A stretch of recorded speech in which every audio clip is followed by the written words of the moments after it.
If you're seeing this, then that means the prayer that I've been making with every ounce of hope left in my body has been answered.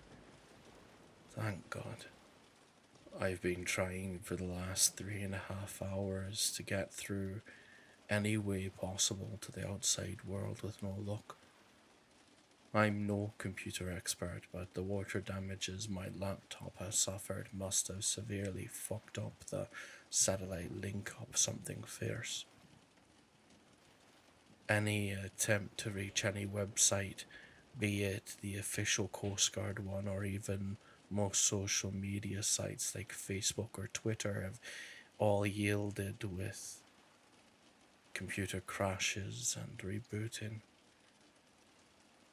But for some unknown reason to me, Reddit, or should I be more specific and say this particular page on Reddit, managed to load perfectly without any issues. So I'm asking here and now if anyone reads this for help. For the record, my name is Nathan Rogers. I'm 33 years old and I was the helmsman of a fishing vessel called Point of No Return. I say was because currently she's thousands of feet beneath my feet and the churning surface of the North Atlantic. But I'm getting ahead of myself. In case anything happens to us before anyone reads this, or I permanently lose connection, I should give as much of a detailed account as I can. That way, someone might know where to find us, or at least know what happened. We left our home of Portsmouth, New Hampshire, about a week and a half ago, bound for Grand Banks off the coast of Newfoundland. The point of no return is a long liner, and our aim was to mainly catch swordfish along with cod and haddock. The prime season for a good haul was ending, and with our haul during the summer falling short of our usual quota, we decided to make one final run and try to make some extra dough. When we arrived, we started off hauling in many good sized fish. Everyone was happy.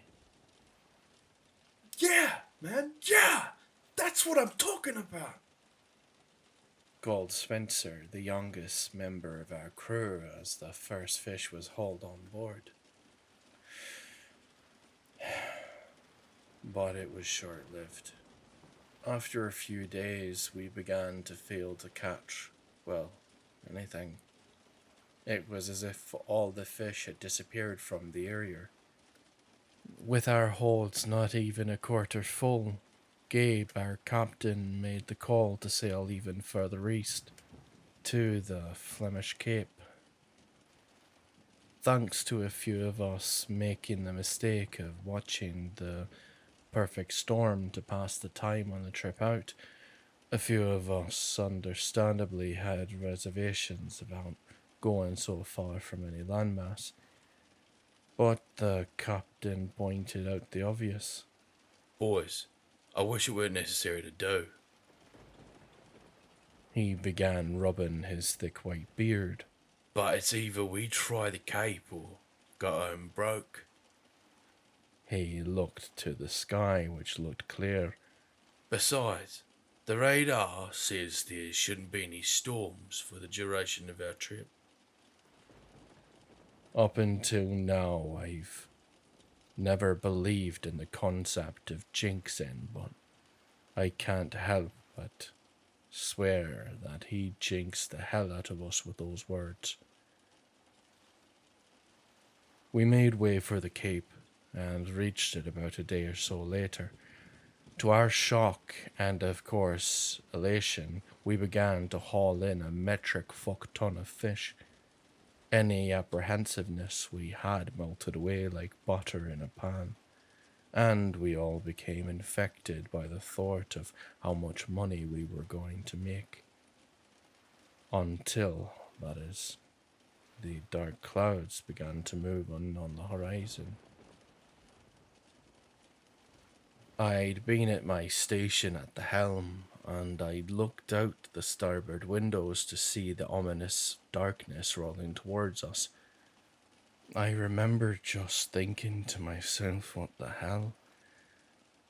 Reliving the fact that according to the weather reports, the nearest storm was hundreds of miles away.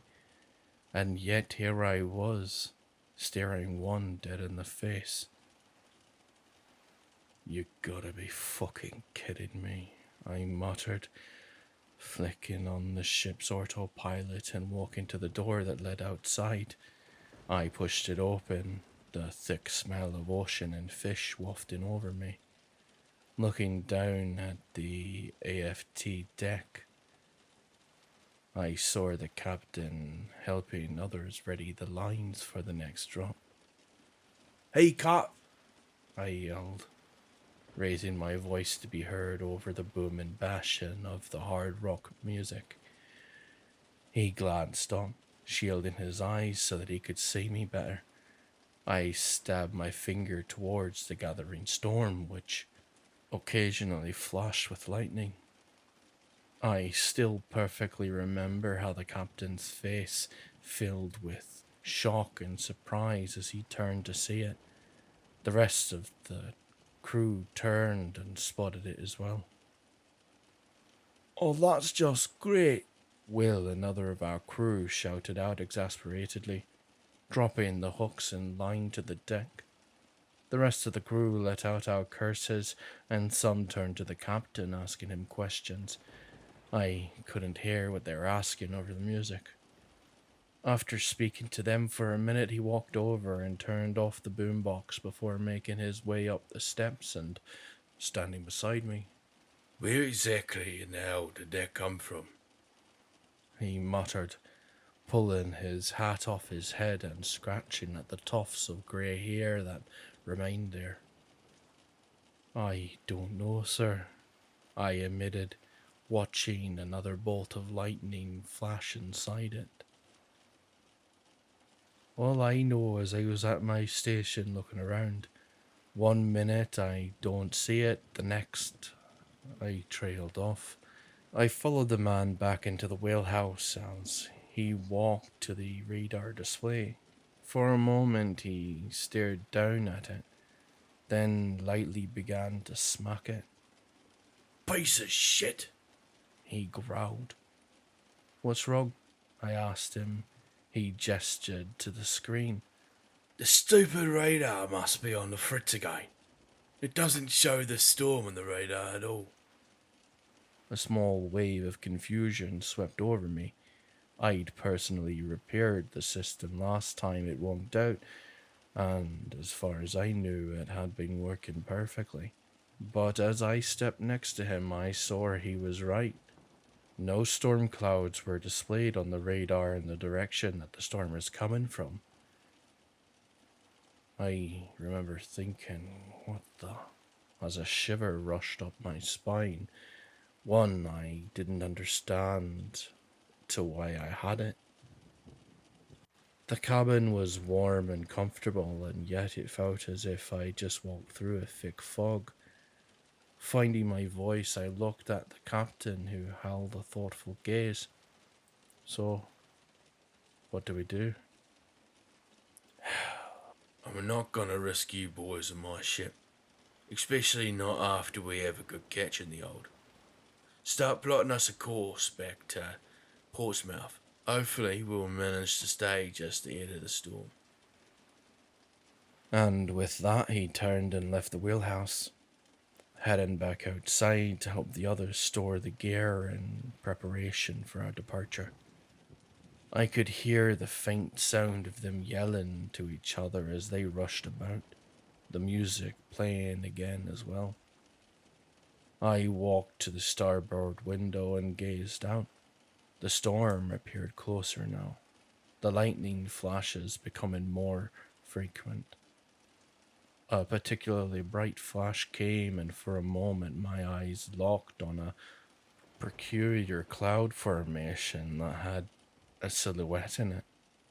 I blinked my eyes rapidly, the rational side of my brain attempting to wrangle in the other.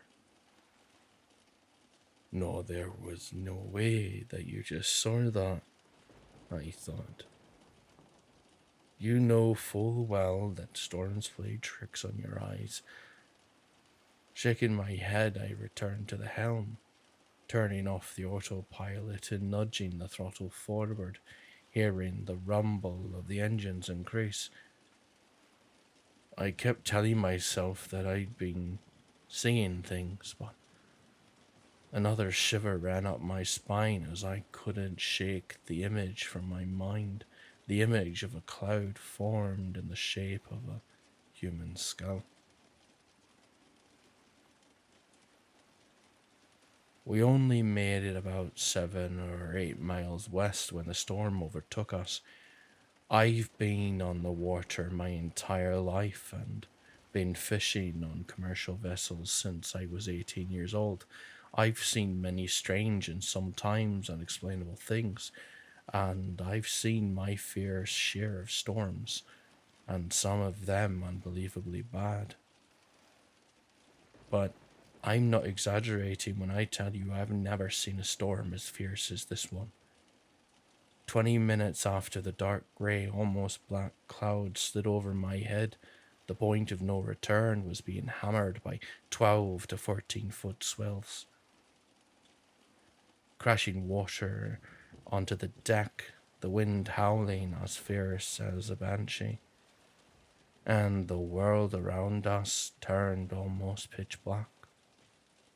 The only illumination coming from the almost blinding flashes of lightning which were followed by roars of thunder.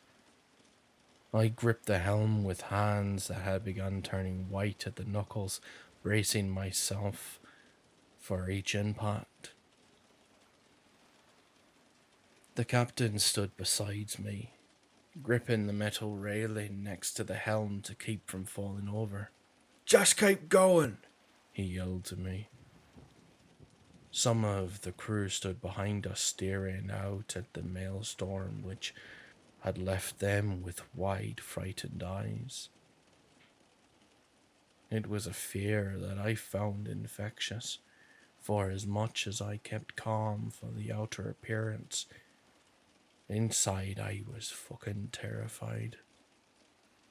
As horrifying as a horror movie monsters are made out to be, they do not hold a candle to the existential dread and terror that Mother Nature at her worst can instill in you.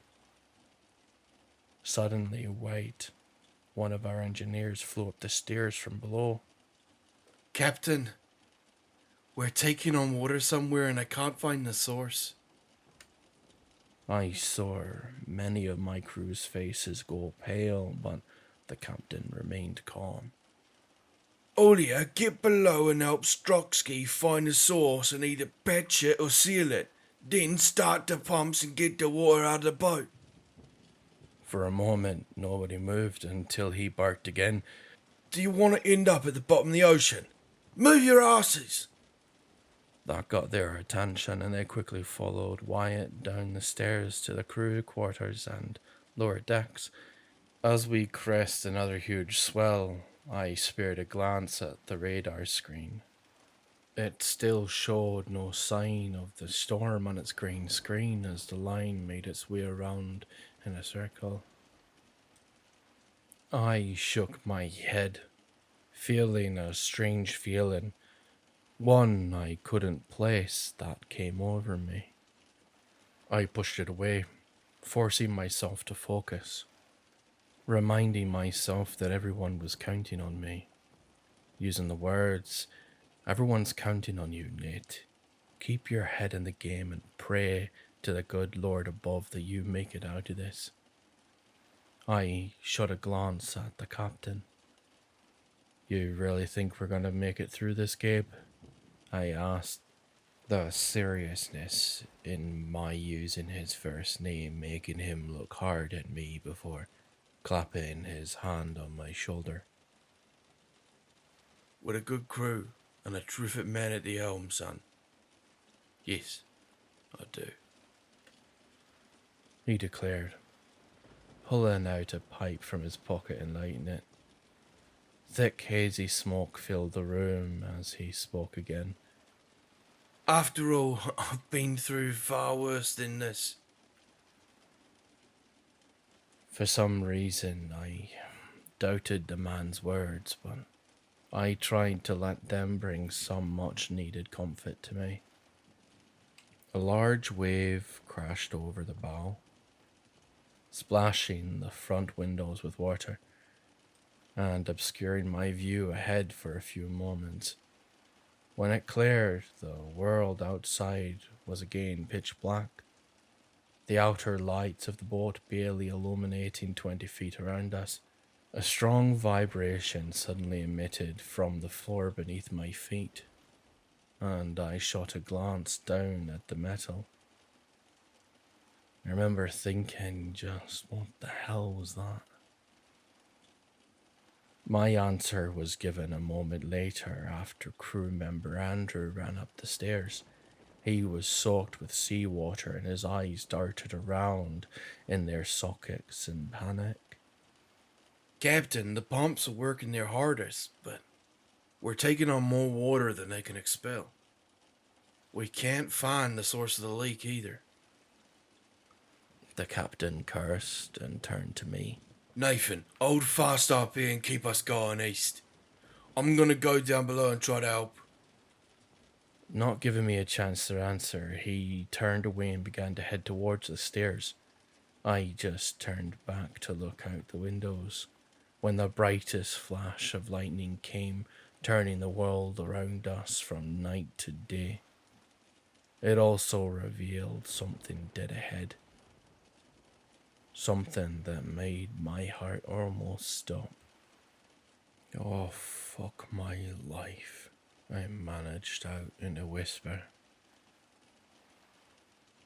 Racing towards the point of no return was a rogue wave, one that dwarfed all the swells around us. My mind screamed at me that it had to be at least 30 or 40 feet high, enough to block out the sky ahead. Captain! I screamed at the top of my lungs. I heard him stop. Then the sound of his footsteps as he dashed back next to me. God almighty, I heard him breathe. Nate, turn us broadside onto the wave. Our only hope is for us to roll over it completely. I turned to see him, snatching for the microphone headset, which connected the wheelhouse with the ship's intercom as I began ripping the helm to port. Behind me, I heard Andrew let out a strangled scream as he spied the behemoth racing towards us. Owens, we have a rogue wave incoming. Brace for impact. The captain shouted into the mic. Below, I heard the terrified shouts of the crew spring up. I clenched the helm in a death grip as tears silently poured out in my eyes. In my head, the scene from The Perfect Storm flashed. The one where Andrea Gale is flipped and driven into the ocean. I only had enough time for a quick thought. Please, God. No. The wave smashed into us with all the force of a dozen runaway semi-trucks. The port side windows of the ship shattered into 1,000 pieces, and freezing seawater rushed over us in a seemingly endless wave. For a moment, my mind was unable to comprehend what had happened. And then it began screaming at me as it felt the whole world begin to rotate. We're fucking underwater. We are flipping underwater in the wave. The realization horrified me and I felt certain that we would be sinking like a stone to the bottom of the ocean. I let out a silent prayer for my death to be quick. And then, to my astonishment, we emerged back into the world above the waves. The shock at still being alive froze me in place, and then I looked around. I spied the captain, who locked his arms in a death grip around the metal bar next to me. Andrew had been tossed to the back of the whalehouse. I saw a large gash on his head as he stumbled to his feet, coughing out water. Instantly, the captain ran to the stairs and shouted down to them, "Somebody get up here and give me a damage report." As he did, I looked down at the screens in front of me. I felt a wave of despair wash over me as I saw most had short-circuited after their meeting with the ocean. The radar still glowed green, though the screen cracked and flickered as I thought it would go out at any second. Wyatt appeared at the top of the stairs, blood dripping from his right arm and soaked to the bone. "Give me some good news, Wyatt." The captain yelled over the howl of the wind that screamed into the wellhouse through the broken windows. To me, it sounded almost like a plea rather than a demand. Wyatt shook his head. "The port side engine is dead, sir. Starboard is still running, but barely. Our main generator is dead and the backup is running everything at full capacity." He let out a shaky breath and looked at the floor beneath before finishing. "And the pumps are dead as well, sir." For a moment, nobody spoke.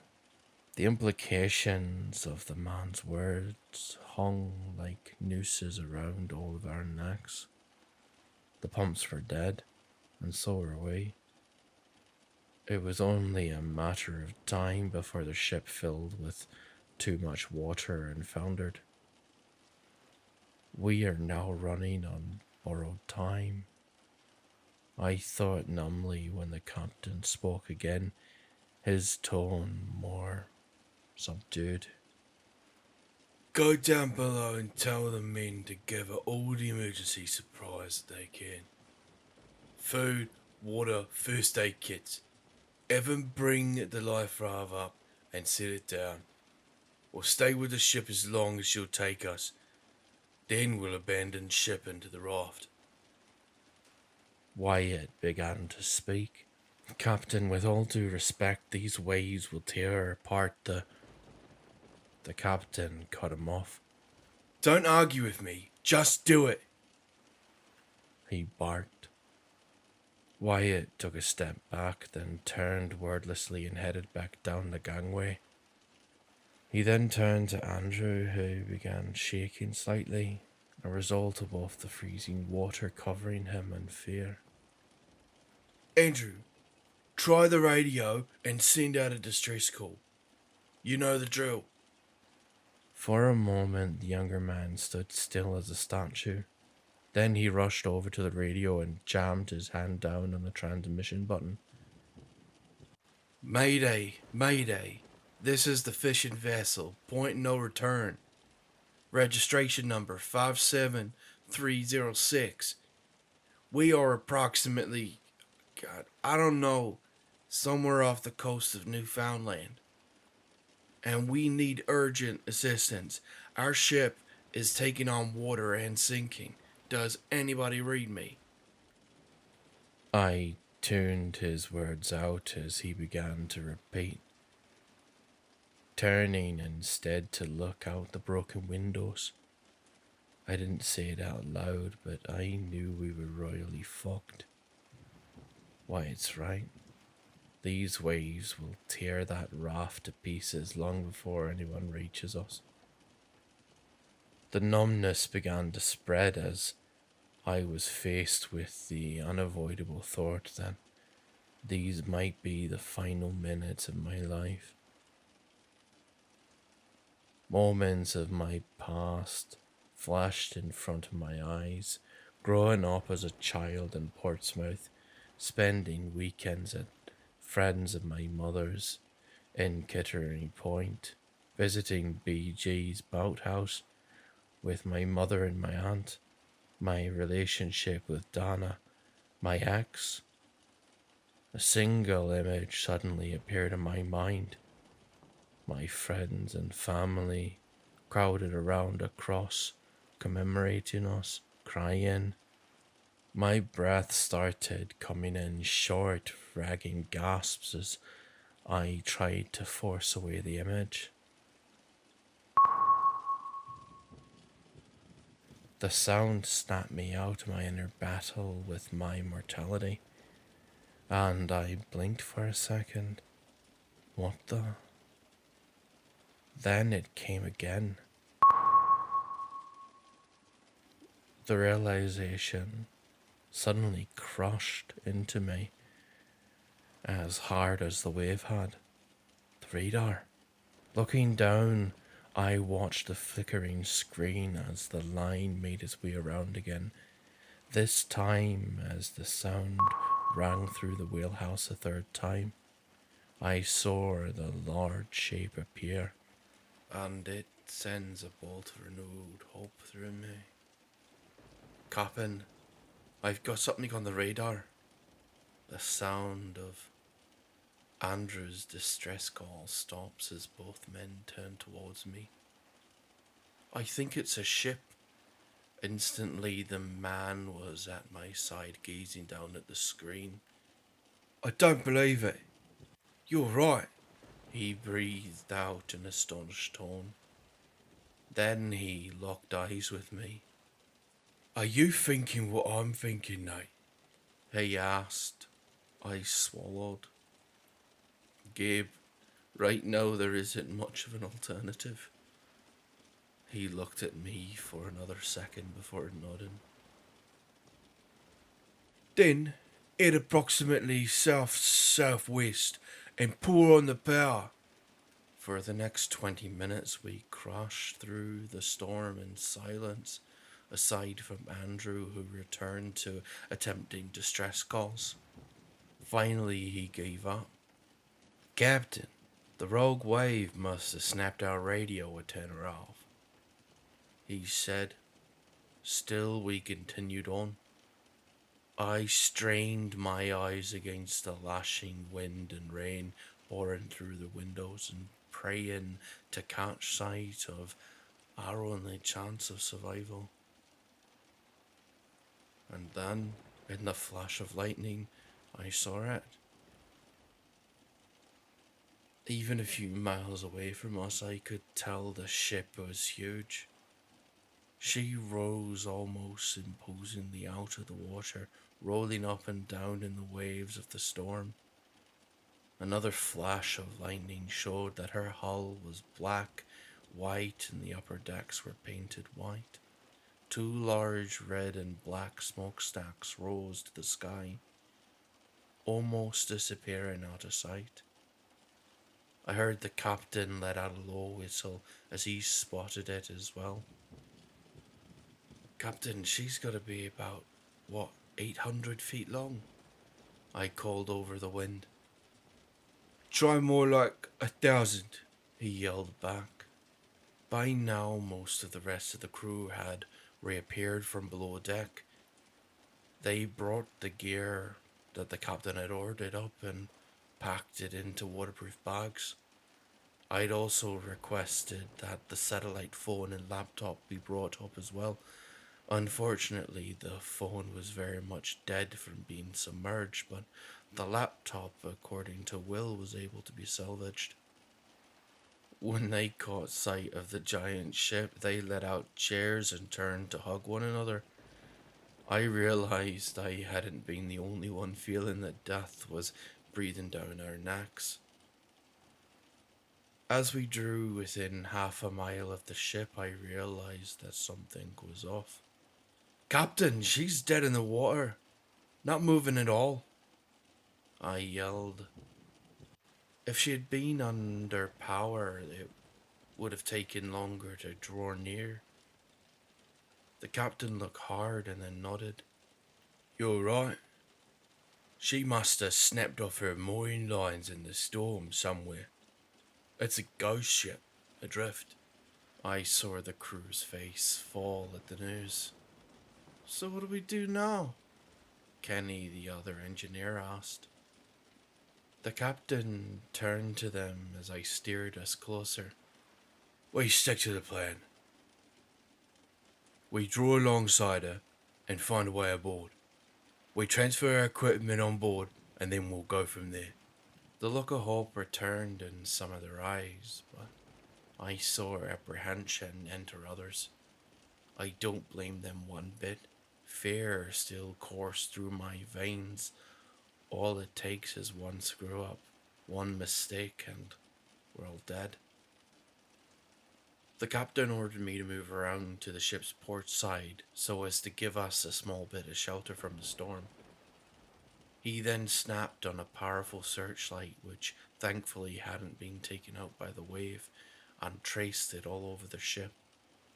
A few minutes later, I heard him let out a triumphant laugh. Ha! Nate, move us next to the middle of the ship. There's a ladder dangling there. He was right. I saw the white lines and wooden steps flailing about in the wind. Sparing a glance behind us and seeing the ocean was beginning to creep over the back of the Tandstrom, I hastily maneuvered the point of no return over to the ladder, nudging the throttle into neutral as we drew alongside. Sparing a glance out the open side door, I saw Spencer and Will reaching out with boat hooks to snatch the ladder. Yes, the two men hooked it, lashed it to our railing. Okay, 1 minute at a time, get the gear and get up there, he yelled. Slowly, almost painfully, the 8 members of our crew made their way up the ladder and onto the ship. As I watched Wyatt climb out of sight, a sound caught my attention. I looked down to see all of the remaining gauges die, and the sound of the remaining engine idling die away. I just thought to myself, crap, as almost immediately afterwards I became aware of the sound, a new sound. It was one that spurred a new wave of panic in me. It was the sucking sound of the sea rapidly flooding the point of no return. Captain, she's going under! I screamed, snatching up the last bag of supplies.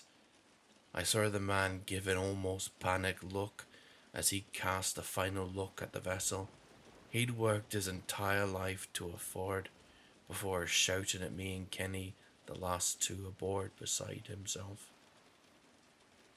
Alright boys, abandon ship. Kenny went up the ladder first.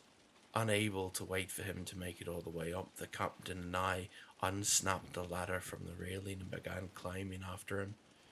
We were halfway when I heard the sucking sound increase to a fever pitch.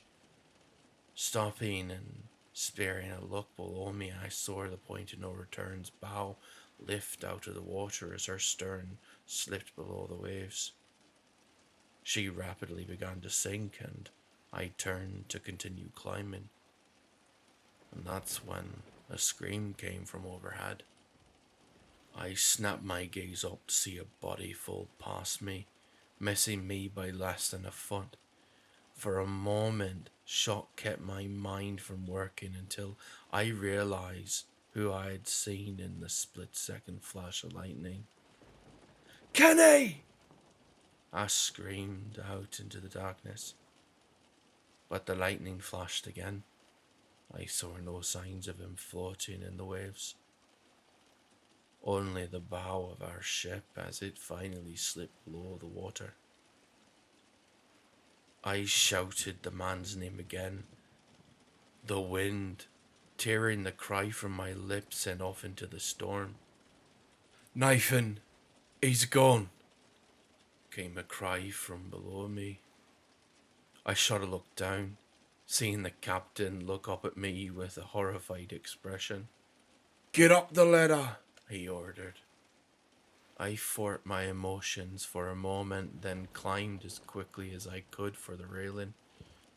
A few moments later, both the captain and I had hauled ourselves over, collapsing onto the wooden deck with sputtering coughs and groans. When I raised my head, it was to see the ashen face of Wyatt looking down at us. "Where's Kenny?" he cried. I took a shaky breath, then shook my head slowly at him. I saw the shock and horror flash onto his face. The same happened to all of the men standing behind him. For my part, I simply felt numb.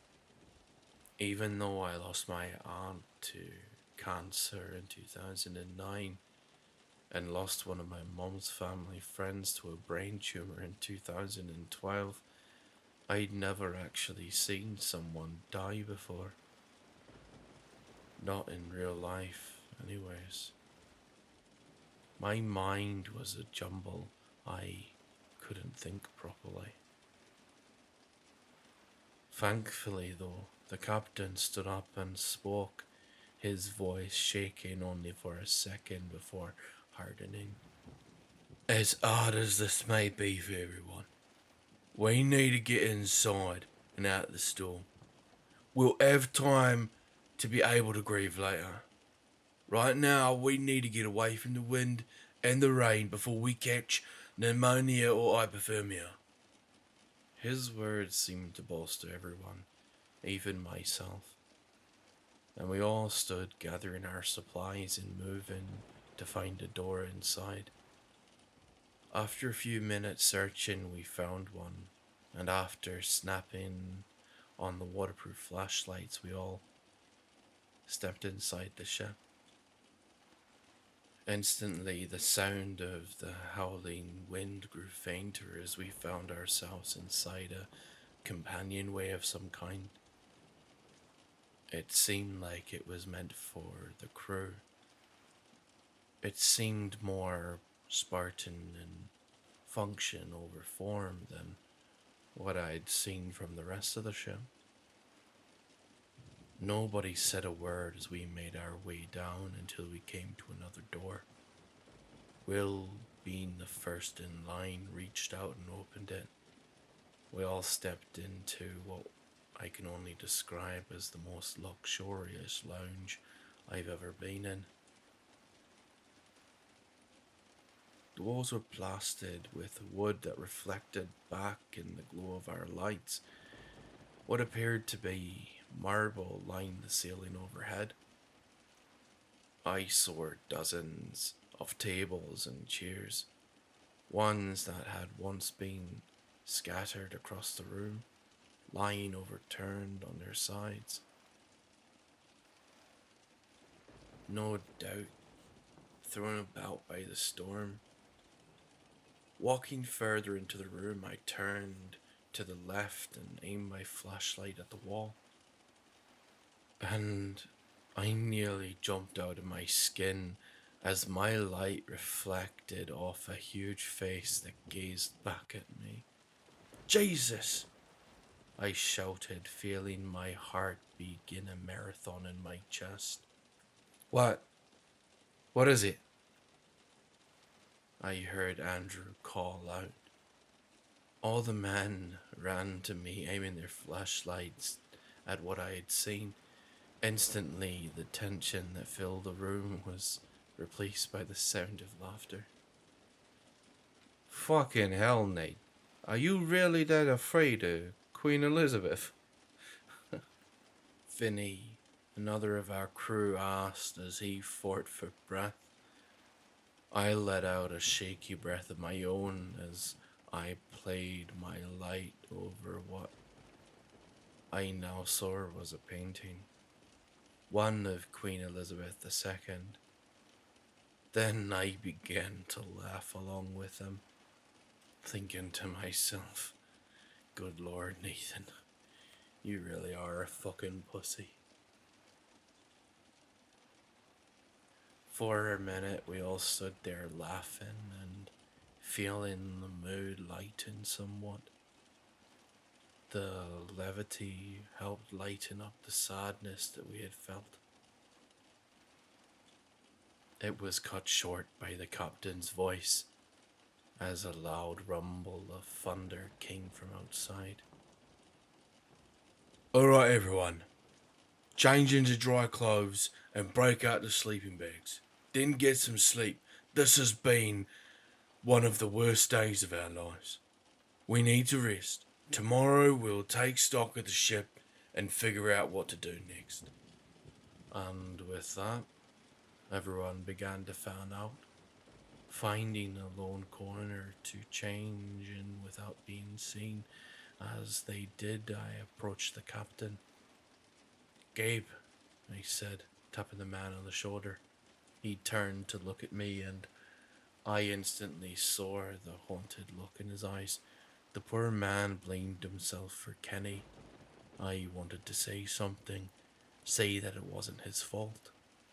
Instead, I told him that I wanted to stay up a little, get on the laptop and try to get a signal from the satellite connection to try and hopefully find a way to send out a call for help.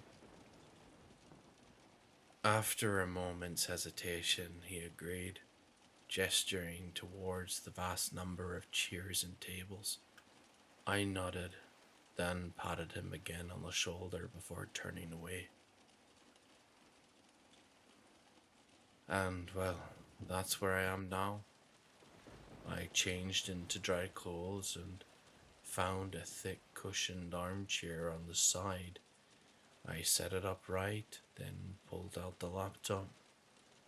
The battery was thankfully fully charged, and I have a solar charger if it gets low, which survived. But as I had said from the start, it had to have sustained some kind of water damage because it won't let me go to many, if any, sites. Only this one. I'm the only one of us left awake now. All around me I can hear the snores of my fellow crew members. I hear them rolling over to get comfortable on the carpeted floors. I still hear the rain pounding on the roof of the great ship. Hear the thunder rumble and feel the ship lurching up and down in the waves. I just pray she doesn't hit any rocks during the night. We don't need another problem on our hands. There's one final thing I have to say. I can't help but feel foolish about this. I know that we're the only ones on board. Otherwise, people would have already come to see us by now, and we would have been swarmed with crew or passengers. And yet, I can't shake the feeling that I'm being watched. I know it's ridiculous, but I can't make the feeling go away. I feel like a goldfish with its owner staring in at him. And I don't like it one bit. I even took a walk around outside this lounge to reassure myself that nobody else is here. I know the captain wouldn't have liked me doing so, but I wouldn't have been able to sleep otherwise. If anybody reads this, can anybody help us? We're only fishermen who have dealt with a 70-foot long liner, not a giant cruise ship or ocean liner. Does anyone know what we have to do to get the power up and going again? Where we have to go? If we can get power restored, we might be able to get a radio on board working again and let people know that we're around here. And is there anything else important we should do tomorrow? Anything at all that you can think of, please just let me know. If anyone sees this, I'll be checking back in the morning. Hopefully somebody has.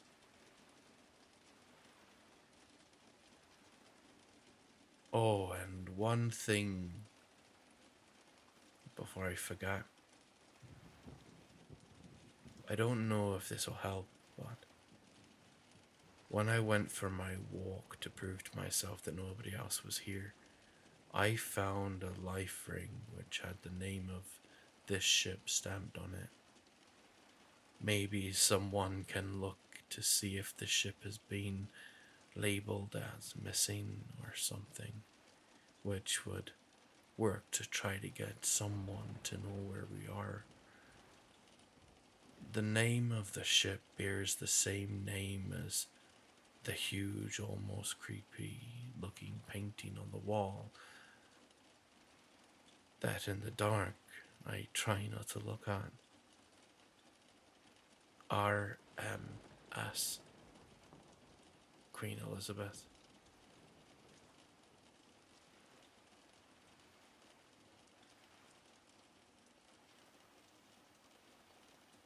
Thank God. To say I'm relieved that my first post got through would be an understatement of massive proportions. Even though it seems like not many people saw it, the fact that anybody did is a blessing in itself. It gives me hope that all of us might make it out of this situation.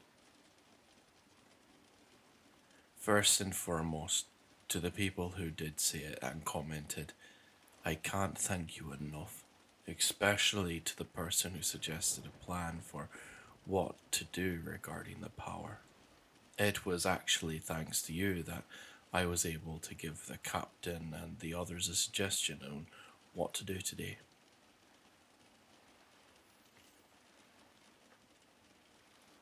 Unfortunately, due to the fact that we were so excited to get off the point of no return before she sank out from underneath us, we didn't bring the life raft with us.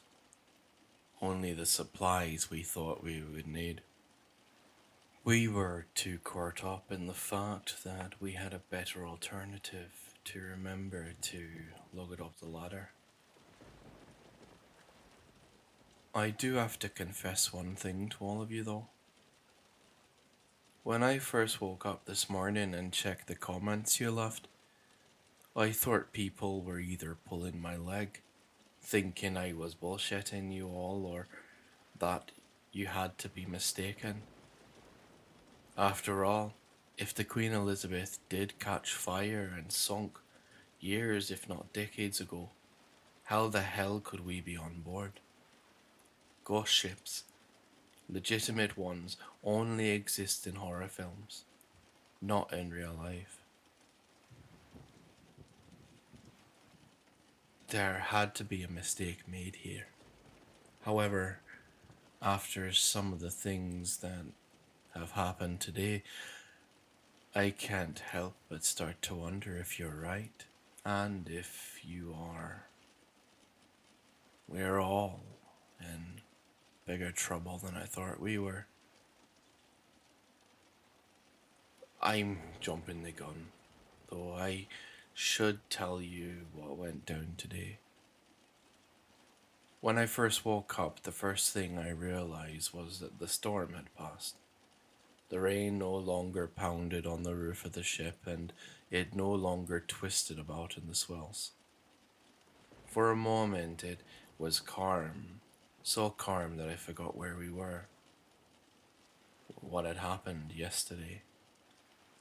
Then everything came crushing back to me, causing me to sit straight up in my sleeping bag. The first thing I saw was the captain, who sat in one of the lounge chairs. He must have woken up a while ago, His head was turned in my direction as I pulled myself out of the bag and to my feet. He gave me a short nod. Winding my way around the sleeping forms of the others, I made my way over to him. "How long have you been up, Cap?" I whispered as I picked up another chair and sat beside him. He shrugged.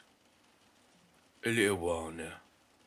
I was planning on waking everyone up in 20 minutes or so anyways." I could still see that losing Kenny still weighed heavily on his shoulders. The man likely hadn't gotten much sleep due to it eating away at him. I decided to say something. "You know that what happened wasn't your fault, Gabe. Kenny was above us. We couldn't have done anything to save him. It was just an accident." For a moment, I saw his eyes harden and his mouth open as if to snap at me. He then slumped into the chair, his body seeming to sag. "I appreciate you saying that, Nathan. More than you know." He sighed. "But a captain's job is to keep his crew safe, to get them home. And I didn't do that for Kenny. And I'm gonna have to live with that." I wanted to argue, but I saw that no amount of it would change his mind. Instead, I nodded and turned to look across the massive room. We roused the others a few minutes later, and as they opened up the supplies we brought to bring out some food and water, the captain reminded me to check the laptop. Booting it up, I saw that the battery was low, making a mental reminder to set the solar-powered charger in the sunlight outside to charge it back off. Then I checked the post that I had made. Hope and excitement surged through me as I saw comments left below. "You guys, people saw what I wrote," I called out. In seconds, I was surrounded by everyone, crowded around me. A bottle of water and granola bar were shoved into my hands as they read the comments that you had all left. There was silence for a few moments, and then Spencer spoke up. "That can't be right," he said. Softly, he looked up at us. "These people can't be right? There's no way the ship they're talking about is the one that we are on board of right now." Wyatt answered him. "No, Spence. They either think that we're playing with them and spewing bullshit, or they're thinking of another ship. We're not in some early 2000s horror movie." I shot a look at the captain. "Cap, you're the oldest of all of us," I began. "Do you know if there was a ship called Queen Elizabeth that did catch fire and sink?" He stayed quiet for a moment, seemingly lost in thought before answering. "There was a ship called Queen Elizabeth that was built in the 1930s that did catch fire and sink in Hong Kong, in the harbour in the early 70s. He shook his head. "But no, there's no way this could be the same one. There's no such thing as ghost ships. They manifest out of nothing." He stood up, seeming to push away any remaining thoughts of the matter from his head. "We need to be getting in on more realistic and pressing matters, though. We need to find a way to get the power going. Without it, we have no way to operate the radio to send out a call for help." I pointed at a particular comment that gave an idea of what to do. He leaned down silently, reading before nodding. "That's our plan for the day," he declared before splitting us up into two teams. One team comprising of myself, Andrew, Spencer, and Will would explore as much of the ship as we could, while the captain, Wyatt, and the only remaining member of our crew, a tall and muscular Italian man named Vinny, would try and find their way down into the walls of the ship to restore power. With the plan made and a set of walkie-talkies given to the captain and me to maintain contact with each other, we exchanged the last goodbye and good luck, stay safe, etc., and then left the lounge. Flicking on our flashlights, the four of us slowly walked back through the hallway that we had taken to get inside. A moment later, we emerged into the bright light of the day. The sun felt nice and warm on my face, and I couldn't help but let a small smile cross my face. It disappeared though as my eyes looked out beyond the railing. The endless ocean surrounded us, stretching far away beyond the horizon. No signs of land anywhere. A small shiver shot through me as the image of our ship slipping beneath the waves played on my mind, along with watching Kenny fall to his doom. I shook my head, telling myself to snap out of it and keep focused. I pulled the solar charger from my pocket and set it down next to an open hatch, taking note to remind myself to pick it up when we came back this way. Andrew spoke up, pointing to the row of lifeboats that hung from divots that spread out away from us. "Do you think those will be safe to use?" I shrugged my shoulders. "I don't see why not, but I wouldn't want to try and use one of those to get back to shore." I pushed the hair out of my eyes and pushed my glasses up my nose. "Alright, let's keep moving, guys." For the next few hours, the four of us explored both the inside and outside of the ship, occasionally stopping to radio our position back to the captain. The Queen Elizabeth was indeed a luxury ship, in every sense of the word. The wood on the outside decks was well varnished and antiqued, shining brightly in the sun.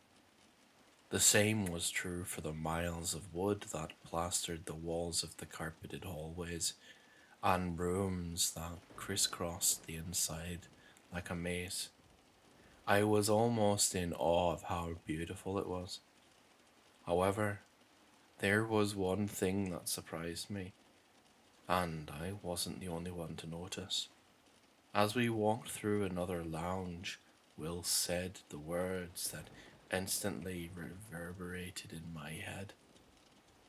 "Anyone else notice we haven't seen a single TV on board yet?" Andrew shrugged his shoulders. "Hey, who knows? Maybe they took all the TVs off the walls for renovations or something. Or maybe it's one of those ships that deliberately doesn't have any in order to keep the passengers from not taking part in the activities." His words reassured me a little, but I still couldn't help but feel a little uncomfortable. The entire time we'd been exploring the ship, an indescribable feeling had followed me like an annoying dog. And to make matters worse, the feeling of being watched I had last night hadn't gone away. Every so often I would shoot a look behind us as we walked, aiming my light back the way we came. It's or nothing, but for whatever reason it felt like someone had been there and pulled back just out of sight every time I looked. As we entered what, according to the sign above the door, was the first class smoking room, The radio on my belt chirped. There was a layer of static above everything due to the massive amount of steel and wood in the way, but the words of the captain were unmistakable. Nathan, we finally reached the engine room. We also found the power source. I heard a small trace of surprise in the man's voice as he continued. You're not gonna believe this, but the ship is powered by what appears to be yarrow boilers. I haven't seen these on a ship since I was a young man in the Navy. Spencer's face scrunched up in confusion. What the hell is a yarrow boiler? He asked. I shrugged my shoulders, then hit the transmit button. Can you get the power going? There was another wave of static before he answered. It'll take a while, but yes, we'll be able to get power back to the ship. Just give us about 20 minutes or so. Half an hour at the most. It's been a while since I've had to fire up these sort of behemoths, and there's about 12 of them down here. And with that, he clicked off. Well, now what do we do in the meantime? Will asked. Spencer began to answer him. Well, I remember seeing on a map on the wall at the first class gym on this deck, the four of us could use and lift some weights until they get everything going, or if we fancy a swim, there's a swimming pool as well. Or hell, we could even... He kept speaking, but I'd stopped listening to him. The feeling of being watched had returned, this time with a vengeance that caused a cascade of shivers to shoot up my spine. For a moment, I resisted the urge to look around. Then I cast my eyes towards a set of windows on the outside, where someone peered in at us. I only caught a glimpse of the figure for a moment before they realized that they had been spotted, and they yanked their head back out of sight. But it was enough to see what looked like a small boy or a teenager. Hey! I shouted out, rushing over to the window. It didn't open, but I was able to crank my neck enough to look around the corner, and the deck was empty. It was empty in all directions. But I just knew I hadn't been seeing things. There had been someone there. Hey guys, did you see that? There was no answer from behind me.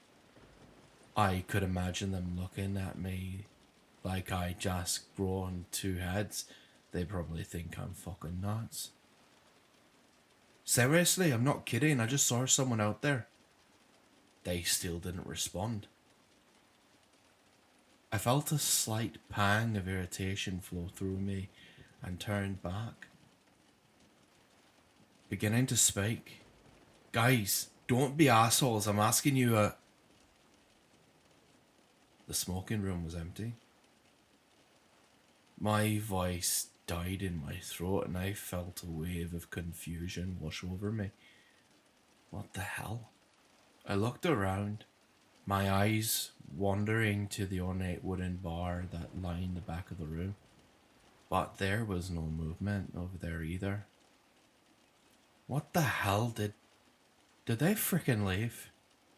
I braved out incredulously. The irritation I felt a moment ago reared its head again, and I strode to the open door of the hallway. Hey, assholes! What the hell's the matter with you? We're not supposed to split up. My voice echoed away into the gloom, bouncing off the wooden walls and dying away. But nobody answered. A thought suddenly entered my mind. Oh, this better not be a fucking prank, I thought. This is not the time nor the place to pull this shit. I knew that the three men loved to play practical jokes on themselves and the rest of the crew, but I would have thought that they would have known better than to pull this sort of shit in this predicament. I let out a breath, deep sigh, and began to walk down the hallway, my footsteps muted by the carpeted floor. If this is a fucking joke, I'll fucking wring your necks, I muttered, reaching the T-junction and shining my light down it. Empty. Empty and silent. I kept going straight, passing by a sign that showed the direction of the gym and movie theatre. I remembered hearing Spencer talk about it and quickened my pace. I expected the sound of their voices to slowly begin filtering down to me. But as I approached the door, I still heard nothing. And when I shone the light inside, reflecting off rowing machines, stationary bikes, and other exercise equipment that I didn't recognize, my exasperation grew. No, screw this, I said through gritted teeth, snatching the walkie-talkie from my belt and thumbing it. Hey, Captain, you're not gonna like this, but the others quite literally abandoned me and ran off to God only knows where. I'm trying to find them, but they've completely fucked off.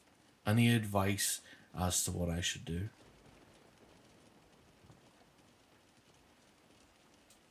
A wall of static greeted me as I let go of the transmit button. Nobody answered. I hit the button again. Captain, do you read me? I'm alone. The others have fucking run off. Over. More static. I began to fiddle with the dials, changing the channels. Fucking interference. Stupid piece of shit, I started muttering. I hit the button again. Hello, does anybody fucking read me? Over. The static suddenly stopped. The hallway went silent. A silence that I have never experienced before. One that seemed to be alive, if that makes any sense. Then a voice suddenly tumbled from the walkie-talkie speakers. Hello, Nathan. My eyes shut down into the radio in my hands, my breath catching in my throat. I felt like someone had just poured a bucket of ice water down my back. That wasn't the captain's voice. That wasn't any of my crew's voices. For a moment I debated saying nothing, then I slowly pressed down the transmit button. My throat had gone as dry as cotton. Hello? I said, my voice coming out a gaspy and ragged whisper. For a few seconds there was no reply. Then came the voice again. A man's voice, deep and low. Welcome aboard to all of you. My heart began to thump hard in my chest and my breathing quickened. What the actual fuck, man? I forced myself to hit the button again, forced my voice to come out much calmer than I felt. Who the hell are you? There was another stretch of silence, in which I began to furiously look over my shoulders, the feeling of paranoia growing by the second, and then my blood turned to ice as a new sound emanated through my radio speakers. The sound of a man beginning to laugh. Another laugh joined the first, this time a woman. I stared at the radio as if it were possessed, as more and more people's laughter began to filter out of it, sounding as if an entire room full of people had just found what I said to be the most hilarious thing that they'd ever heard. Fear began to fill every fibre of my being. A new kind of fear, different than the one that I felt in the storm last night. And then it climaxed as a horrifying scream, one that sounded like a woman being brutally murdered, tore through the speakers. I practically flung the walkie-talkie out of my hand to the floor, clapping a hand over my mouth as I backed up to the wall. As soon as the scream finished, the radio went silent, dead. For a few moments, I stood there, hands still clapped over my mouth, and staring at the radio like it was about to sprout legs and chase after me. I fought to get my racing heart and shuddering breath under control. The logical part of my mind trying to make sense of things. "You're panicking, Nathan," I said. "You're panicking, and you're panicking so much that you're beginning to experience auditory hallucinations. When the mind breaks, it conjures up things that aren't there. What you need to do is get outside and have some fresh air." I repeated to myself that the fresh air would do me good. I took a deep breath, feeling myself beginning to calm down. The fear I had felt beginning to finally melt away like ice in springtime, and I shook my head. "Yeah, you're supposed to be the calm and rational type, Rogers," I whispered to myself. I let out a soft laugh and took a step forward towards my dropped radio. But I stopped as I felt my foot step on something that wasn't carpet. I looked down at the floor there. Under my left foot was what appeared to be a folder of some sort. No, not a folder. I crouched down, aiming my light at it as I picked up the object. There was artwork on the cover. I could see a violin, a film reel, shuffleboard, and other items decorating the cover. Big blocky black letters in the middle of the cover read, "Program for today."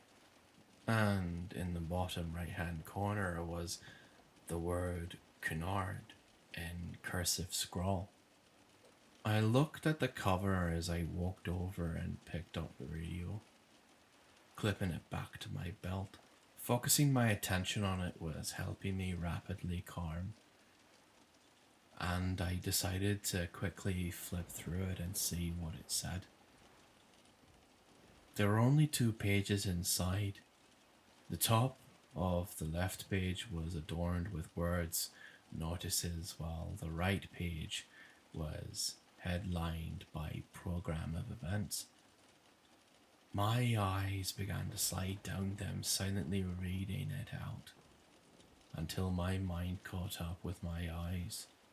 Wait, didn't I just see that? Did I? I flashed the light back to the top of the right page where the date was stamped. Thursday, June 21st, 1956. What? I blinked my eyes a couple of times, silently praying that the date would change, that I was fucking seeing things, but no. It remained the same. I began to feel my heart pounding in my chest again. Muttering out loud, this makes no fucking sense, man. For a moment, my mind flashed back to the comment I'd seen in the morning about the ship having sunk decades ago. I shook my head, trying to stay calm. Just get the hell outside, Nathan. Taking a breath, I turned to head back in the direction of the smoking room and froze. The program fell from my hands to the floor. My heart thundered in my chest and my breathing came in short, ragged gasps. There were fucking figures standing in the hallway down by the T-junction. I couldn't tell how many figures there were, but there was enough that they blocked the way back. In the gloom, I couldn't see any features, just dark outlines of them. Remembering the flashlight in my hands, I began to raise it to aim it at them, and that's when the light flickered out. I was plunged into gloom as I stared down at the light, smacking it and mentally pleading for it to come back to life, but it was no use. The light was dead. Realization suddenly filled me as my mind screamed at me that I'd taken my eyes away from the figures. When I snapped my head back, I almost screamed as they had drawn closer, packing the hallway from wall to wall. They made no noise at first, and then I heard the whispers begin. It started quietly, almost to the point I thought that I was hearing things, but then I began to hear it grow louder. I couldn't tell what was being said. The voices were so low that it was impossible to distinguish individual words. Even so, I felt a new bolt of terror shoot through me at the sound, and then my fear compounded as I saw the figures take a step towards me. I began violently shaking as I slowly began to back away. Then they came for me. The figures were suddenly a blur of motion, moving far faster than any human being could. They streamed towards me, the whispering suddenly intensifying to a fever pitch. I, caught off guard, stumbled backwards, tripping over my own feet and falling to the floor. My right elbow slammed onto the wooden paneling, and I felt a bolt of pain shoot up my arm.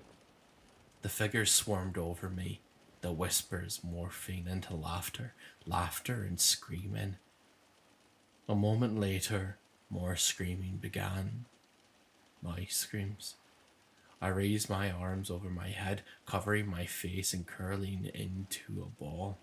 Tears began rolling down my face, and I felt at any moment that I'd be torn apart. "Nathan!" The shout cut through the silence. I stopped screaming, but kept my arms over my head protectively. Then I felt a hand began to roughly shake me. The terror returned and I lashed out. "Get the fuck off me!" I screamed. The voice came again, a familiar voice. "Hey, easy bro, easy." The realization made me lower my arms and open my eyes. 3 faces etched with panic and fear looked down at me. For a second, I fought to find my voice. "Andrew? Will? Spence?" Relief crossed the faces of my crewmates. "He's back," Andrew said quietly, wiping visible sweat from his brow. I uncurled myself and sat up, looking around.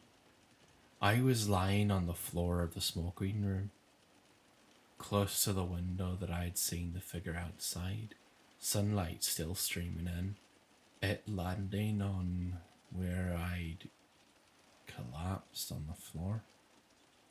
I looked up at the others. "What the hell happened?" I managed to ask. Spencer shook his head, still looking rattled, but Andrew answered me. "Dude, I have no fucking idea. One minute you were talking about going to check the other areas inside the ship. The next you suddenly yelled and ran at the window. Then you just started pulling a statue routine. You didn't respond to anything the way it said. You just stared out at the ocean, not moving and not blinking, until you suddenly fell to the floor and began screaming." He let out a shaky breath of his own. You scared the ever living shit out of us. I blinked rapidly, my mind trying to make sense of his words. Had I really hallucinated everything? Had it all just been in my head? I stumbled to my feet, aided by Will and Spencer.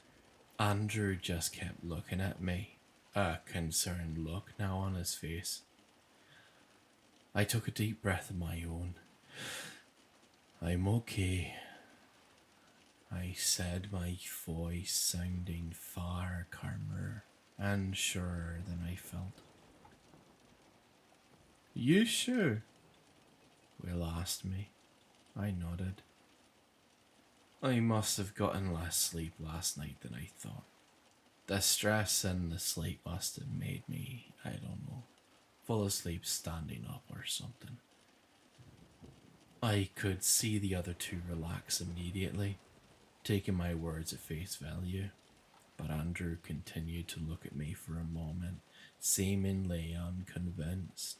Finally, he nodded. The sound of static stabbed through the air, causing me to almost jump out of my skin. Then the sound of the captain's voice rang out of the radio in my belt.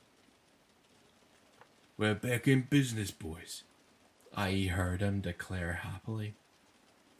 A moment later, I felt the floor beneath my feet shudder slightly from what I thought must be the boilers coming back to life.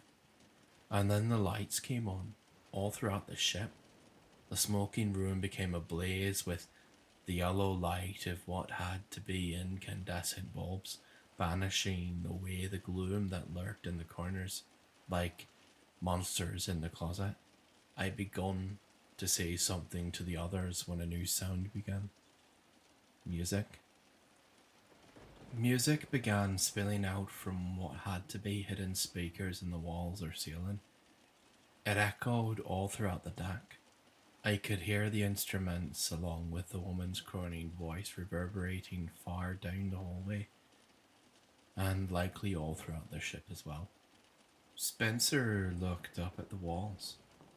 Man, that's one hell of an old song, he commented.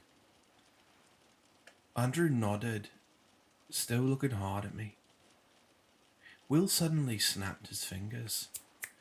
I know this song, he exclaimed. My grandmother used to play this all the time when I was a little kid. He began snapping his fingers hard again, thinking. It's by a singer from the 40s, 50s called, Joe Stanford. Now Andrew did take his eyes off me, looking over at him.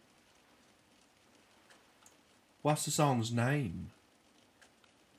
He asked, mildly interested. Will thought for another moment before answering. You belong to me. As if on cue, the singing voice sang out the 4 words. I couldn't help but shiver slightly at them, still feeling as if I'd jumped straight from Kansas to Oz and then been booted back to reality. I cleared my throat. Hey guys, would you mind not telling the captain about what happened to me? They looked at me for a moment, thinking. Sure thing, Knight, Andrews said. As long as you don't ever do it again. Feeling relieved after hearing him say that, I nodded. Spencer spoke up. Come on, we should try and make back up with Captain, figure out what to do next. And with that, he walked out of the room, Will following closely after him. Andrew shot me one more look. Are you sure you're a rat? I asked. I nodded. Yeah, I'm fine. I lied. I raised my right arm to rub the back of my neck, as he began to leave the room. But I stopped as a throbbing pain suddenly shot up my arm. I let out a small gasp of pain, bringing my left hand over to feel the back. As soon as my fingers touched my right elbow, another sear of pain rippled out. I turned and looked at where I'd fallen. There was nothing there. Nothing that I could have slammed my elbow into. And the carpet had been thick and plush, too plush to have hurt myself. The mental image of me falling back onto the wall suddenly burst forth in my mind, falling as those figures rushed towards me, whispering and laughing and screaming. My eyes slowly rose to look down at the now brightly lit hallway. Even from here I could see the signs showing the locations of the gym. I shuddered. It was a hallucination, Nate. Wasn't it? I swallowed hard, forcing the thought from my head, and hurried to catch up with the others. We met the captain and the others back in the lounge. We spent the night in. They'd found a way to turn the music off, and for that I was truly thankful.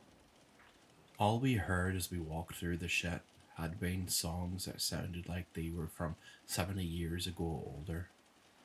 All they did was remind me of the program that I'd clutched in my hand, seeing the date on it. We could tell they must have been breaking their backs to get the boilers going. Sweat and black stains covered their faces and clothes. The captain glanced down at his watch. We have only about an hour or so daylight left. Let's try to make our way back to the radio room to see if we can send out a distress call. After that, we'll figure out where to go from there. We all nodded, then hurried after the man as he led the way. The radio room wasn't hard to find at all. Once we had entered the upper levels of the ship, ones I could tell were meant for crew only, the signs led us right to it. My hopes at being able to get off rose with each step that we had taken, and then they were dashed as we reached the closed door to it. The captain reached out and attempted to turn the handle, but it refused to turn. A few of us gathered up next to him and attempted to force it open, but it wouldn't budge, not even a single inch. Damn it, it's locked. The captain growled as he finally gave up. I felt my heart sink. I could see the same expressions in everyone else's face, but the captain continued. Okay, that means there's gotta be a set of keys around here somewhere. A set of keys that can get us in here. He rapped on the metal door with his knuckles. So our next job is to find them. They'll likely be in the crew's sleeping quarters, maybe even the captain's cabin. He looked at his watch again. But that'll be a job for tomorrow. We should head back to the lounge, get some food and water into our systems, and then get some sleep. We've done a good job today, and finding our way through the ship. Now that she has power, things are going to be much easier. I felt equal parts dismay and anxiety as I followed the others back to the lounge. And as much as I tried to ignore it, I still felt like I was being watched. The lights didn't help one bit.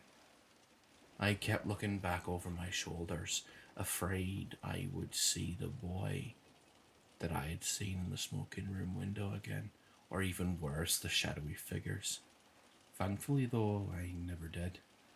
And we made it uneventfully back to the lounge where we ate our dinner. packages of MREs that had been a part of our emergency supplies, and then began settling down for the night. I used the solar charger that I'd left outside all day to charge the laptop. As I booted it up, Will came over to me. "You truly alright, man?" he quietly asked me. I nodded at him, giving him a false smile. He sighed. "You know, as much of a fucked up situation as we're in, the one good part was hearing that song again. I haven't heard it since my grandmother passed away." I looked up at him. "You like that kind of music?" I asked. He nodded. "Honestly, I like everything about that time period. The 1950s, I mean. I like the music, the movies, celebrities, the cars. Between you and me, bro, I like it a hell of a lot more than the 21st century. If they invented a time machine to travel back in my lifetime, I'd go back there in a heartbeat and never come back." He let out a soft laugh, then patted me on the shoulder and walked away to his sleeping bag. I watched him go, then looked over at the captain. He gazed around at everyone, then over at me, and I started slightly. I saw something in his eyes that I wasn't used to seeing. Worry. Worry and fear. Did he see something down that engine room? Just as quickly, it washed away, and he nodded at me. I returned the gesture, and he pointed at the laptop in my lap. It was an unspoken question. "Are you going to try sending the message out again?" I nodded, and he stood up, stretching his arms over his head and yawning before shaking his head slightly and heading for his own sleeping bag. And now here I am, the only one left awake again. The captain turned out most of the lights in the lounge, something I really did not like. Anyway, I moved over to a table that remained upright, one that had a lamp built into the middle of it, and turned it on. I now sit here typing this out, but I can't help but look up. My eyes are darting around in the dark, expansive room. I'm terrified every time I take my eyes off the screen that I'll see one of those figures again, standing in the dark and staring at me.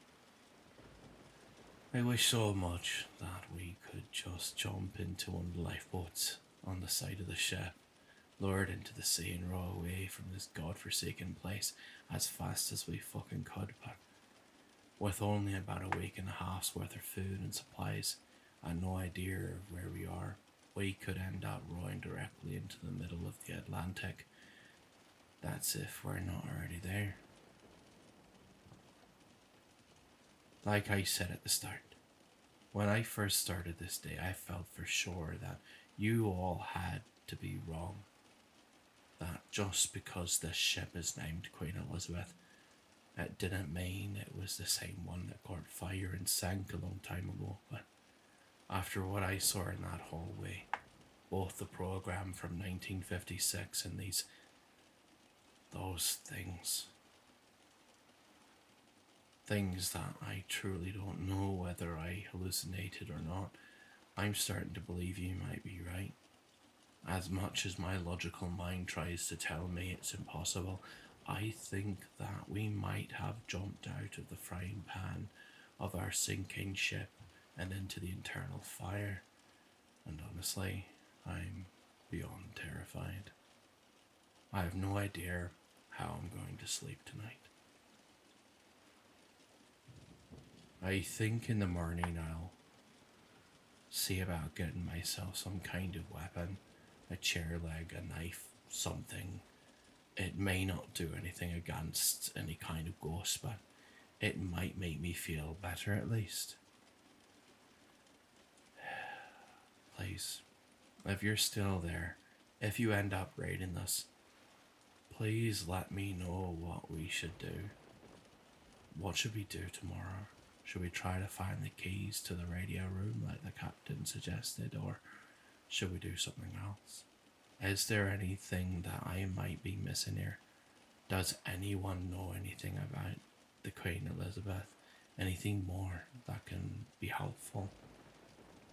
Anything that might give me a clue as to why this is happening, or just to direct us to any important places? Anything you can think of? Anything that could help us?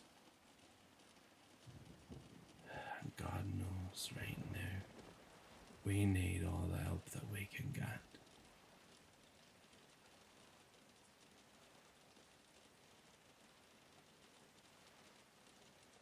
The only phrase I can think of to use to describe our current situation right now is up shit's creek without a paddle.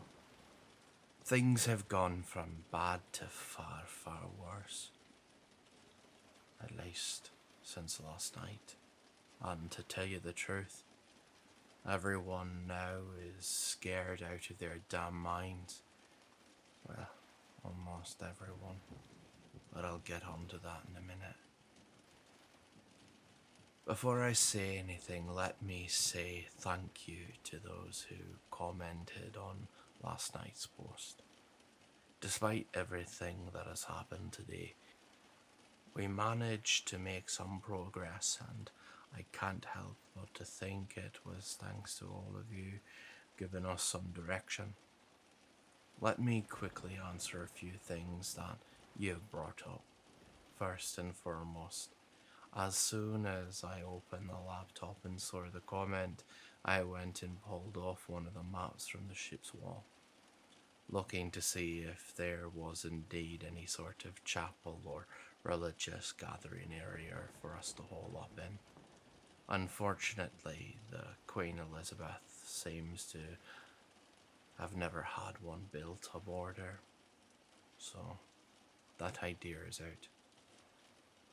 Secondly, the reason why we set up base camp in the lounge is because it was the first place we reached when we came aboard. It's the place we know best. After yesterday though, and especially with our current predicament, I'm beginning to think moving to one or two joining cabins might be a better idea. Not as much room for anyone or anything to creep up on us. That being said, let me tell you what happened today. We were roused by the captain just after 10 in the morning. Come on, Nate. He said, softly shaking me on my shoulder. We've got work to do. Come on. Then he moved away to wake the others. For another minute I simply lay there, staring up at the ornate ceiling high above our heads.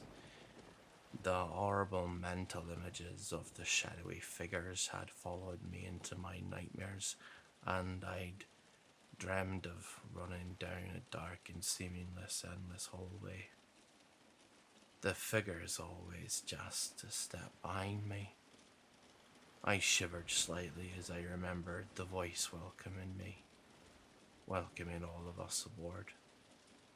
I attempted to force the image out of my head as I pulled myself from the sleeping bag and to my feet. Once everyone was awake, we all quickly had breakfast before I broke out the computer to see what people had said. I quickly scrolled down to the comments, the ones that I'd seen that were there just as the others came over. As much as I wanted to tell the others about what I had seen yesterday, A small part of me whispered that none of them would believe me, especially after what Andrew, Spencer, and Will said they saw happen to me. If anything similar happens to me or anyone else, I'll tell them then, but until, I'll keep it to myself.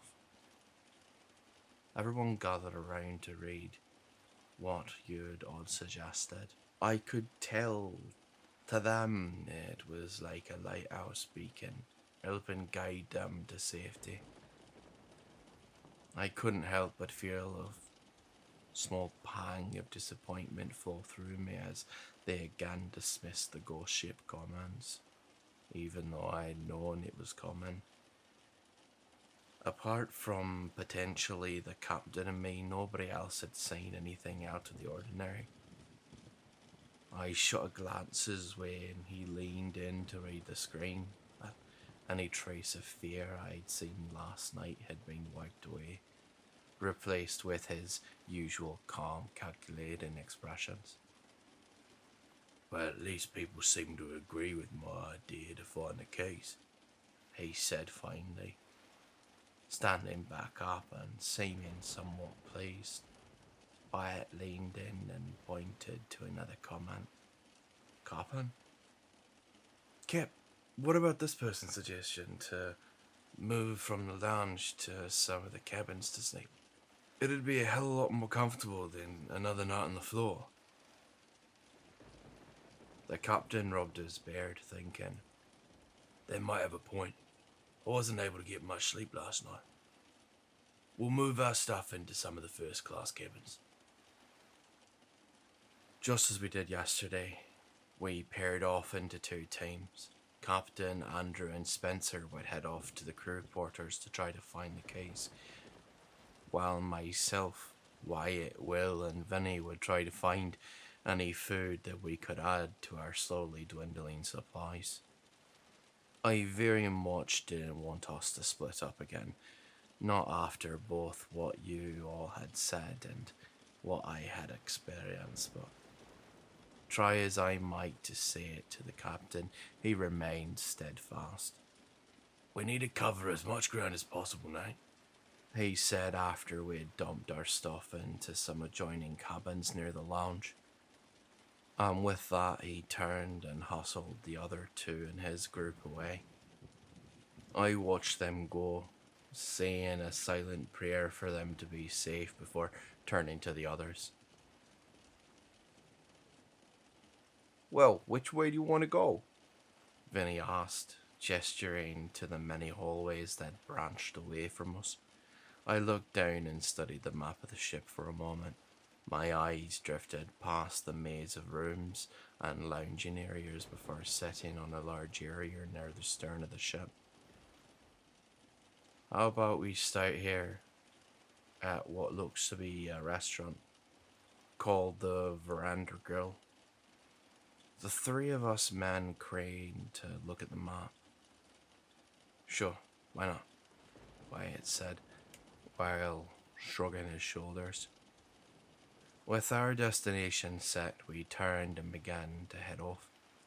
Passing through the lounge, we found ourselves in more hallways that seemed to stretch on forever.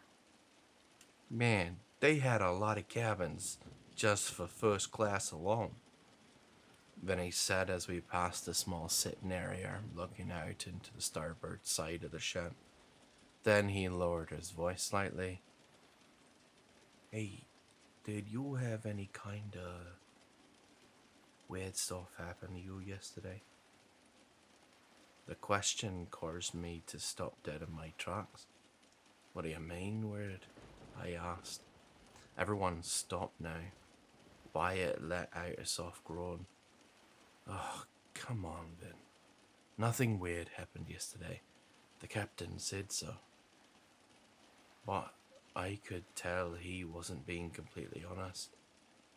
Will's brow frowned. What are you guys talking about? He took a step closer towards Vinny. Did something happen to you guys in the engine room? Wyatt let out another protest, but Vinny seemed to ignore him. I don't know, man. All I know is we were down there working like crazy to get the boilers up and running. When I looked over at the captain, he stopped in the middle of giving us directions. I had no idea what to do next. I saw the big man shiver slightly before continuing. He had the creepiest expression on his face. It was like he'd been hypnotized or something. The lights were on, but nobody was home. Then he just snapped out of it. He looked absolutely terrified for half a second, then seemed to remember what was happening and kept going. Wyatt cut in. That's 'cause he didn't get much sleep last night. He literally told us that when you asked him what was up. I swear to God, Vinny, you're making a mountain out of a molehill with this dude. Vinny shot a slightly irritated stare at him before turning back to Will and me. I just gotta know. Did any of you have anything weird or unusual happen yesterday? I exchanged a glance with Will. His expression was that of a perfect poker face, but the look in his eyes betrayed what raced behind him. For a moment, neither of us said anything. I debated whether to come clean about my experience, but Will spoke up before I did. No, nothing like that. Nothing besides accidentally tripping over an overturned chair. I felt a wave of surprise shoot through me. The entire time I'd known Will, I had never known him to deliberately lie. He was someone who always told the truth, even if it ended up bad for him. Where the hell did this side of him come from? There, see? All is well. All as well as it can be, Wyatt said triumphantly. Happy now, Vin? I saw him study our faces for another moment before shrugging. Alright, I guess it really was nothing. And with that, he turned and began walking down the hall again. I speared another glance at Will, but he simply shrugged at me and turned to follow them. I stared after him for a minute, unable to move, until a familiar shiver shot up my spine, one that indicated that I was being watched. I swung my head around, looking behind me, down that hallway. Nobody was there. Nobody that I could see, anyway. Feeling another shiver pass through me, I turned and jogged to catch up with the others. We found a set of stairs that, according to the sign next to them, led down to the restaurant deck from where we were on the main deck. Heading down a few flights, we found ourselves in yet another landing. Will suddenly let out a small laugh and pointed. Hey guys, check it out. Across the landing from us was what looked like a small booth. Glass and metal bars separated the person who sat inside from everybody else outside. Looking up, I saw a sign hanging over the window. Pursuer's office. That must be where any paperwork you need to travel aboard, along with any valuables that you want locked up in the ship's safe, Wyatt said. He let out a laugh. You think there's anything valuable still in there? Jewelry, cash, shit like that? I turned to him, feeling a bit astonished. You're joking, right? He shrugged. Hey, we're all aboard here. I mean, if we took anything, I don't think anybody would know, he said, grinning slightly. Yeah, until the ship gets brought back to dock, and the owners discover shit missing from their dumbass. Vinny said in a displeased tone. Now it was White's turn to give him a irritated look. I was just kidding, jeez. He looked down at the floor. Killjoys, he muttered. For my part, I gave him a long look, then looked over at the pursuer's office again. I don't think it would be anyone on land that would be pissed off if we stole anything, I thought to myself. Before anyone else could say anything, the radio let out a quick squeak. My heart momentarily began to thud in my chest. For a moment, I was terrified that I'd hear that man's voice come from it again. Instead, the elated voice of Captain came. Nate, we found the keys. They were hidden in the desk in the captain's cabin. I felt a feeling of relief wash over me, and I put the walkie-talkie from my belt and thumbed it as I saw relieved smiles across the others' faces. That's terrific, Cap. You want us to head straight into the radio room? The man spoke again, a sharp burst of static masking his voice. Say that again. Now the man's voice came in loud and clear. Negative, Nathan. We might still need some supplies. We don't know how long it'll take for anyone to reach us, and we're gonna begin running low on food soon. Go check out the restaurants like you were planning, and then come to us. Wyatt's face fell at his words, but I saw the other two nod at me. Roger that, Cap. We'll try to be as quick as we can. Over and out. And with that, I clicked off. Come on, guys. This way, I said, pointing to a sign at the start of the left hallway. The four of us made our way down the hallway. We walked past the porthole that was still open, and as we passed it, the smell of ocean filtered in. I slowed to take a deep breath of it, letting it invigorate me a bit, and then I froze. I started thinking to myself that I didn't just see that. I did not just see that. But I knew I had. As we passed the porthole, I shot a glance out, hoping to catch a quick glimpse of the relatively calm waters, and I caught a split-second glimpse of someone walking past it. It had been too quick to see anything besides a blur, but it had been enough. I felt the fear of yesterday return. Oh shit, not again, man. I thought as my heart began to race in my chest, and I felt a lump form in my throat. Hey Nate, you alright? The voice snapped me back, and I looked up to see the others had turned to look back at me. All of them wore confusion on their faces. I thought I'd find my voice for a second, and then spoke, trying to sound calm. Yeah. Sorry about that, guys, I said. Will cocked his head at me, giving me an odd look, but didn't say anything. Refusing the urge to look out the porthole again, I started walking, pushing past them to begin leading the way. Come on, let's go. Let's get this over with. For a moment I heard nothing behind me, and then I heard the others follow. Holy frickin' shitballs, Wyatt breathed out. This... wow. We stood at the entrance to the restaurant next to a small sign that read, "Please wait here to be seated." For my part, I couldn't blame him for such a reaction.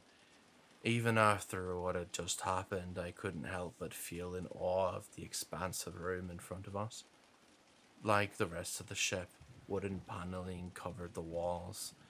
The only difference was that in here, squares and tiles of aquamarine had been indented into them.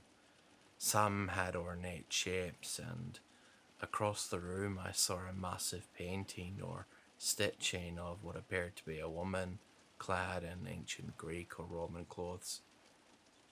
Below her, 4 horsemen reared up as if to charge, while several men seemed to hold everything up in midair. Tables with expensive-looking tablecloths littered the room. The sea-green upholstered chairs around them, almost inviting people to come and sit in them. Shooting a glance to my right, I saw a huge grand piano set against the far wall, and a huge aquamarine curtain covering what must have been a window to the stern deck. I don't even want to imagine what it would cost to eat here, said Vinny. Corzin never one to laugh softly. You're not joking, I replied, then pointed across the room at a metal swinging door. Look, there's the door to the kitchen. Winding our way through the sea of tables and chairs, we reached the door and stopped in front of it. I turned back to the others. All right, cross your fingers that we'll find something in here, guys. Taking a deep breath, I put my hands to the middle door and pushed. We found ourselves in a huge industrial kitchen. Pots and pans of all kinds hung from hooks on the ceiling, and multiple stoves stretched away on the far wall. Fanning out, we began to search the room, opening cabinets and drawers. Got what looks to be flour here, Vinny called, holding up a large white bag. Well, that's something at least. Continuing on, we pulled out more than a few ingredients, but nothing that we could immediately eat. It got worse when I opened a giant fridge and saw nothing but items like butter and milk inside. Damn it! Wyatt suddenly started yelling, slamming the fridge closed with a slam. He leaned back against the door, leaning his head back. Vinny softly spoke. Look, man, if they were at port when the storm ripped her away, it stands to reason there might not have been much left in the restaurant. We still have the holds and the meat lockers to go through, but at least we found some things. Wyatt's eyes snapped open and he glared at the man. Oh yeah? That's just like you, Vin. You've always got to try and cheer people up when you're not talking shit about things that have no merit. I realized the situation must have been eating heavily at him, and it was finally bursting out. Vinny narrowed his eyes and took a step towards him, clenching his fists. Hey, fuck you, man. At least I'm not the dumbass who's thinking about robbing a ship when we should be searching it for food. The two of them began to shout at each other, their voices filling up the room and bouncing off the metal walls. I shot a glance at Will, who wore a hopeless expression on his face. Finally, it got to the point where I couldn't take it anymore. Shut up! Both of ya! I screamed at the top of my lungs, feeling my own anger flare up at their petty squabbling. I stood there, breathing in deeply as the two went dead silent, turning to look at me with slightly astonished looks on their faces. I'm not someone who yells often. Usually I'm quite quiet and calm. When I yell, people take notice. For a few moments there was nothing but silence in the kitchen as we all just stared at each other. Looks of shame and guilt over Wyatt and Vinny's faces. And then I saw them open their mouths to speak, likely to apologize. But whatever words they might have said died away the second a sound suddenly sprung up from behind us. Back through the metal doors, the sound of the piano beginning to play. This wasn't the sound that caused our faces to go pale, though. What made the blood in my veins turn to ice and a gasp escape my lips? No, that was because along with the piano came the sounds of people talking and laughing softly. Occasionally, the sound of cutlery or glasses being picked up and put down, punctuated in between. My breaths began to come in short, ragged gasps as I slowly turned to look at the swinging door. Vinny was the one who spoke first, his voice barely above a whisper. The fuck? I turned back to look at him. His mouth hung wide, his lower lip trembling slightly, the sight frightening me more than the sounds emanating from back the way we came. Vinny isn't someone who spoke easily after all. Then again, this isn't exactly a normal level of creepy shit, is it? The sounds continued. I heard what sounded like a woman let out a particularly loud laugh, and then Wyatt spoke up. What do we do? He asked. The unspoken answer was one I'd been trying to avoid in my head. Aside from that door, there was no other way out of the kitchen. I forced myself to take a step towards the door. Nate, what the hell are you doing? Vinny hissed at me, but I ignored him, taking another step forward.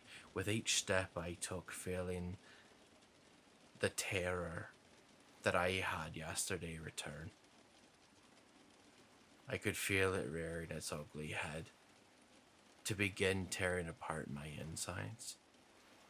I pictured dozens of shadowy figures waiting just on the other side of the door for us, waiting for us to step out so they could rush us. But it was either sit in that kitchen until the sound went away, if it did, or open the door and peek out. By the time I stood next to the door, my heart felt like I had just finished running a furlong, and the sweat was rolling down my face. I started thinking to myself, God, please don't let them be there. Don't let it happen again. Don't let me see them. Slowly I reached out with a trembling hand, watching as it made its way to rest on the metal, which felt shockingly cold to the touch. I turned and gave one last look at the others. They looked absolutely petrified. As I began to turn back, a new sound came, this one louder, almost ear-piercing. I ripped my hand away from the door, clapping both over my ears as they threatened to burst. It continued for a few moments, and the realization slammed into my brain what the source was. It was the fucking ship's horn. Then it ceased, dying away but leaving the sound echoing in my head. I slowly pulled my hands away, looking up to see everyone else doing the same. And that's when I realized that everything had gone dead silent. The sounds of the piano and the people no longer came from the other side of the door. It was as if they had never been there in the first place. Turning, I saw the others had realized it as well. Wyatt suddenly strode forward, pushing past me and slamming his shoulder into the door. It flew open, softly hitting the wall behind it with a thunk, revealing the empty restaurant, as empty as it had been when we had entered. For a moment he simply stood there as we gathered behind him looking out. Then he took 2 steps into the room. No, there's no fucking way. he softly muttered to himself. He swung around, an almost wild look in his eyes. I mean, you all heard it too, right? Slowly we all nodded. His eyes darted around as he looked at the floor. It's freaking impossible. We're alone in this ship. But there was freaking people out there. People talking and shit. There was a fucking piano playing. He suddenly swung around, raising his arms and screaming into the empty room. What the fuck is going on? The three of us slowly left the kitchen. Vinny went and stood beside Wyatt, trying to calm him. But I could see that the experience had, for lack of a better phrase, royally fucked up the man's brain. And that wasn't even half as fucking terrifying as what I saw yesterday. The thought made me snap my head up and look around the restaurant, half expecting to see the shadowy figures emerging from the corners, but nothing stirred. The radio in my hip squawked. Nate, come in. Right now. Over. I reached down, trying to steady myself. I took a deep breath and thumbed the walkie-talkie. I'm here. What's up, cop? The man's voice came in again. I noted with a pang of surprise that there was a trace of anger in it. Wherever your team is, get the fuck up to the radio room now! I looked up from the radio, seeing that everyone had turned to look at me. I saw the same expressions of confusion and worry as I must have had on my face. I hit the button again. We're on our way. Sparing a last look around the restaurant, I motioned for the others to follow as I hurried up the hallway. So you're telling me that none of you managed to get inside the radio room and rip off the microphone? The captain demanded, his veins in his neck bulging out from barely disguised rage. Everyone stood in front of the radio room, which now hung wide open, the metal door swinging slightly, letting out soft creaks. I looked inside, seeing the ancient setup, sitting along the left wall of the room. My eyes ran over all the equipment stacked neatly on top of each other, finally coming to rest to the place where the microphone used for transmitting radio calls stood. I should say, where it should have stood. Instead, the space laid bare, and I saw that it hadn't been gently pulled out of the system either. Frayed and snapped wires hung from the jack still hooked onto the radio, showing someone had ripped it out with great force.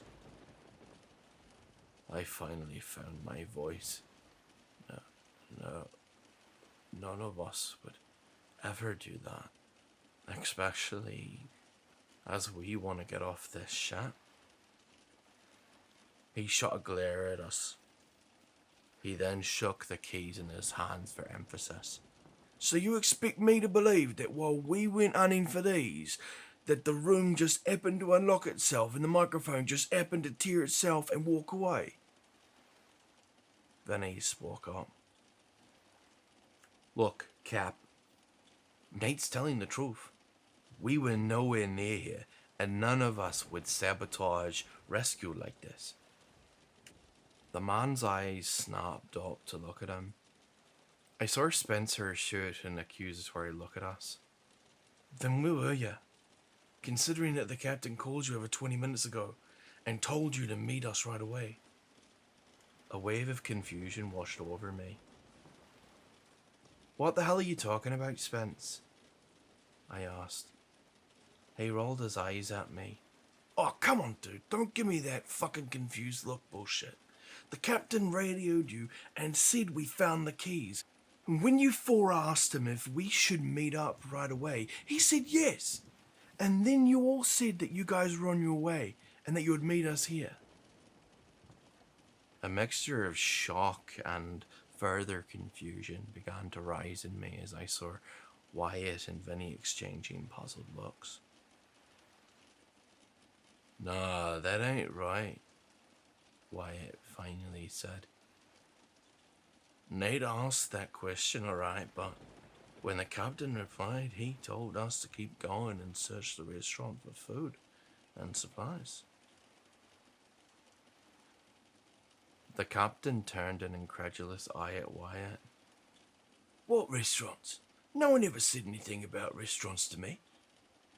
I just said try to find some food and supplies."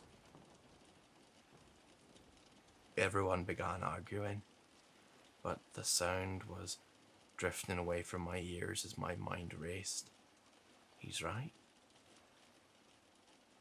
He never said anything to me about restaurants before we split up. Just supplies. A shiver shot up my spine as another dot connected. And I never said anything about the restaurants when I replied to him. He was the one who...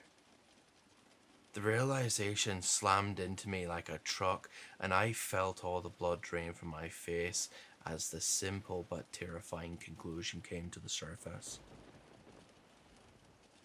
That wasn't the captain. I breathed out. Everyone stopped arguing to stare at me. "What?" Andrew asked, seeming confused. I slowly turned and looked at the three who had been with me, quietly repeating myself. That wasn't the captain who was talking to us. I saw the realization slam into Wyatt and Finney's face, saw their faces turn as pale as mine. "Oh, fuck. No," Wyatt whispered, his eyes beginning to frantically dart around in his sockets. "Somebody want to explain to me what the hell you're saying?" the captain demanded, but I didn't answer. I stared at the shocked and frightened faces of my crewmates, at my two crewmates. I forced my voice to squeak out, "Where's Will?" Everyone went silent as they began to look around. Then they began to call his name, and then finally everyone began to run around, searching for our missing friend. Spencer dashed up the stairs to the bridge, returning later to confirm it was deserted. Panic began to well up inside me as we moved from the bridge back down to the promenade deck. The guy was here not even 5 minutes ago. How the hell did he slip away? "Will!"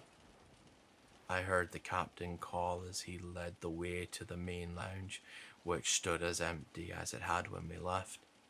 He turned around, a look of panic on his face. "Where the hell did he go?" he exclaimed, as he continued to run for the other end of the room. A thought slowly began to push forward in my mind. For the life of me, I still can't explain why it came to me, but the more it persisted, the more I became convinced that I was right.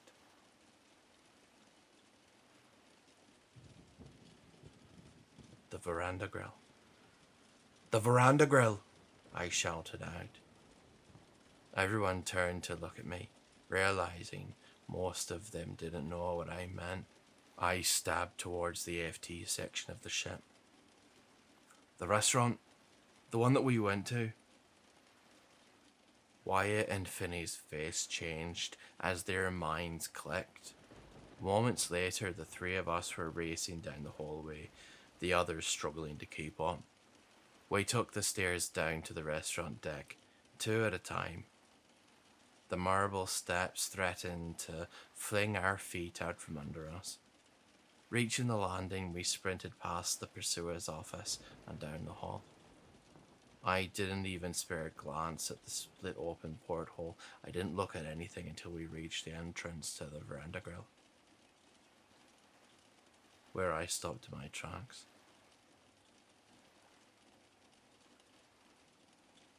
What did you stop running The captain began, but his voice died away as he heard it as well. Everyone stood there, still and silent as a statue, just listening. There were voices coming from inside the restaurant, just out of sight around the corner. I felt my pulse quicken and my heart begin to pound. The first voice I instantly recognized as Will. The man's snorting laughter was unmistakable, but it was the second voice, a woman's voice, that for yet another time that day froze my blood in my veins.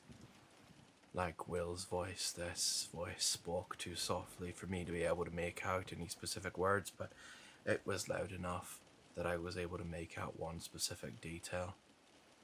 The woman spoke with a clear British accent. What the actual fuck? Andrew managed to spit out. I slowly turned around, looked at the captain. His face had turned as white as a sheet, and I saw his lower lip quiver slightly. Then it set, and he strode forwards. Captain, no. I whispered, reaching out to snag his arm, but he tore himself out of my grip and walked into the restaurant. Instantly, the voices stopped speaking and he simply stood there, staring at something out of sight. Then he gestured for us to come and join him. We all walked quickly to stand next to him. The restaurant was empty, looking exactly as it had when we left, with one exception. At a table near the piano, Will sat, his back to us. He didn't turn as we entered, simply continued to sit and stare at the wall. Everyone exchanged a look. Then the captain led us over to him. As we approached him, I suddenly became aware of a smell which hung in the restaurant, one which was impossible to miss: perfume. It grew stronger as we stepped next to him, and for a moment I was terrified that we'd see him dead, his mouth wrenched open in a silent, unending scream. Instead, to our surprise, a happy, content smile adorned his face. His eyes were glazed over, almost as if he were drunk or hypnotized. Will? The captain finally asked, his voice low and gentle. At his words, he swung his head to look at all of us. Oh, hey guys, he said, his voice sounding almost like a character in a cartoon who had just been stuck with Cupid's arrow. Wyatt spoke up. Dude, where'd you go? You scared the hell out of us. Will shrugged his shoulders. Oh, I'm sorry, everyone. I just met the most wonderful woman. He let out a content sigh. The woman of my dreams, for sure. A chill ran up my spine at his words. What woman? I managed out. He smiled. Her name is Diana.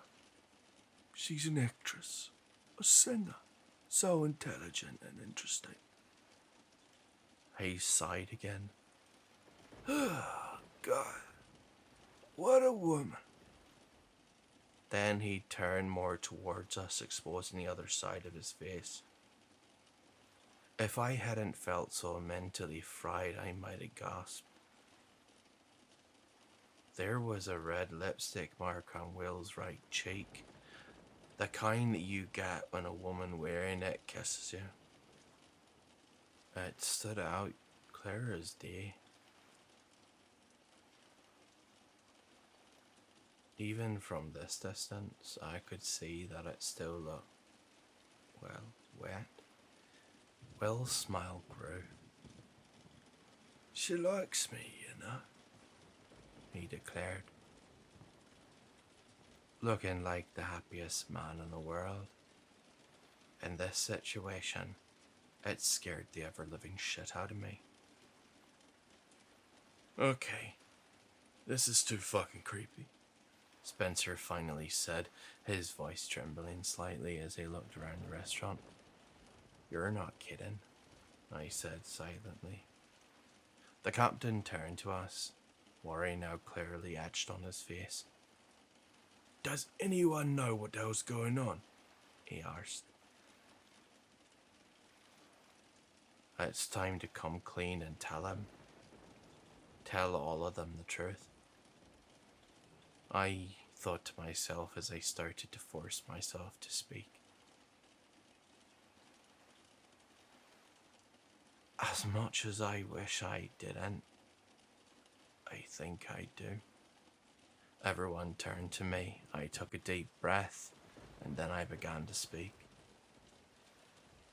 I told them everything about it all, everything that happened, everything you guys had said, the things they denied about the horrifying things I saw in the darkened hallway yesterday, and about what the four of us experienced not even half an hour ago right in this very restaurant. As I spoke, I saw some of my crewmates' faces go pale, others seemed to fight what I was saying. I saw Spencer and Andrew. They didn't believe a word that I said, or at least didn't want to. But I saw that the captain did. When I finished, there was a long silence. The captain then spoke. I'm not entirely sure I believe all this. That this is the actual Queen Elizabeth that were aboard, and that it's actually a ghost ship, but this... He gestured towards Will's smiling, lipstick-covered face. This is all I needed to make up my mind. He looked over at me. We have over a week and a half's food and water left. We're gonna go gather up in the lower one of the lifeboats. We're gonna row the fuck away from the ship as fast as we can, and we're gonna pray we make it back to land. At his words, Will's face suddenly turned worry.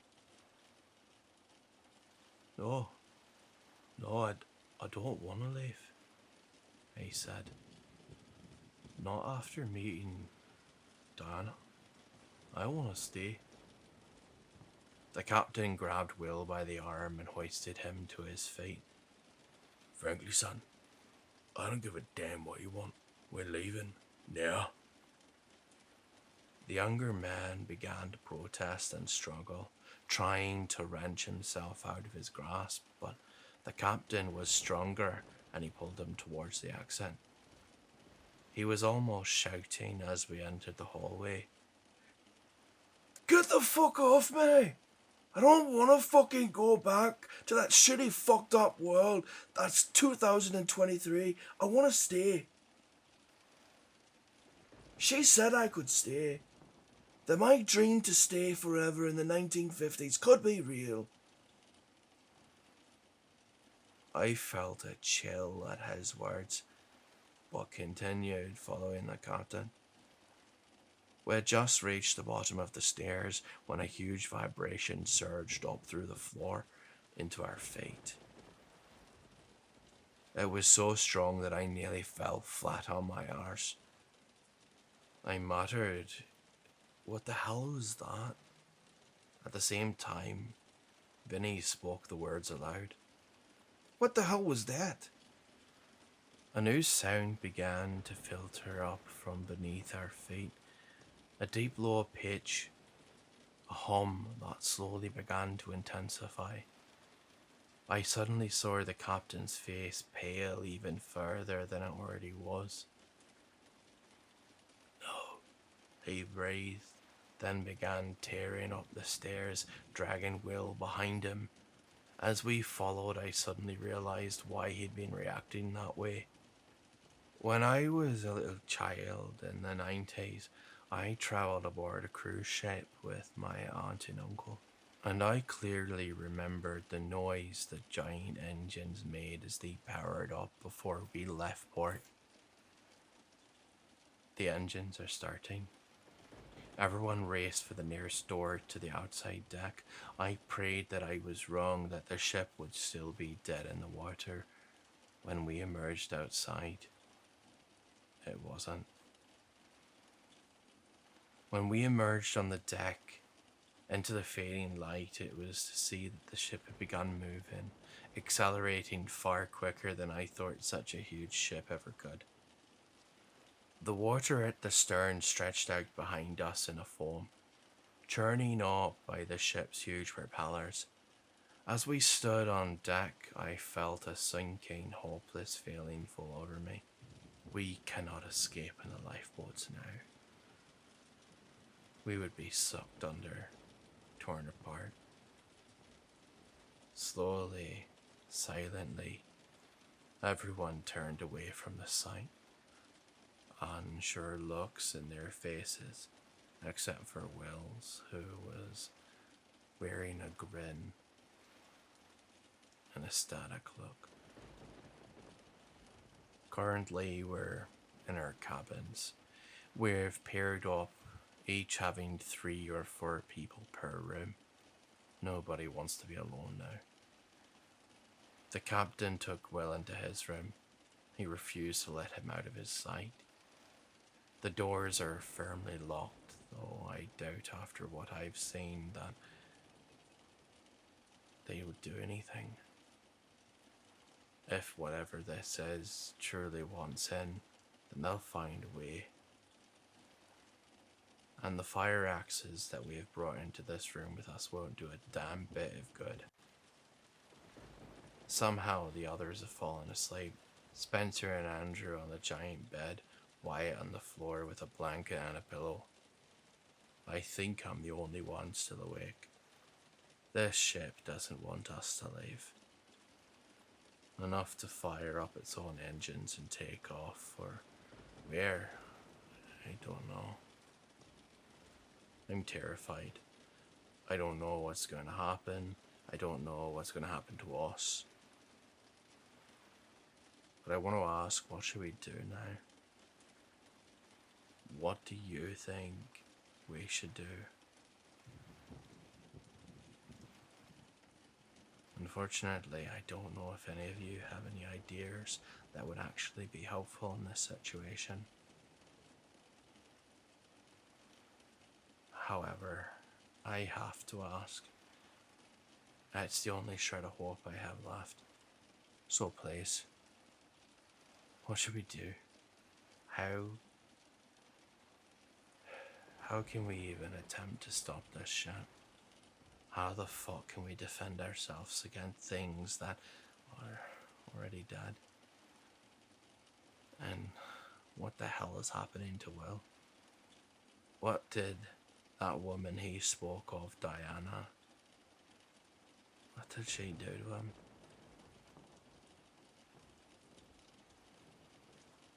I was about to finish this message to you, but I have to tell you 2 final things. 2 things that scare me almost more than anything that's happened today. The first is that I hear music. Not music over the intercom, but actual live music filtering in through the door and the walls. It's an old song, and one I recognize. A song my grandmother used to listen to constantly. A big band song called In the Mood by Glenn Miller. Verse is that I hear voices, I hear laughter, and occasionally I hear screaming. But that's not the part that scares me the most. What fills me with an existential dread as I was sitting here typing, Something was forced under the door. When I flicked on my flashlight with my shaking fingers and aimed it at the floor, I saw one of those programs, like the one I found yesterday. When I went over to it though, I saw it was different. A smiling cartoon octopus stared up at me from the cover. One that was playing a trumpet and a violin, its tentacles holding the same objects that had been on the other program. When I flipped it open with my shaking hands, I saw two things that made me want to scream. The first was the date in the upper right hand corner. It read Wednesday, December 6th, 2023. The second was what it was saying on the left hand side of the page under the notices bulletin. We would like to welcome on board our newest passengers, Gabriel Lerner, White, Strucksky, Vincent, Gaetano, William Jenkins, Andrew Weber, Spencer Michaels, and Nathan Rogers. We hope you enjoy your stay with us. My God. God help us.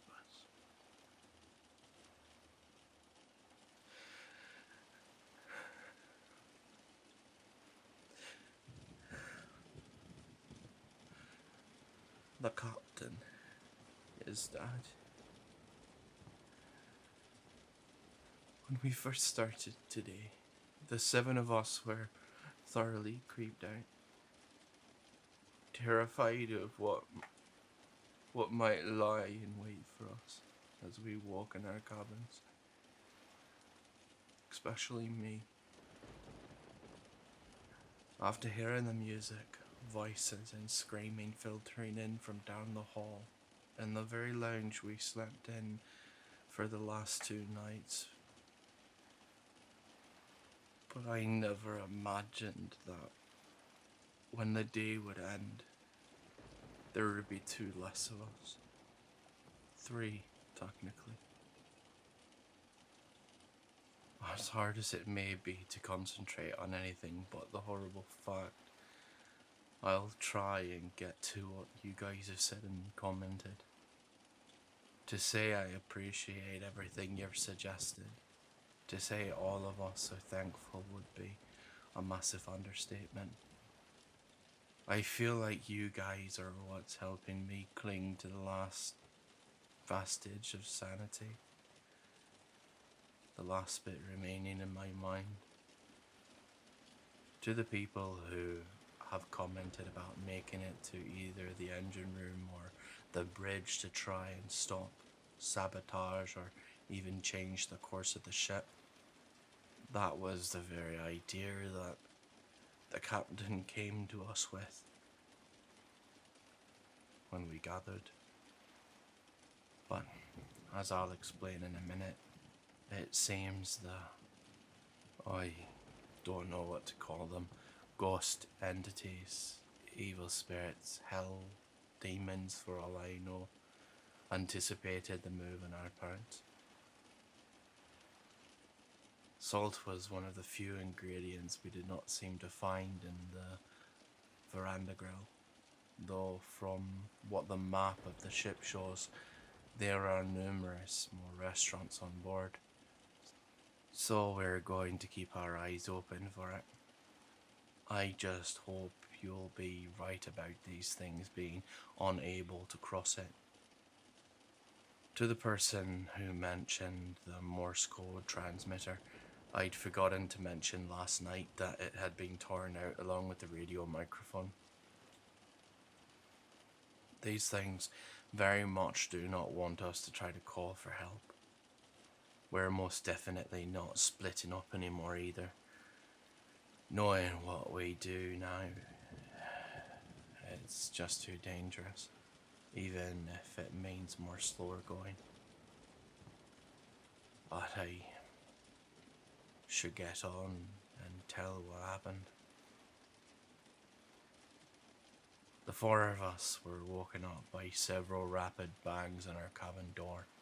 After seeing the program which had been shoved under the door last night, I was only able to catch small spurts of sleep. Ones that were interlaced with horrendous nightmares of dozens, hundreds, thousands of the spectres outside pressing up against our cabin, asking us to open the door and invite us to the party down the hall, before bursting into laughter and screams. So when the knocking began, I shot up from where I'd been curled up in the room's love seat, my clouded, half-asleep mind filling with panic and terror. They're here for us. However, the voice on the other side of the door filled us with a momentary sense of calm. It was the captain's voice. But remembering what happened with the walkie-talkie yesterday, Wyatt shushed us and crept to the door, putting his eye against the peephole. He stood there for a moment and then pulled away, a look of relief in his eyes. "It really is him," he breathed out before unlocking the door.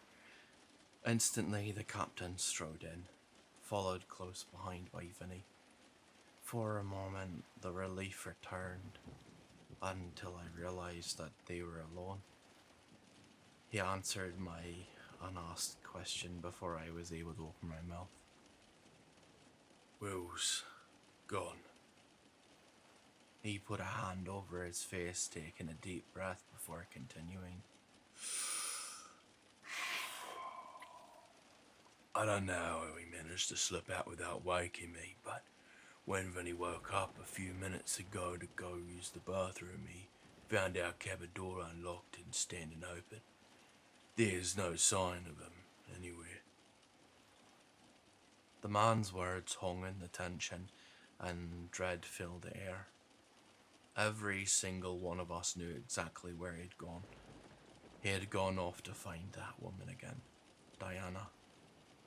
Finally, the silence was broken by Andrew. "So, what do we do now?" A pained look crossed the captain's face.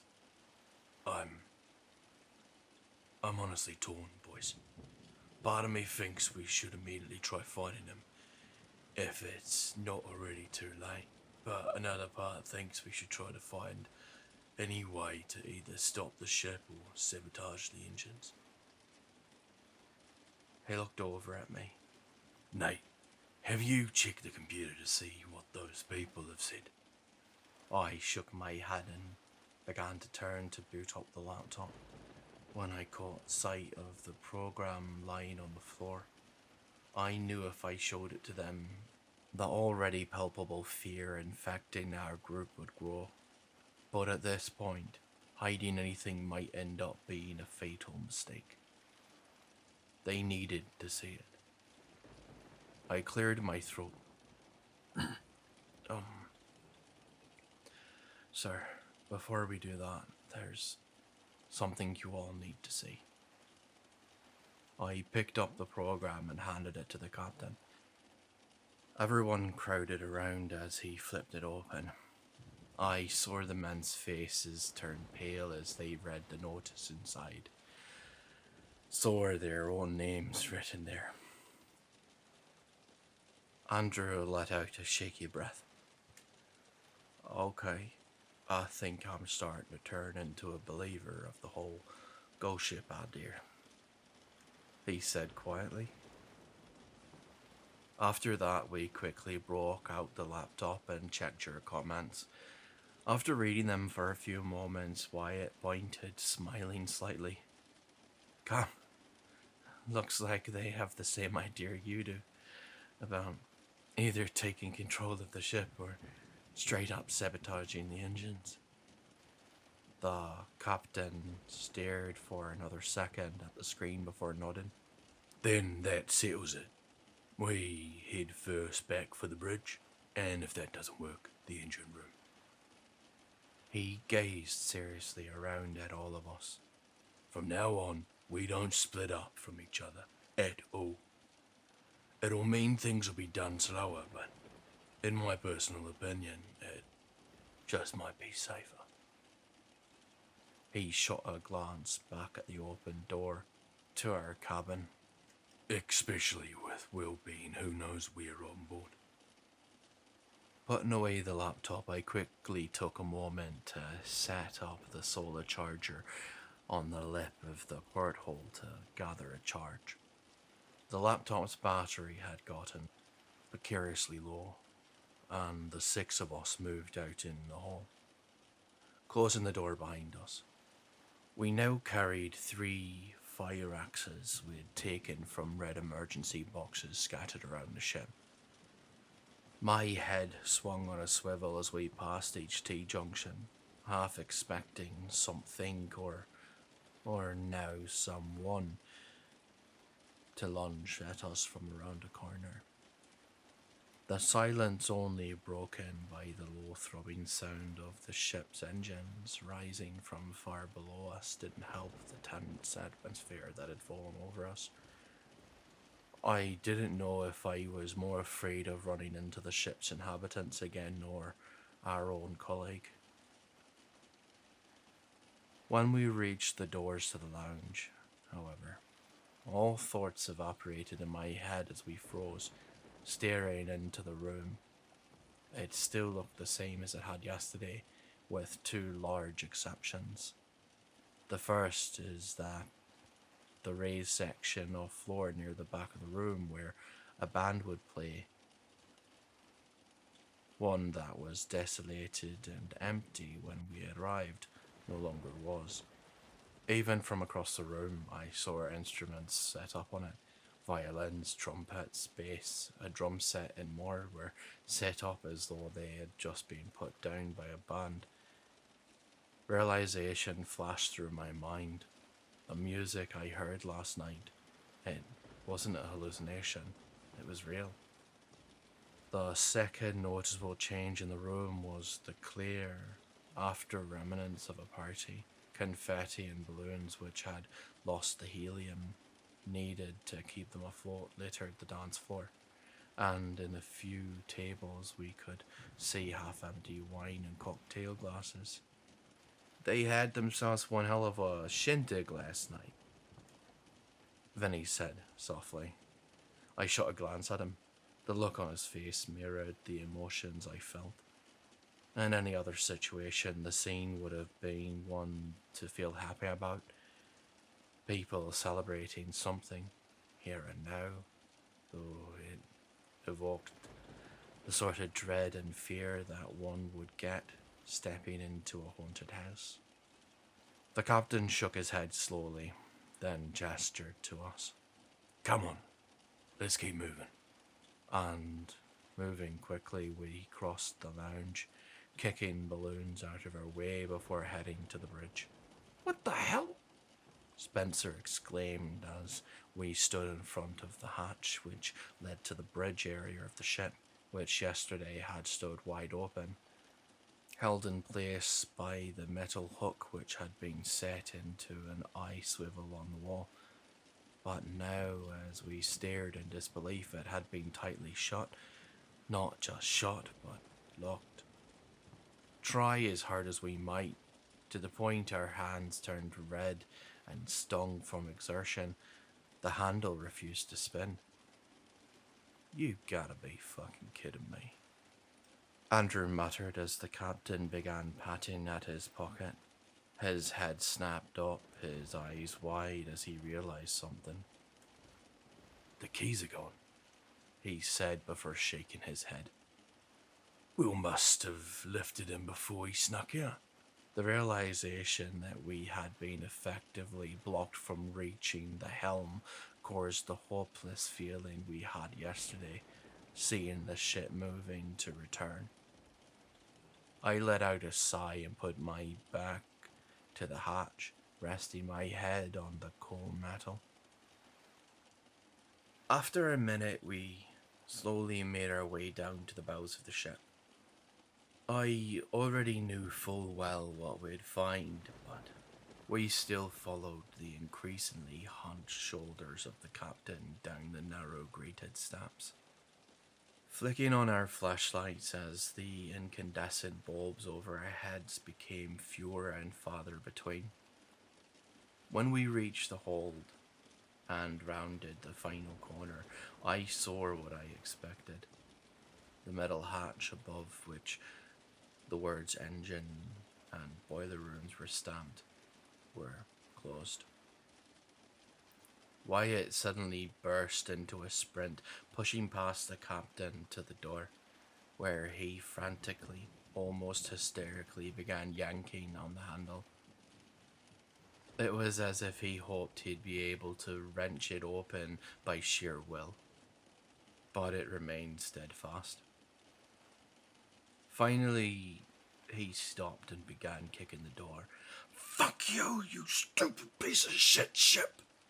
He screamed, his voice bouncing off the grated floor and pipes echoing away into the gloom. "And fuck all of you long-dead, ancient last country ass ghosts!" He collapsed to the floor, beginning to cry softly.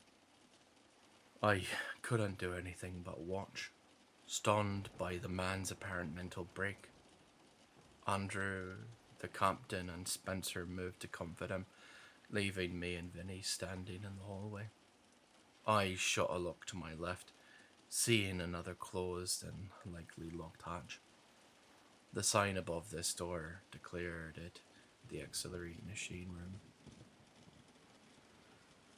Sighing, I placed my head in my hands. They knew Wade would try this. They knew, and they got ahead to cut us off, likely with Will's help. I was just trying to calm myself when the sound, one that was almost so quiet I missed it, reached my ears. "Nathan!" I froze in place, a massive shiver racing up my spine at the call. It was replaced by a steady stream of chills as my eyes widened behind my fingers. For a moment I waited, barely breathing, as I strained my ears to hear. My heart was doing the Macarena inside my chest. All I could hear was the soft hissing of the pipes that ran alongside us and over our heads in the ceiling, along with the soft voices of the men ahead of me. I forced myself to let out a deep breath, trying to relax. "You're hearing things, buddy. This is just the pipes, nothing more. They're not down here with you." I was just beginning to believe it when it came again, and this time it was unmistakable. "Oh, Nathan." It was the man's voice that I heard on the radio the second day aboard. The one I'd heard through the radio. It called out to me in a sing-song manner, and without seeing anything, I knew the owner of the voice was smiling, and not a pleasant smile either. I slowly stood straight, pulling my hands away from my eyes as my breath became ragged and shallow. And then, just when I thought it was impossible to feel any more frightened, the feeling of being watched came again, now from directly off to my right. Another chill shot through me as I realized where I was standing. I was standing almost directly in the middle of a T-junction. Oh shit. Swallowing hard, I slowly turned, aiming my flashlight with a shaking hand down the hallway. I almost screamed. The shadowy figures were back. They stood at the end of the hallway, underneath a sign labelled water softener and air conditioning plant. I couldn't tell how many there were, but they packed the halls from one side to another, standing just out of reach of my flashlight's beam. Horror and dread filled every crevice of my body, and I felt myself beginning to shake. I attempted to speak, but my voice seemed to catch in my throat, and then they took a step forward. The horror I felt increased as I saw the overhead lamp wink out, plunging the next section into darkness. I found my voice struggling to pass a single word over my lips.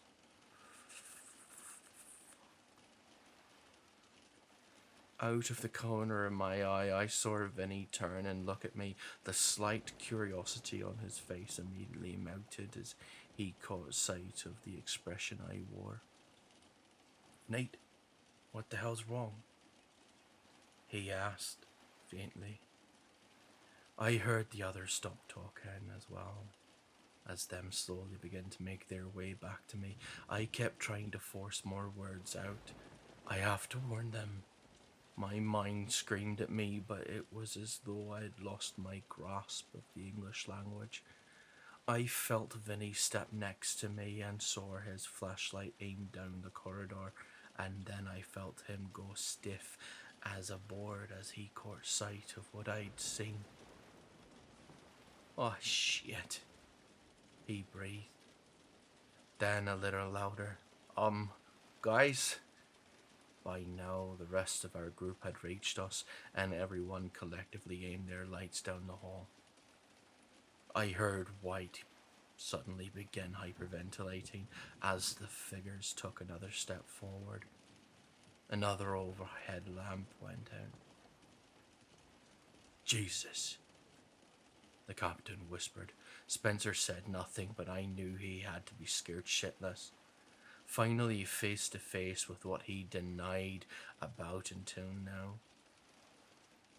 As a third light went out, I finally found my voice again. "Gabe!" I felt the captain put a hand on my shoulder. "What is it, Nate?"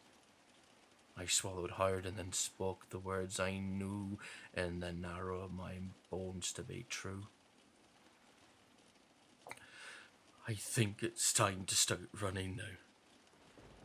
The next moment, all of us were turning and sprinting back the way we'd came. Behind us, I more felt than heard our pursuers give chase, and I heard a noise that chilled me to the bone.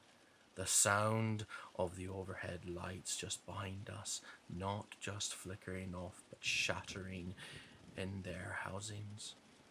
The metal halls rang out with our screams and shouts as we urged each other to move faster.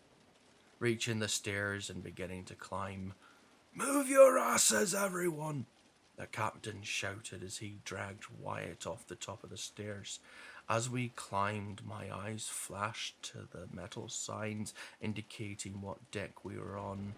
We passed G deck, then F deck, making our way up. As we reached the top of the landing, I spared a look down, and this time I did scream.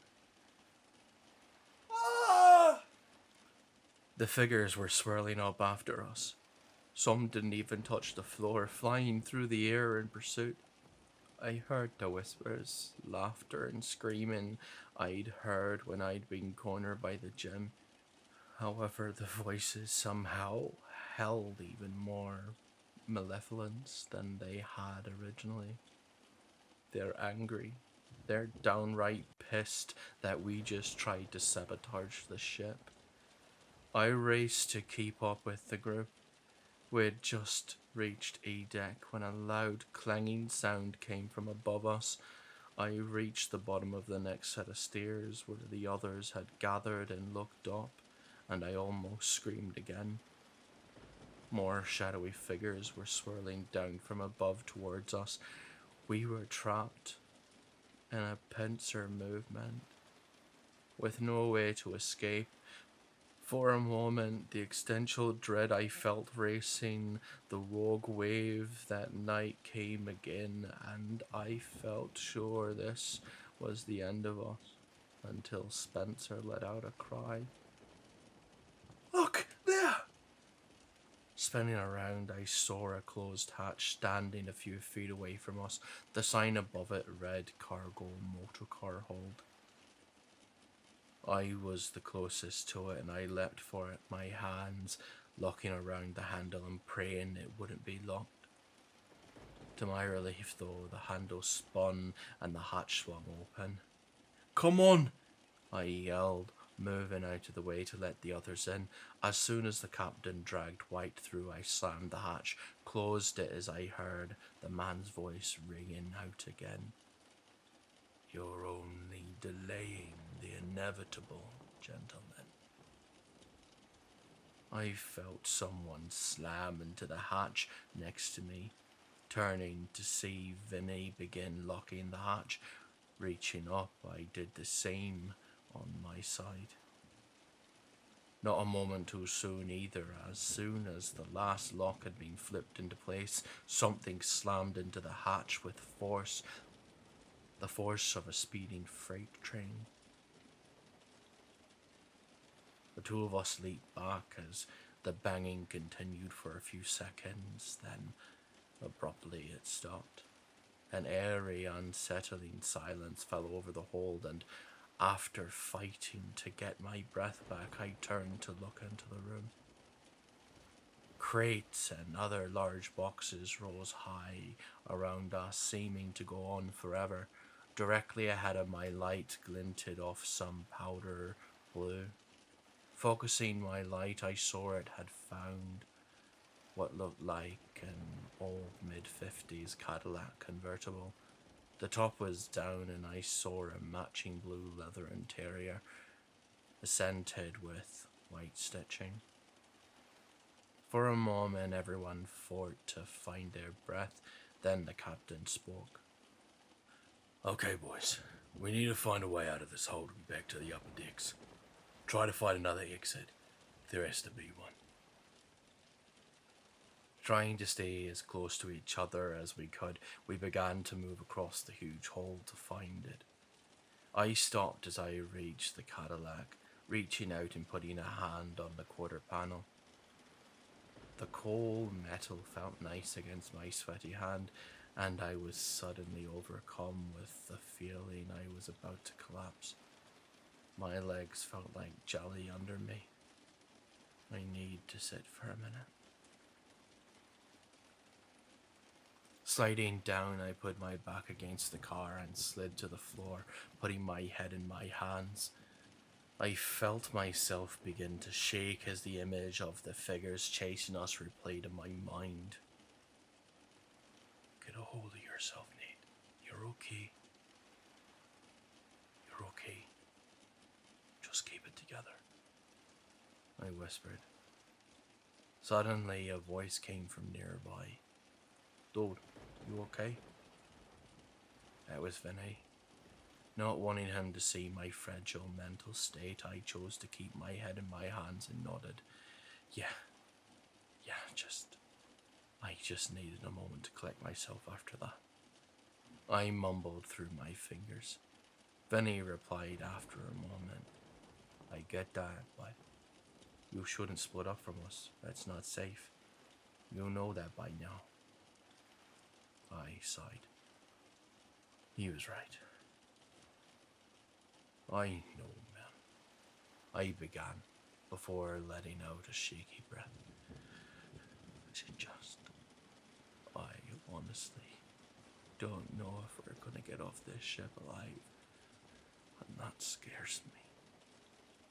Speaking the truth felt like a massive weight had been lifted off my shoulders. I felt the car rock slightly, indicating he leaned against it. He let out a deep breath. Honestly, Nate, I've had the same thought. For a moment, the man's words comforted me, knowing someone else felt the same. Then he continued.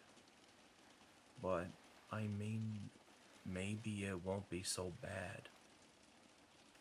Confusion washed over me. What? Vinny's voice came again.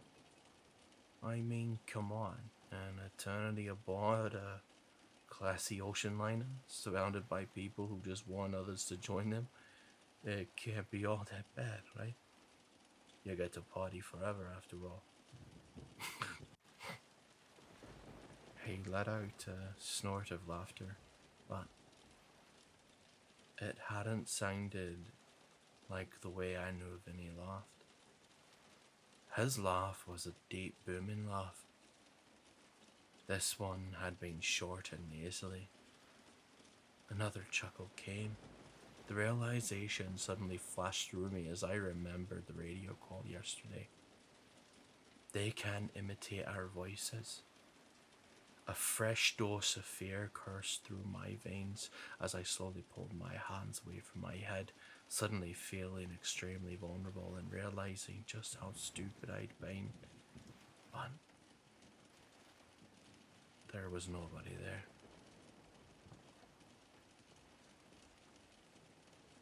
I mean, after all, It's inevitable.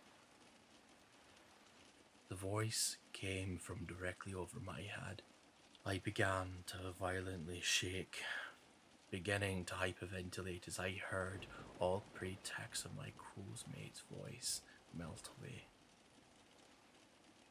I was terrified to look up, but I couldn't help myself. Slowly, the feeling as though I were about to die of a heart attack at any moment. I craned my neck to look above me. A pair of eyes stared down at me, peeking over the side of the Cadillac's hood. One that held both amusement and malevolence to them. The next few moments were nothing but a blur to me. The only thing I can remember is hearing my own shrill screams. That, and blindly running away as I heard the confused and terrified shouts of the others as they attempted to chase after me. I didn't even become cognizant of anything until I found myself in an unfamiliar foyer. Snapping back to reality, I looked around. I could hear the others' voices filtering up from below, calling out my name. What the fuck just happened? Swallowing, I turned and looked over the railing. I could see the flashlights wildly aiming around. I swallowed, then yelled. Here! I'm here! A light flashed up, hitting me in the face and momentarily blinding me. I found him! I heard the captain's voice call. Nathan, stay right where you are. We're coming up. All right. I called back down, then took a step back, aiming my light to see where I was. My light flashed off the sign which declared I'd somehow dashed all the way up to the sea deck. 3 decks. Then the image of the eye staring down at me swarmed forward in my mind.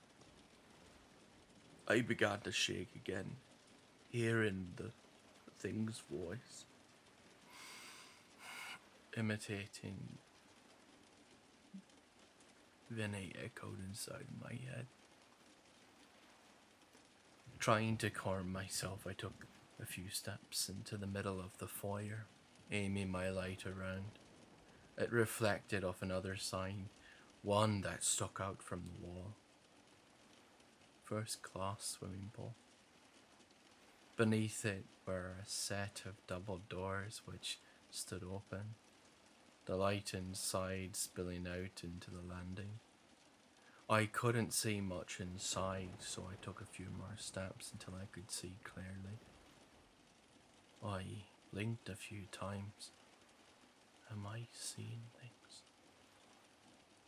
I wasn't. The swimming pool was packed. I saw people in old-style bathing suits swimming in the pool. A woman wearing a bathing cap swam by, heading left, doing the butterfly stroke. The happy cry of children laughing could be heard, and 2 suddenly flashed by the doorway as they chased one another. I realised music filtered out from the room as well. Old swing music which was playing from an intercom inside. None of that was what caused me to gasp. It was who I saw standing across on the other side of the pole. I struggled to find my voice before calling out, "Will!" At my call, he turned and looked at me. A huge grin spread across his face, and he raised his arm to wave at me. He looked nothing less than like the happiest man on the planet, and he wasn't alone. A second pair of eyes had turned to regard me at my call. A pair of blue, almost sapphire eyes, ones that for a moment made me feel as though I were falling under some kind of spell. Platinum blonde hair bobbed around the shoulders, and a voluptuous lips pulled back into a smile, one that held equal amounts of warmth and eeriness to them. She wore a white turtleneck and slacks that accentuated her figure, and a bracelet dangled from one wrist. The lips converted into a smirk as she snarked an arm around Will's shoulder and one eye closed in a wink. I'd never seen the woman before, but instantly I knew that she was Diana. Then the doors to the pole slammed shut on their own. "Well!" I screamed, sprinting to the doors as I heard the others reach the landing. I heard them call out for me, but I was ramming my shoulder into the doors, trying desperately to get them to open. "What's happening?" I heard the captain cry out. "Will, he's in there," I screamed. Instantly the others joined me in pushing after. A moment, the door suddenly swung inwards, almost sending us into the pole. I froze, feeling a wave of shock flash through me. The pole was empty. What? No. He was there. He was there, and there were dozens of people in here as well. I began blabbering out. There were people, and there was a woman next to him. I swear it had to be the one he was talking about, Diana. Then the door slammed shut, and I trailed off, looking at the others. Some held frightened expressions on their faces, but some, like Andrew and Spencer, I saw had confused, disbelieving looks on their faces. I felt a wave of anger flush through me. "I'm not crazy!" I suddenly began screaming. "I'm not fucking crazy, so don't you dare look at me like I am that. Not after the hell we just went through down below." Instantly, I saw reality crash into them. Looks of guilt and shame passed over their faces. They knew they were in the wrong here. I saw Spencer begin to open his mouth, but it was cut off as Wyatt began screaming behind him. "You know what? Fuck this!" The others turned to see him running for another of the red boxes which contained a fire hose and axe. To my shock, he punched straight through the glass with his bare hands, something that should have broken them. But somehow he yanked an axe from it without a glance at his shredded and bleeding hands. His eyes danced wildly around in his sockets, and I instantly recognized that he had gone off the deep end. He began to scream again, both at us and around him in general. "Fuck this, man! I've had it with these fuckers dicking us about and trying to drive us insane before they kill us. You fuckers want to get it on with me? That's fine, because I'm coming for you." And with that, he turned and bolted up the stairs for the upper decks. "Wyatt, wait!" The captain yelled, but he was already out of sight. Come on out, you 20th century shitheads! I heard him scream. The captain turned to us. Come on, we can't let him get too far away from us. We all began sprinting up the stairs, following the man's voice as ranted and raved about wiping them all out. He really has gone over the deep end. He's yelling about killing already dead people with an axe. Pursuing Wyatt, we reached the promenade deck and stopped on the landing. Wyatt had stopped screaming. The entire ship had gone dead silent. Not just dead silent, a deadly silence that held the worst connotations to it. Fuck. No, I thought. I saw the same realization reflecting in everyone else's face. I swallowed. Wyatt! I called out, my voice muted, bouncing off the carpet and wood panel walls. There was no answer. Wyatt, buddy, talk to me. Where you at? Andrew yelled out. Still nothing. And then slowly at first a new sound began reaching us. The sound of sobbing and mumbling. Please, please, I'm sorry. Please, not that. Wyatt. Come on. The captain urged us, leading the way down the hall towards the lounge. The doors still stood open, and I could see the balloons and decorations still on the floor. As we drew close, my blood turned to ice as I heard Wyatt begin to scream, half angry, half terrified. No! No, you're not doing that to me! The captain yelled out. Wyatt, we're coming! He was the first to reach the doorway. The axe suddenly swung around from the right side of the doorway, faster than I thought possible.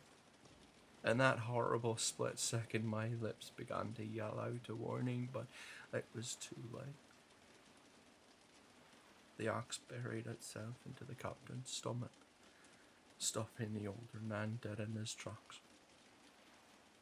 I heard him let out a strangled cry, more of a gasp as he doubled over. The axe pulled out of him, blood spilling to the floor from the man's wound. A moment later, Wyatt emerged from around the corner. A wild, insane rage plastered on his face. I got you, you fucking ghost! He screamed in the captain's face. I saw him raise the axe again, this time high over his head as he screamed again. Bleed, you shitter! I saw Vinny and Andrew begin rushing towards him, trying to stop what they saw coming, but again, I saw it was too late. I closed my eyes, turned quickly away. I didn't want to see the axe slam into the captain's head. The head of a man who had taken me under his wing and kept me from going broke, who had helped me pay for my aunt's funeral when she passed away. I couldn't bear it. But I heard it, and it's a sound I'll never be able to forget. Horrified silence settled over the room, and I turned back, feeling like I was about to vomit as I saw the axe buried in his scalp.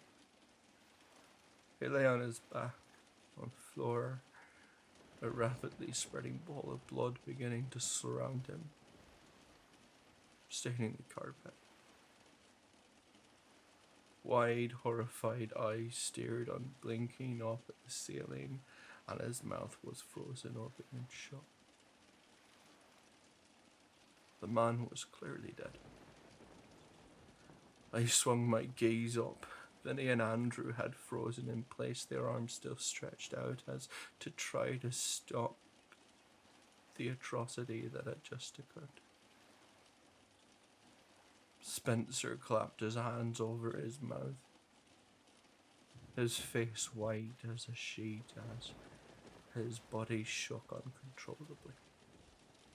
My eyes lifted to the blood-splattered face of the captain's murderer. The look of insane rage and bloodlust lingered in Wyatt's eyes for another moment, then I saw it die away. I saw him snap back to reality.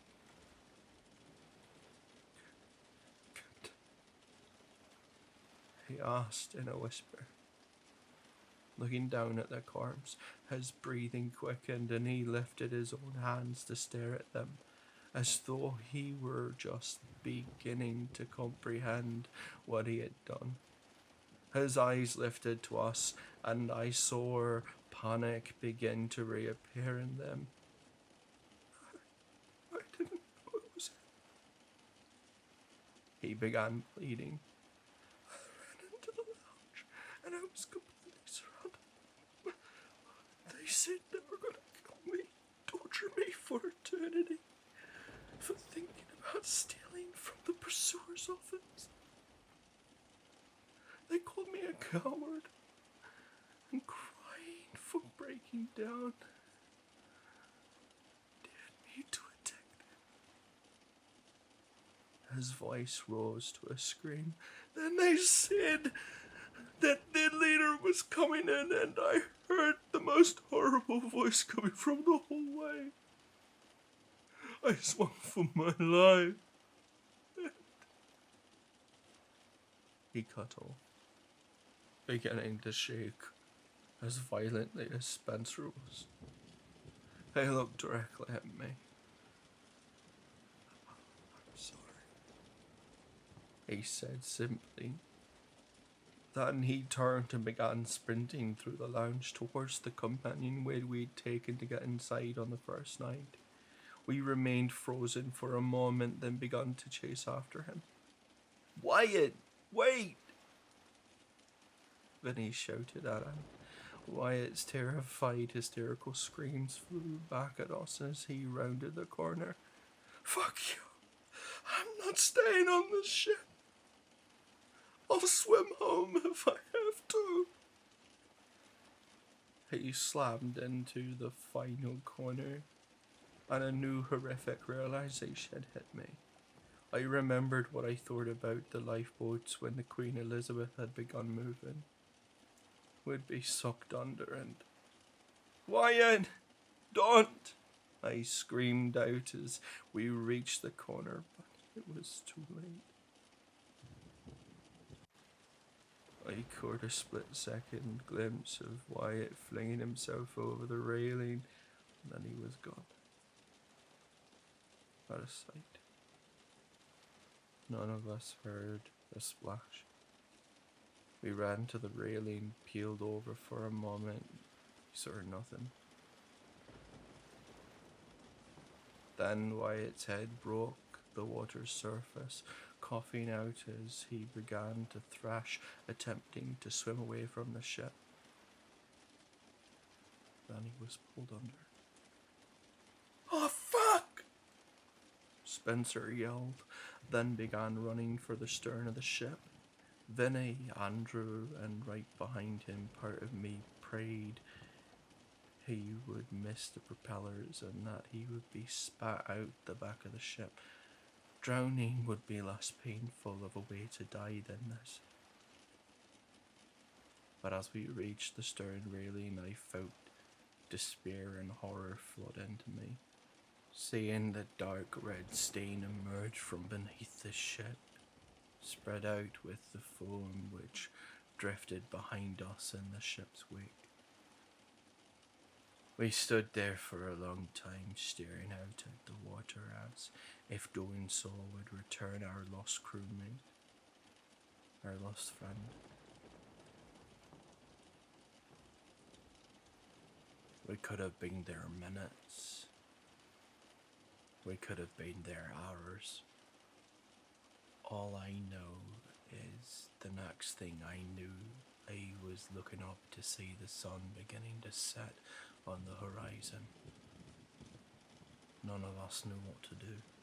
We were numb and unable to function. So we did the only thing we could do. We went back to our cabin and locked the door. That is where I am now. There's only 5 of us left now. The others have, for the life of me, I don't know how I managed to fall asleep. I can only guess so much mental and physical energy was zapped from them to the point they couldn't stay awake, even if they wanted to. Me, I'm too afraid to sleep. I'm afraid I'll dream of the horrifying things I've seen today, of the figures, of the voice, the eyes staring hungrily down at me from over the hood of the car in the hold, of Wyatt either driven insane or hallucinating a false image brought on by these ghosts, plunging the axe into the captain's body and him disappearing into the water, of him being sliced to pieces by the giant propeller blades.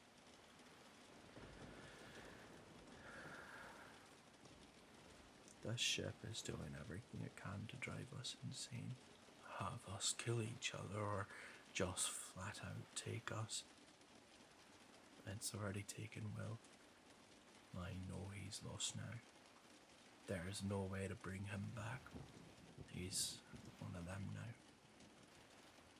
And it makes me realize something. I said there were only 5 of us left. But in reality, there's only 4. For how much longer, though, I don't know. The compass I have in my supply spins around non-stop. I can't even tell which direction we're heading in, and I don't know how to position our location by the stars. The only person who knew how to do that was the captain, and he's dead.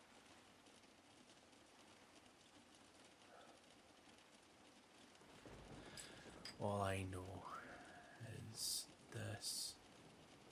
I'm not just gonna roll over and let this ship take me. I'm going to fight, to try and find my way off, to help get myself and the others back home or die trying. Will might have wanted to stay in the 1950s forever, but I want to go back to the peace and normality of 2023. Compared to this hell, the relative peace and normality. Anyways, I don't know though. Do any of you guys have any ideas? Any ideas at all of what to do now? Even if it's the dumbest idea in the world, I'll take it. Anything's better than just letting the hopelessness overwhelm me. Just please give us any direction to take. That might help get us off this damned ship. Please. The music has started again. I hear it filtering through the walls. A different tune now, but again, one I recognize. Sing, Sing, Sing by Benny Goodman. That's not the worst part though.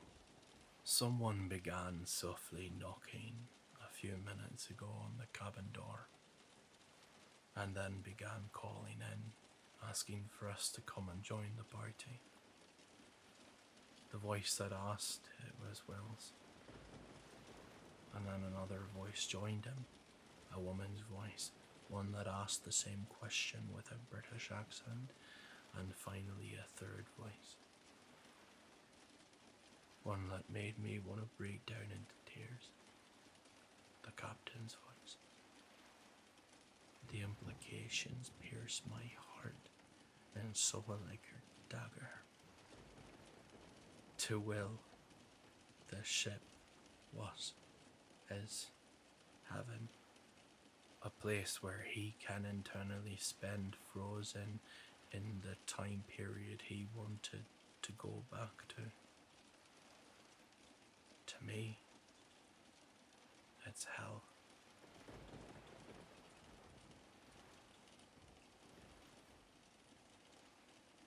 So, I've got good news and bad news. The good news is we have a plan. And if it all goes as smoothly and precisely as possible, tonight will be the last we spend on this forsaken ship. I'll tell you about that in a minute. But as uncertain as we might be, it seems like the only chance we have of making it out alive. Bad news is what started this morning as the four of us has now ended as three. And I can't help but feel consumed with guilt because the only reason that is because I made a stupid mistake. A grade A dumbass move that most people would yell at a character in a horror movie for doing. Shit. Let me get to what you have said first and foremost. I feel myself beginning to precariously dangle near to insanity, and focusing on your comments will help me from going the way of weight, of mentally breaking.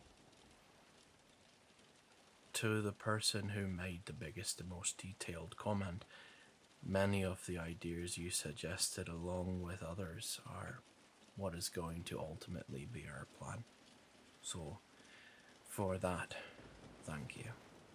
Unfortunately, your idea about crossing out our names in the activity program, as good as an idea as it was, is impossible to do. When we returned to our cabin to haul up the night, I noticed it had been taken. Whether that's because an action like that would have worked or not, I don't know. As much as the idea of dropping off the anchor seems like a decent idea, none of us dare tread down to the crew decks and the bows of the ship again. Not after yesterday. As for the idea of holy water, while I may consider myself a believer, it's been many years since I stepped inside a church, let alone knelt down and prayed. Any power of faith I might have is so damn weak it would effectively be like flicking the nose of a hungry tiger and hoping it'd make it go away. And the others, as far as I know, they're not the religious types. There's others who have said things I appreciate, but I should and I need to tell you about today. When the four of us first woke up, nobody said a word. The first few days aboard, we'd all gather around and discuss aloud what our plan for the day was. Now, after the horrific and soul-destroying things that we saw yesterday, any attempts at conversation seemed pointless. Without any prompting from anyone, I booted up the laptop, hoping against hope that someone might have an idea which would germinate into an escape plan. I felt the numbness which had settled over me lift somewhat as I scrolled through your comments. My eyes flickered over the suggestions and I began to open my mouth to call the others to join me. But I shut it just as quickly. Seeing the comment one of you made about the spectres likely listening to us, I silently cursed to myself as the realization hit me. They're right. They've likely been listening to us this entire time. And it's been how they're managing to always stay a step ahead of us. Just because we can't see them doesn't mean that they aren't there. The thought made me cast a wary and somewhat paranoid eye to the far corners of the cabin, one that filled with shadows that even the bedside lamps couldn't banish. The mental image of a grinning face slowly appearing out from the gloom swarmed forward in my mind, and I felt myself beginning to breathe quicker. I forced it away, willing myself to calm down. Instead, I snapped my fingers and beckoned the others to join me. Putting a finger on my lips, I pointed to the screen. The others crowded around and read as I silently scrolled past the suggestions.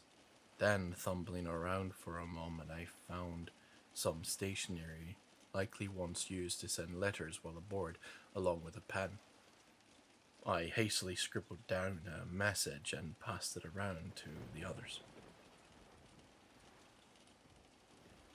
Any of these ideas seem good to you? After a moment, the three of them took turns writing things down quickly before sliding the paper back to me. Bending over, I saw the ideas about jumping off the stern of the ship, ejecting as many lifeboats as possible to use, and even feigning insanity to throw chairs and tables overboard to use as flotation were all ideas they liked. Okay, now we're getting somewhere, I thought, feeling a little lighter until I saw the final thing my crewmates had written. The idea of burning the ship, making her catch fire like she did in the 70s. Yes, let's burn this motherfucker down. I looked up, arching my eyebrows and gesturing to the line.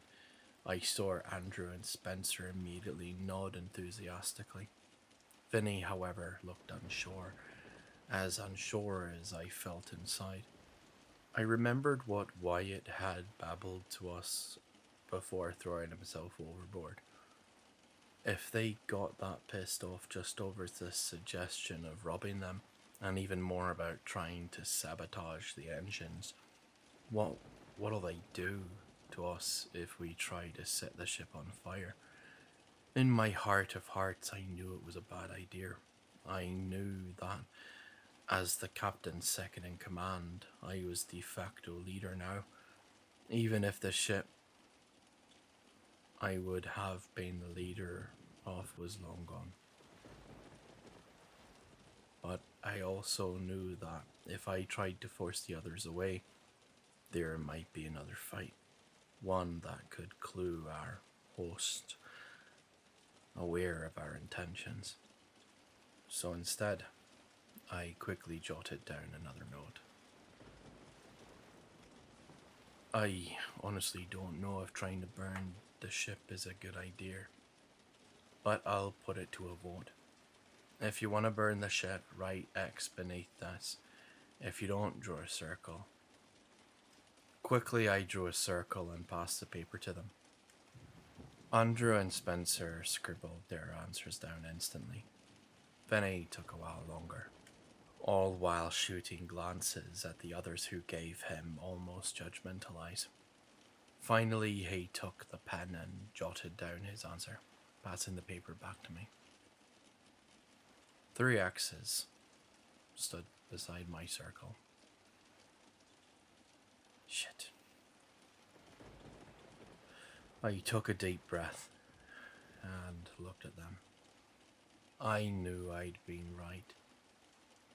Any attempt to dissuade them would make things worse, but was making things worse now worse than what might come.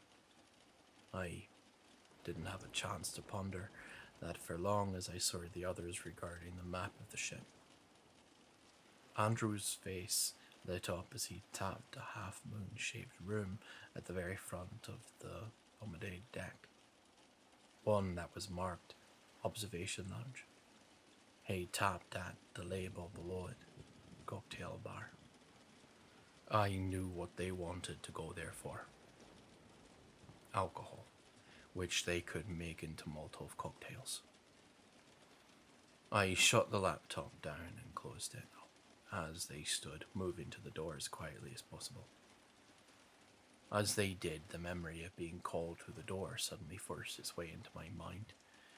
I remembered hearing the three voices calling to me. First, Will. You guys have to come out and come to the party. You'll see. You've been afraid for no reason. Everyone here is so damn nice, trust me. It's so much better than going back to the world we came from. Then the woman Diana. Come on out, boys. You have no idea the wonderful things you'll see. It's bloody beautiful. Then, finally, the words that had followed me into my dreams, my nightmares. Those are the captain speaking directly to me. Nathan, we were so wrong to have been afraid of them. This place is amazing, and the ship is only the beginning. There's a whole other world beyond, one so much better than where we lived. I know it hurt you to see me die, but I'm okay now, I promise. Please, open the door. Come have a drink with me. I didn't know whether it truly had been the man I'd looked up to for so long, or just another facsimile to torment me. I don't know which would be worse. I was snapped out of my thoughts as the sound of the cabin door being unlocked reached my ears. Looking up, I saw Andrew peek out the small opening before turning back and flashing us an OK sign. He pulled the door all the way open and, leading the way, stepped out of the room. Spencer immediately followed behind, and Vinny gave me a last pained look before gesturing me to follow. And after a moment, I did. The hallway was deserted as we slowly made our way towards the staircase to the upper decks. As we walked, I noticed, with growing unease and, yes, dread, that there seemed to be more signs of life on the ship than there had been when we'd first arrived. Sets of period shoes, ranging from men's wingtips to women's high heels, had been left out in the hall next to the closed cabin doors for someone to come and shine them. Ashtrays we passed contained cigarette butts, and as we stepped into the landing, I saw a sign on the concierge desk that read, "Sorry, we've stepped out for a moment. We'll be back shortly." It's like the ship is slowly coming back to life, like the ghosts on board are becoming more active the more the ship steams along. The thought caused another shiver to shoot up my spine. I couldn't understand why I had that thought. Not right at that moment, anyways. We climbed the stairs until we reached the landing to the promenade deck. I'd been looking down at the steps as I climbed, lost in thought when I accidentally walked straight into Vinny's back. I stumbled backwards a little, feeling as though I were about to begin tumbling back down the stairs like a scene from a comedy movie. My nose painfully throbbed, and I shot a look up.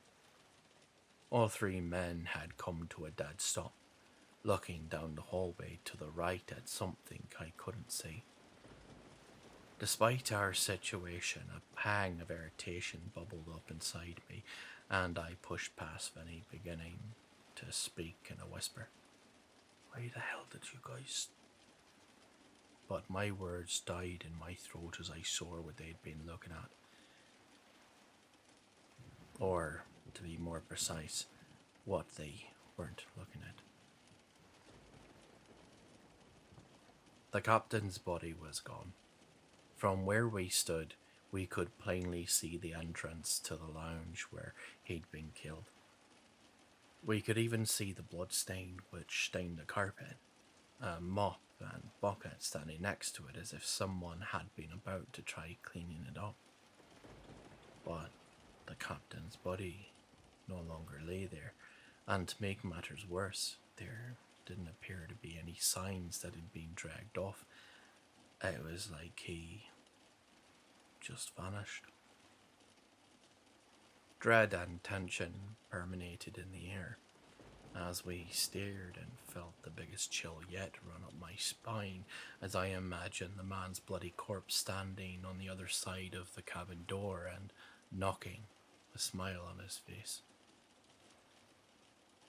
"Come on," Andrew finally whispered, then moved forward, heading for the bow of the ship. As we followed the signs to the observation deck and cocktail bar, I began to feel surer and surer that this wasn't a big mistake.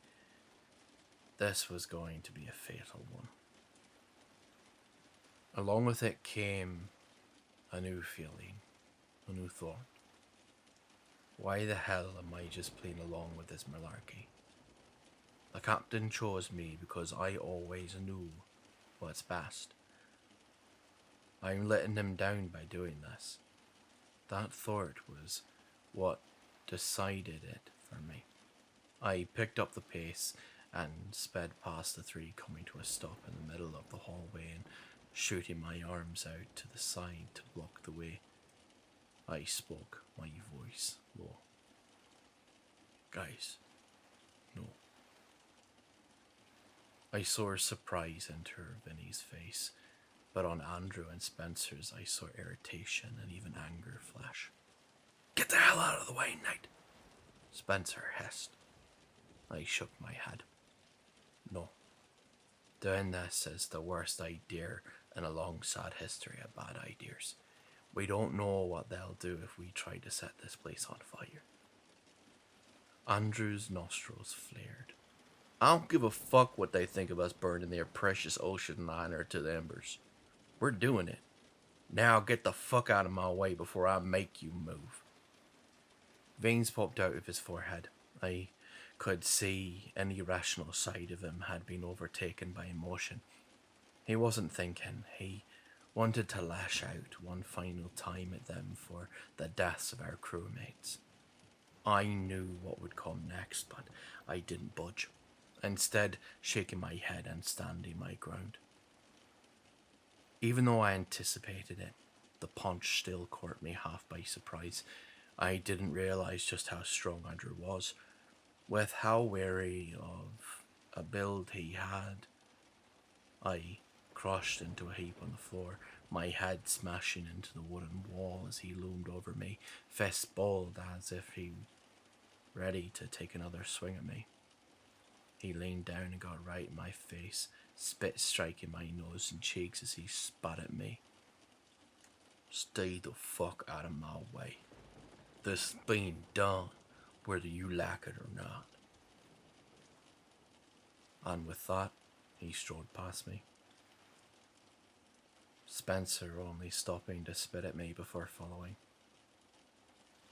I looked up at Vinny, feeling a small trickle of blood begin dripping just above my eyebrow, where Andrew's ring had caught me. "Please, don't," I pleaded. For a moment he looked like he wanted to agree with me, then he shook his head. His shoulders slumped as he succumbed to the peer pressure of the others. "I'm sorry," he whispered softly before following after them. I turned and watched him hurry down the hall before disappearing out of sight around a corner. I fought the urge to scream after them, as angry and hopeless as I felt. I didn't want to bring the spectral horde their way. You stupid fucks.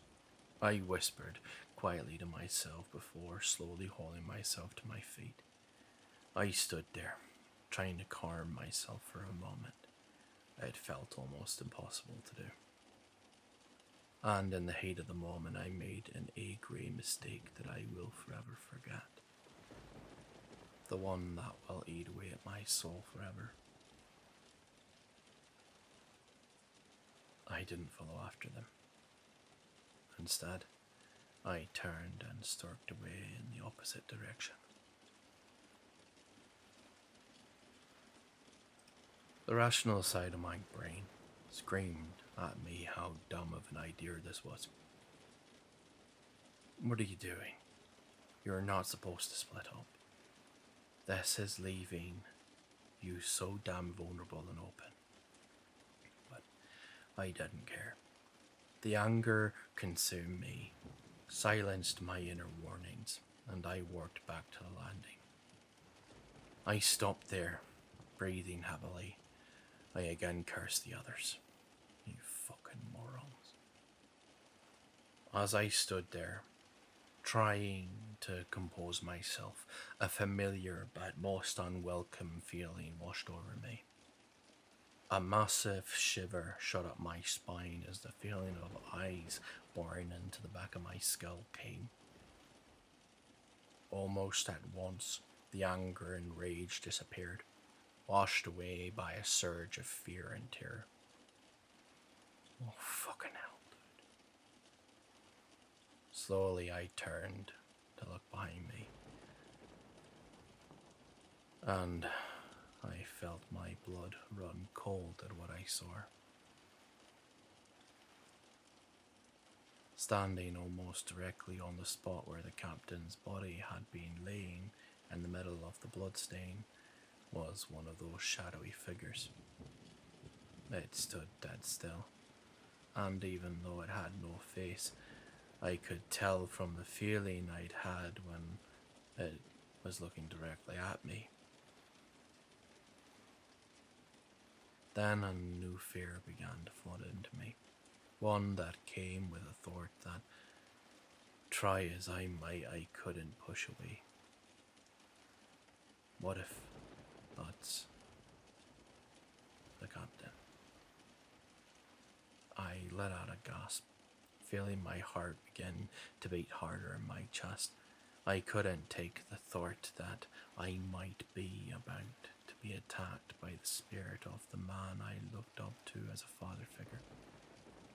So I turned and hurried into the opposite hall, heading to the direction of the stern. The feeling of being watched intensified as I hurried down the hall. I mentally cursed myself for letting my emotions lead me into such a dangerous spot. Stupid, stupid, stupid. I shot a glance over my shoulder, feeling that at any moment I'd see the figure shooting around the corner in pursuit of me, or worse, I'd see all of them appear. I looked around frantically, trying to find some place I could duck into to potentially hide. A sign appeared, hanging down from the ceiling with an arrow pointing to the right. Theatre. Not knowing where else to go, I jogged right until I saw the large door with an identical sign above it. Yanking the heavy door open, I jumped inside and pulled it shut behind me. Trying not to breathe loudly, I pulled back on the inner handle as hard as I could, seeing with a sinking feeling that there was no lock on this side of the door. Not like that would do much good if they went in here, but as the moments ticked by into minutes, nothing came. No force ripped the door out of my hands. I began to breathe a little easier, feeling my heartbeat begin to slow as relief swept over me. Feeling safe that I wasn't about to be swarmed, I finally turned around to look at the room I had entered. I found myself staring past red drapes which had been pulled back in the low light. I saw dozens, no hundreds, of empty red seats stretching out away from me towards the back of the room, and blue carpet covering the floor. I only had a moment to look at the ivory white walls before I froze, realizing something. It should have been dark, almost pitch black in here. There's no windows to the outside, meaning it should have been like trying to walk around with your eyes closed, but it wasn't. And as my eyes flicked up to the back wall, I realized why. The projector was playing. I suddenly became aware of sounds playing from the speakers on the walls.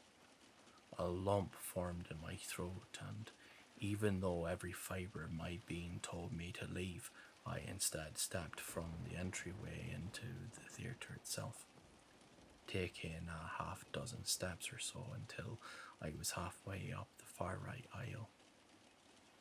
I turned to look at the screen. A movie was indeed playing, and not knowing what else to do, I sat down in one of the seats.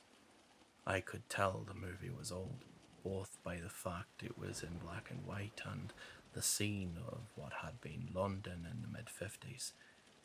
I'd visited the city in 2004 as a teenager, and I instantly recognized Trafalgar Square, as different as I was seeing it now.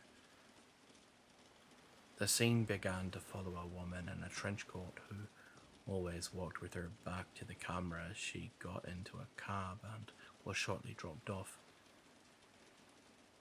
As she walked, I suddenly noticed something. The woman had very familiar platinum blonde hair hanging down to her shoulders. Instantly, the little curiosity I had vanished, and I felt a heavy pit begin to form itself in my stomach. But it was as if I'd been paralyzed. I could do nothing but watch as the scene continued.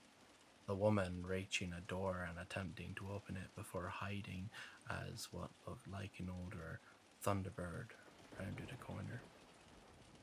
As another woman got out and the music began to swell, I felt my heart begin to thump in my chest, dread washing over me in the waves. But not because of the tension the movie was clearly trying to give off. It was because I felt sure of who I was about to see. And as the blonde woman reappeared again, pulling a revolver from her purse and aiming it at her, the camera changed, revealing her face as she began to fire. I let out a scream. It was her, the woman who Will had spoken about in the restaurant, the one I'd seen with her arms around him in the pool, Diana. You know, this was my proudest moment as an actress. I felt the blood drain from my face. The voice, a sultry one, with an unmistakable British accent, the same one I'd heard calling us through the door last night, hadn't come from the speakers. It had come from directly behind me. Feeling my body begin to shake as fear and adrenaline surged through my system, I slowly turned and looked behind me, where a pair of sapphire blue eyes gazed back. That did it. Whatever spell I'd been under snapped, and I leaped out of the chair, spinning to face the woman as she rose from her own. She gestured to the screen where the movie continued to play. I actually went to the big film festival in Cannes because of it. I felt on top of the world. She let out a small snort of laughter. Of course, I didn't realise that was the highest I'd ever bloody be. The wistful look left her eyes, focused on me. Will's told me a lot about you, you know. Said a lot of good things. Every fibre of my being was screaming at me to run, but it was as though I'd once again been paralyzed. I couldn't move. I couldn't even speak, only stand there and stare. That's when her face changed, instantly turning from half warm to half airy smile to ice. You're right, you know. Your friends are making a big mistake with their plan. Them trying to set fire to the ship isn't going to work. All it's going to do is make us mad. My eyes went wide as the realization hit, renewed horror filling me. I knew. And you know how we get when we get angry, Nathan. I finally managed to take a step back, seemingly able to speak again. The words of one of you that I'd often seen flash through my mind, of asking these ghosts, demons, whatever, a question. My mind still screamed at me to run, but the slight hope that I could reason with them perhaps, convince them to let us go, was too much, and so I asked, my voice trembling, "Oh, what the hell do you want? What the hell do all of you want?" Instantly I realized how dumb my choice had been as Diana began to laugh. Small snickering at first, then blossoming into loud giggles. They stopped as she smiled at me. One that, despite the fact it made her look strikingly beautiful, made me feel as though I wanted to scream. "We want you, Nathan. We want all of you." She took a step forward. I took a step back, my eyes flickering to the exit behind me as she spoke again. "You think the past just dies? It doesn't. It just melts away into what I can only describe as another reality. A beautiful one, where nothing ever ages, nothing ever changes. One where we all stay, where everything as it was stays." She closed her eyes, shaking her head slowly. "But it gets lonely for all of us. The only bad thing about nothing ever changing is that we never see any new faces, no people to meet, just the ones from where we came, the ones who died." Her eyes flew open again, looking on me. I just began to take a step back when again I felt rooted to the spot. "But we're about to come back, you see. Thanks to the fact that this ship's sister still exists in your world, your time, it gives us the ability to come back, to find new people to join us in ours." Her face suddenly contorted into the most wicked, evil smirk I had ever seen in my life. "And we're always looking for new people to join us." Her words stabbed into my soul, filling me with horror, the likes I'd never felt before. In that instant, I knew there was no reasoning with them. There was no bargaining that could be made for us to leave. They would never let us leave. They wanted to take us back to where God only knows. And they'd done it to countless other people. How many people lost at sea is due to them? I let out an involuntary gasp as I finally managed to take another step back and froze. My blood turned to ice in my veins as the realization hit me, and I finally did scream because Diane's eyes weren't the only ones on me anymore. There were hundreds of eyes. Hungry eyes that occupied every seat in the room. I turned and ran for the exit as every person in their seats melted into a horrific shadowy figures that had chased and terrified us ever since we came aboard. The whispering, laughter, and screaming which had plagued my nightmares was so loud in my ears I felt as though my eardrums would burst and began bleeding. I let out the surliest, most high-pitched scream I ever had in my life, my arms stretched out and reaching for the door in the hallway. I slammed into it with all my might and bounced off it, crashing back onto my arse on the floor. What the fuck? I stumbled to my feet, running for the door, and slammed into it again. And just like the first time, it didn't budge at all. No! I screamed, ramming it a third time, but the metal refused to give. It was locked. Nathan. I froze.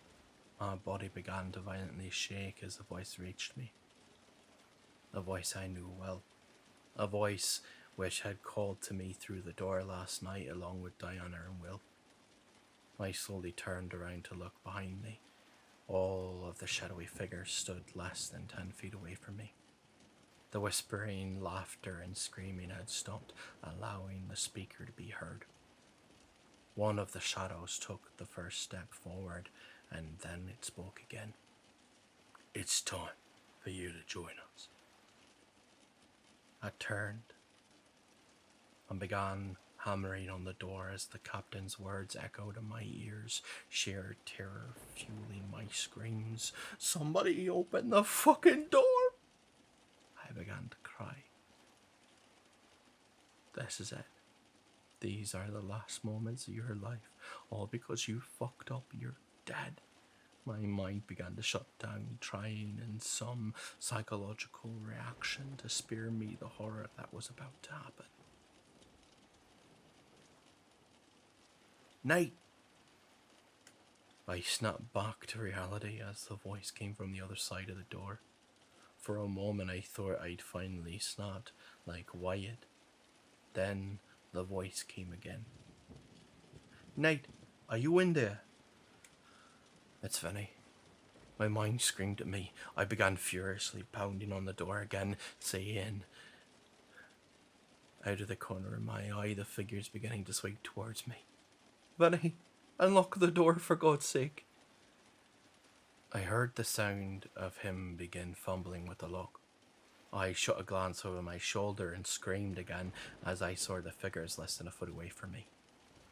The door wrenched open and I was suddenly falling forwards, crashing into the floor and feeling pain as the abrasive carpet tore my hands and elbows. For a moment I was unable to think, the realization that I'd been saved causing my brain to short circuit. Until the horror of realizing where Vinny stood smashed into me like a brick wall. I flipped around, my eyes wide, as I screamed to my friend, Vinny, get away from the door! But it was too late. The only way I can describe what happened in those next moments is that it happened exactly like the scene in the 1999 remake of House on Haunted Hill. The one where Chris Kattan's character opens the basement door to let out the others and is snatched and dragged into the evil mass inside. That's what happened to Vinny.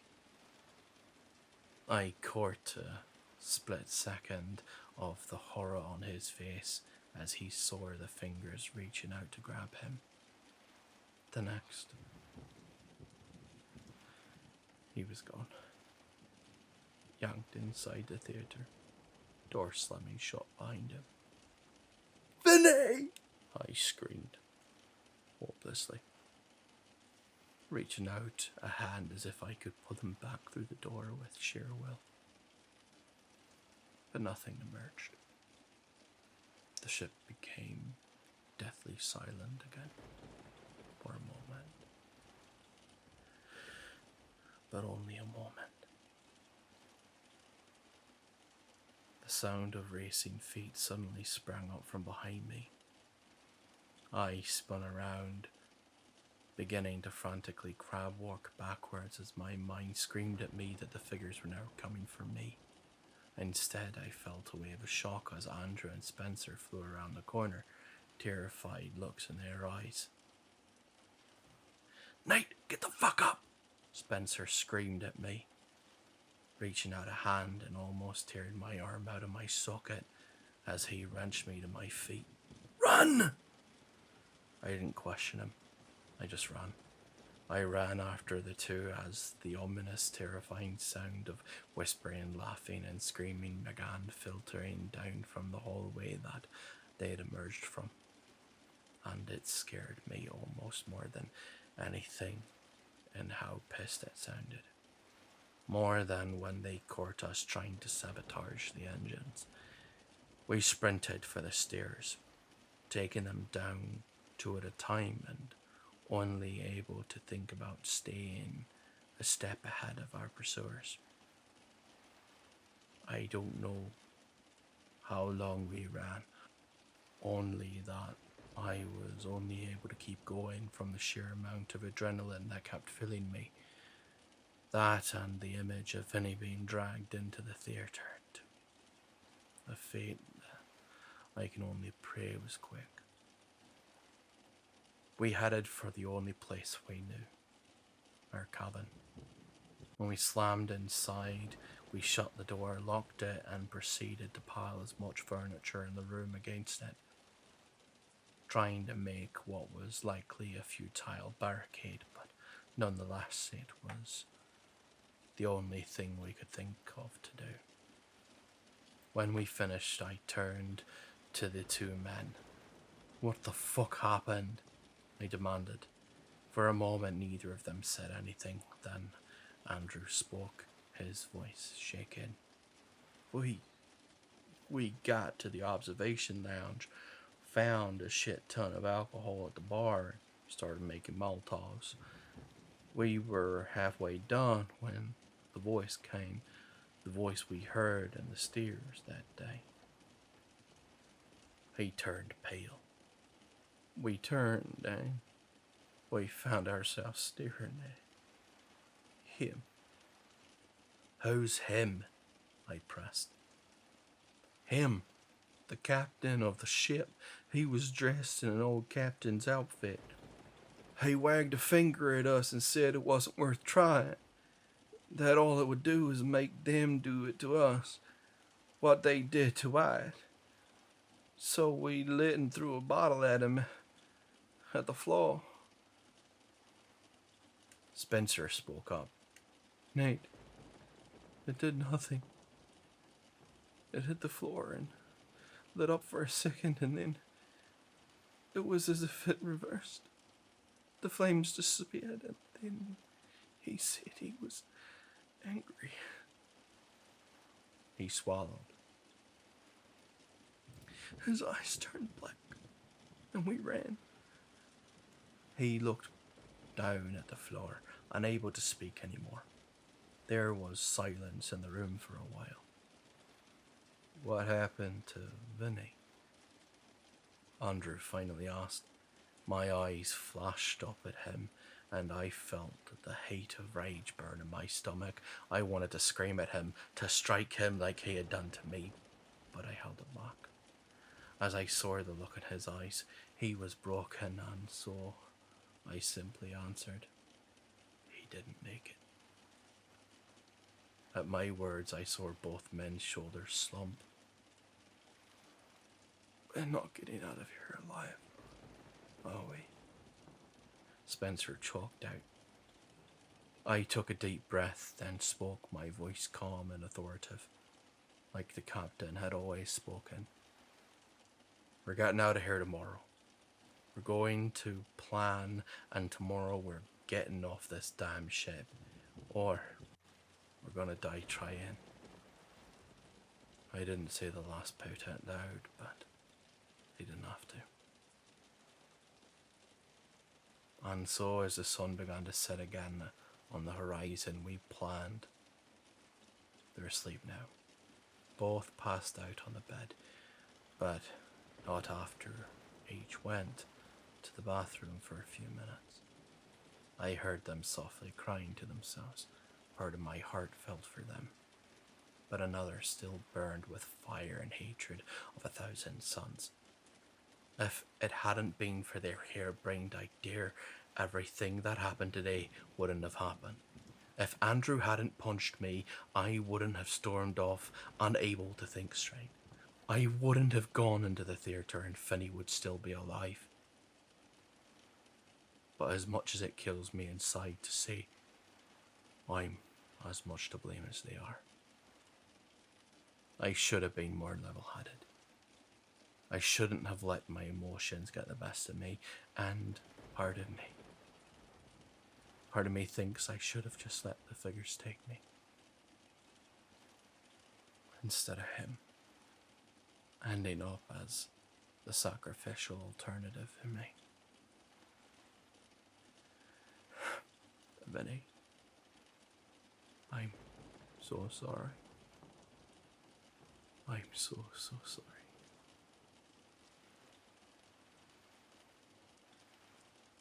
I'm staring out the porthole now as I type this out. I watch the moon rise from the sky and glimmer off the waves.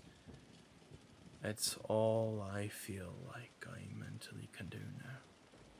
But I know I have to pull myself together before dawn, if we want to have any chance to escape off the Queen Elizabeth alive. And there's no choice but for it to be tomorrow, because as I sat here typing this, another program was jammed underneath the cabin door, flying under our barricade. When I flicked on my flashlight, I saw someone had written in black ink at the bottom for Nathan only. And when I flipped it open, I noted two things. The first was the date on this one doesn't say 2023, like the last one did. The date says Monday, June 25th, 1956. And the second is the first notice at the top of the left of the page. 2 days until arrival in New York City. If you have not already brought your travel papers to the pursuer's office, please do it no later than 4 p.m. tomorrow evening. Thank you. I honestly don't know if the words Diana told me are true or not, about the past never dying but simply moving to a different dimension where it never changes, where the world stays stuck forever in one time period, endlessly repeating over and over for eternity, but I honestly don't want to know. The idea of such a world horrifies me, almost worse than everything we've been through. And I think if she's right, and we don't escape tomorrow, the New York City we'll arrive in won't be ours. So I'm gonna try and rest. The music's beginning again from the lounge. Not a big band sound this time, but a slow love ballad. A song my grandfather used to sing to my grandmother, Earth Angel by the Penguins. As much as I dread the nightmares that are going to come, saying Vinny being taken, I need rest. I need as much of it as I can get if we're going to carry out our plan. Dump all the lifeboats off the starboard side of the ship, then leap off the stern, far enough away from the propellers where we won't be sucked in, and swim for them, and hopefully make it back to land. I'm not going to ask you guys for advice this time. This is the one time I don't think you can help us. I can never thank you enough. All of you have helped us. Kept us going when we didn't have any clue of what to do. You have been giving us the hope to keep on going. The tiny connection to the world, to sanity, and everything good. You're all wonderful people, and I'm indebted to you for life. But now, Now this part we have to do on our own. But if we don't make it, thank you for helping. Give us a fighting chance at least. I do ask you one thing though, please. Wish us luck.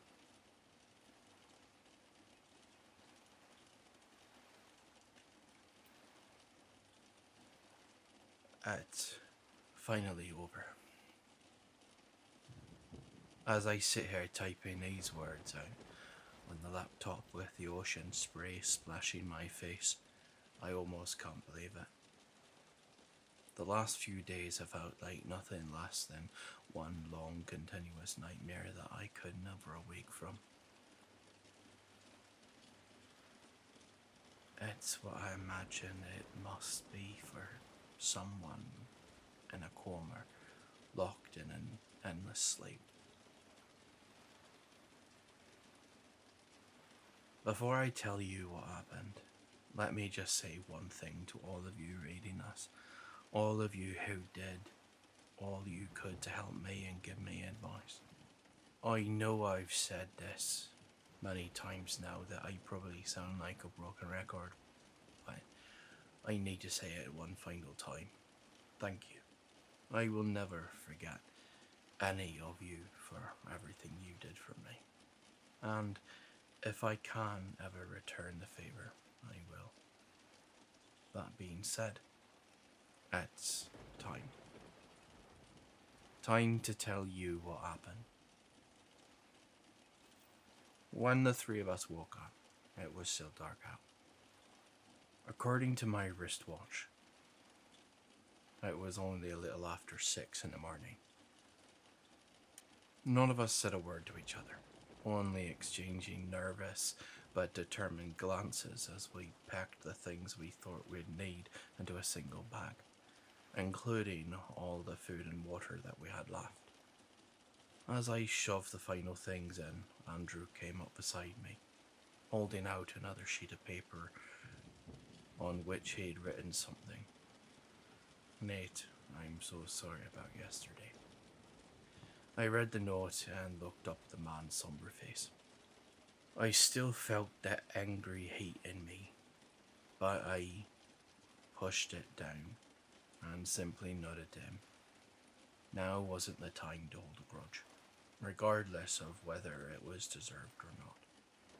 I took the pen and wrote a message back. Let's just focus on getting out of here. Nothing else matters. He read it and nodded, seeming a bit relieved. I cast one final look at the program, which had been shoved underneath the door last night. It lay in the room's writing desk, the declaration of reaching port staring at me like a tombstone. Freedom or death, I thought. One of them happens today. Steeling myself, I motioned to our barricade, which had gratefully managed to hold through the night.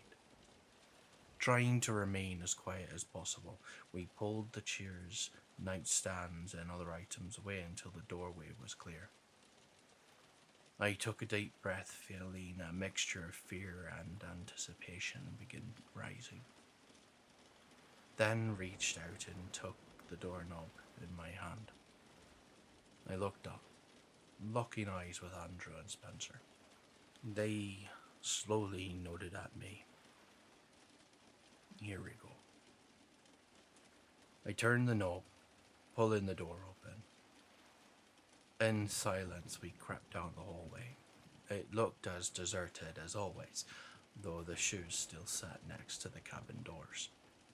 I became aware of one difference from yesterday, though. Something that made the fear and uneasiness increase. The ship was no longer silent. The intercom had been turned on again sometime during the night, and as I listened, I realized the first ever song that had been played when we powered the ship up was filtering down from the speakers. You Belong to Me, I shivered slightly, but listening to the music strengthened my resolve. Yeah, we'll see about belonging to you fuckers. Making sure the bag over my shoulder didn't make any sound, we entered the landing. The first thing I noticed was that a sign had been set up next to the floor's concierge desk. I stopped for a second to read it. Horse racing sign up. Next to it was an open ledger, inside which many people had signed their names along with their cabin numbers. My eyes flickered down the list, seeing many names that I didn't recognize, ones of people who passed from this world decades ago or longer, and then I froze. It felt like someone had dumped the frigid seawater down my back. My eyes read and reread the last three names on the sign-up. I saw Will's name, the captain's name, and Venice. I closed my eyes and turned away from the ledger, feeling as though my emotions were about to overwhelm me. Saying his name, knowing that all three of my crewmates were among them, now shattered a piece of my soul, especially because I knew there was nothing I could do for them. Not now. Someone patted me on the shoulder, and I opened my eyes, turning to find Spencer standing beside me. He wore a grim expression on his face and looked from me to the ledger, having seen the same horrific sight I had. For a moment I did nothing. Then I nodded at him, turning to follow him and Andrew up the stairs. The lifeboats were hooked up on the promenade deck, which is where we were heading. The plan was to hide the bag of supplies near the stern railing of the ship, behind a few of the giant cleats used for mooring. Then ready all the lifeboats on the starboard side of the ship to drop. Normally they would slowly be lowered from the divots via steel cables, but I had noted there was a sort of quick disconnect switch which would allow the small boat to simply free fall into the water. All of us knew damn well that the moment the ship's inhabitants realized what we were doing, they would send everything they had after us to stop us.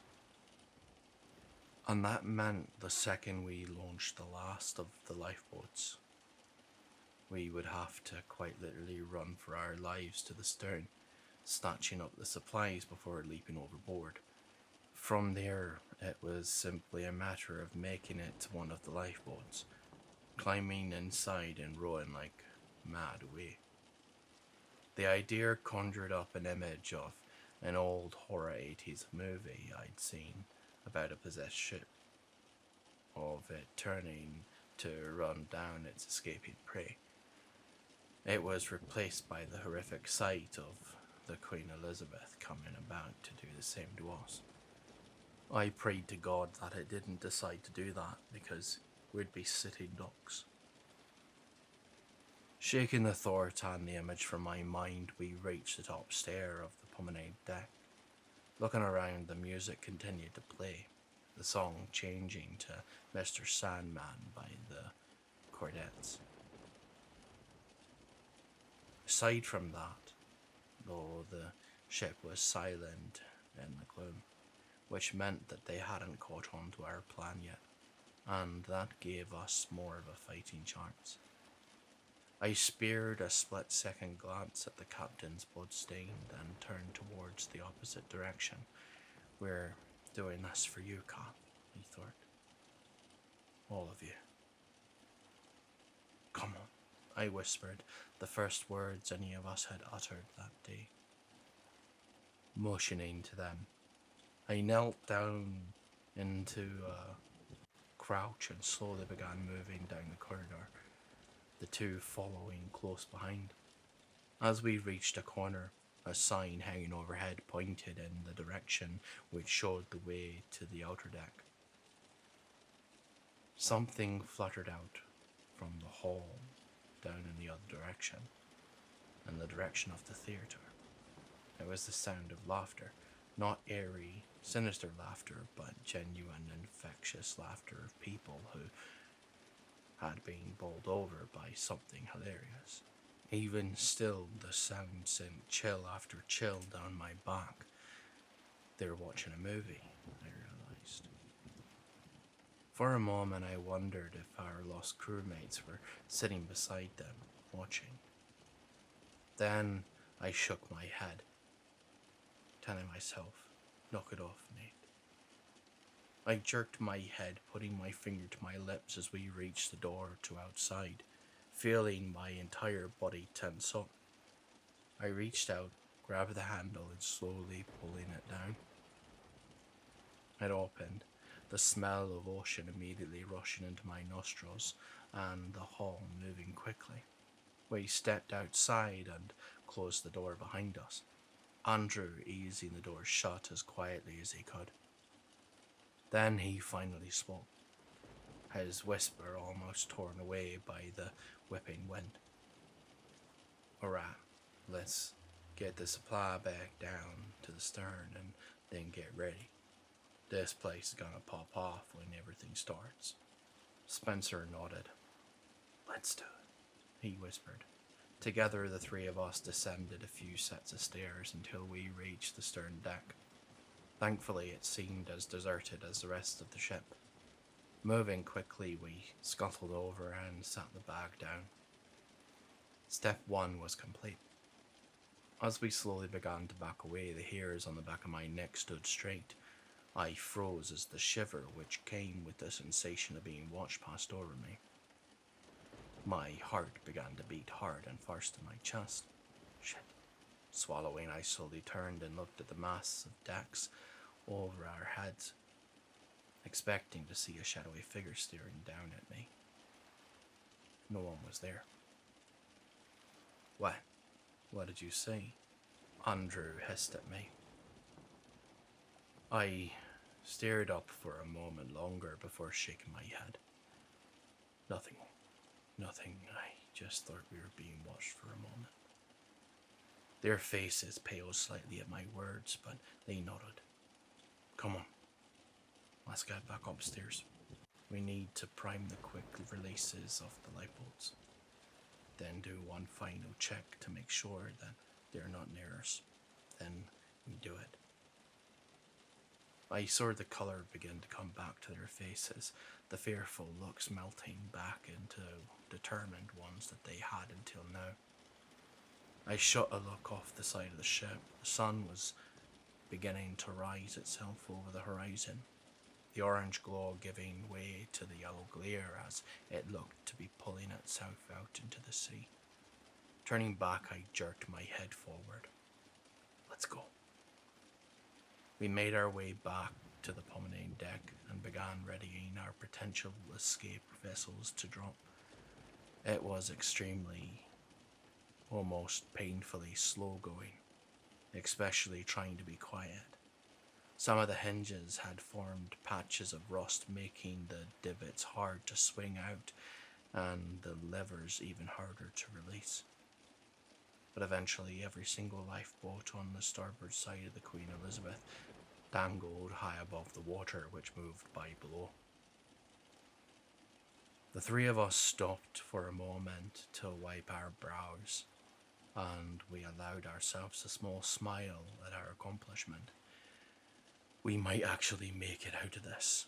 We might actually pull it off. The thought sent a surge of hope, almost giddiness to flow through me. When I get back home, I'm going to literally kneel down and kiss the ground beneath my feet, and I'm never setting foot on or in the ocean again. Now came the final task, making sure that the coast was clear and that we hadn't been spotted and swarmed. None of us had discussed this portion of the plan yet, mostly due to the fact of what it entailed. One of us had to sneak back inside the ship and give it a last look, then signal the others to begin releasing the lifeboats. None of us wanted the less than envious task. I didn't blame the others for not volunteering, but after seeing that neither of them were going to step forward, I sighed. Alright, I'll do it. Simultaneous looks of guilt and relief entered the men's eyes, and after a moment in which I saw them inwardly fight with themselves, they nodded. I began to turn away, then Spencer spoke. Hey, Knight. I looked back, seeing the barely disguised fear on his face. Not fear for him, for me. Yeah? I asked. He took a deep breath and answered. Stay safe, man, please. A small bit of gratitude at the gesture flooded me, and I nodded to him. Just be ready at my signal. And with that, I opened the door and slipped back inside. Tension filled every fibre and sinew of muscle in my body as I crept forward, hearing the pounding of my heart inside my eardrums as sweat began tracking down my face. Everything seemed the same. The music still played over the speakers and the ship still remained silent. I didn't hear the laughter anymore, but that could just be because whatever film they were watching wasn't in the middle of a funny scene right now. At least, I hoped. I took another few steps towards the T-junction ahead, straining my ears for any abnormal sound. Still, it remained quiet. Maybe they really don't know what we're up to. Keeping my breathing as quiet and shallow as possible, I finally reached the T-junction, taking a single deep breath before stepping out into the middle of it. I cast a look in the directions that I could see. Nothing moved in the stillness. Time to leave. I turned and gave the two faces on the door's portholes a thumbs up, then crossed my arms and made a slicey motion. Both of them burst into elated grins and disappeared, dashing to begin dropping the boats as I turned to join them. Nice try, Nathan. The voice from over my right shoulder froze me on the spot, my feet rooting themselves to the floor. Every ounce of hope and happiness I had was sucked away from me like a loved one in the grip of a tsunami, replaced by a mixture of horror, fear, and dread. Oh, fuck.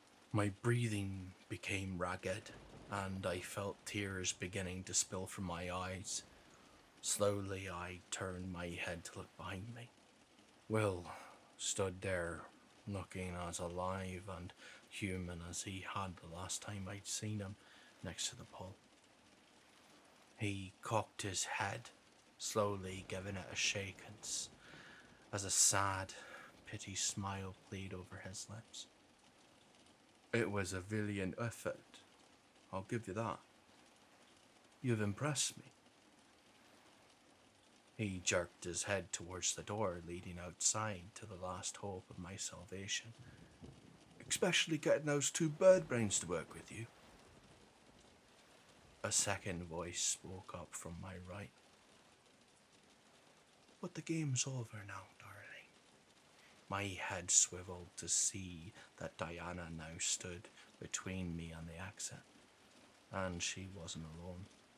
What looked like at least a dozen men, women and children stood beside and behind her, all wearing clothing from the mid-20th century. They all wore amused smiles on their faces, their eyes fixated on me. Behind them I could hear the dull thunk of the lifeboats being released. My dear boy, Nathan.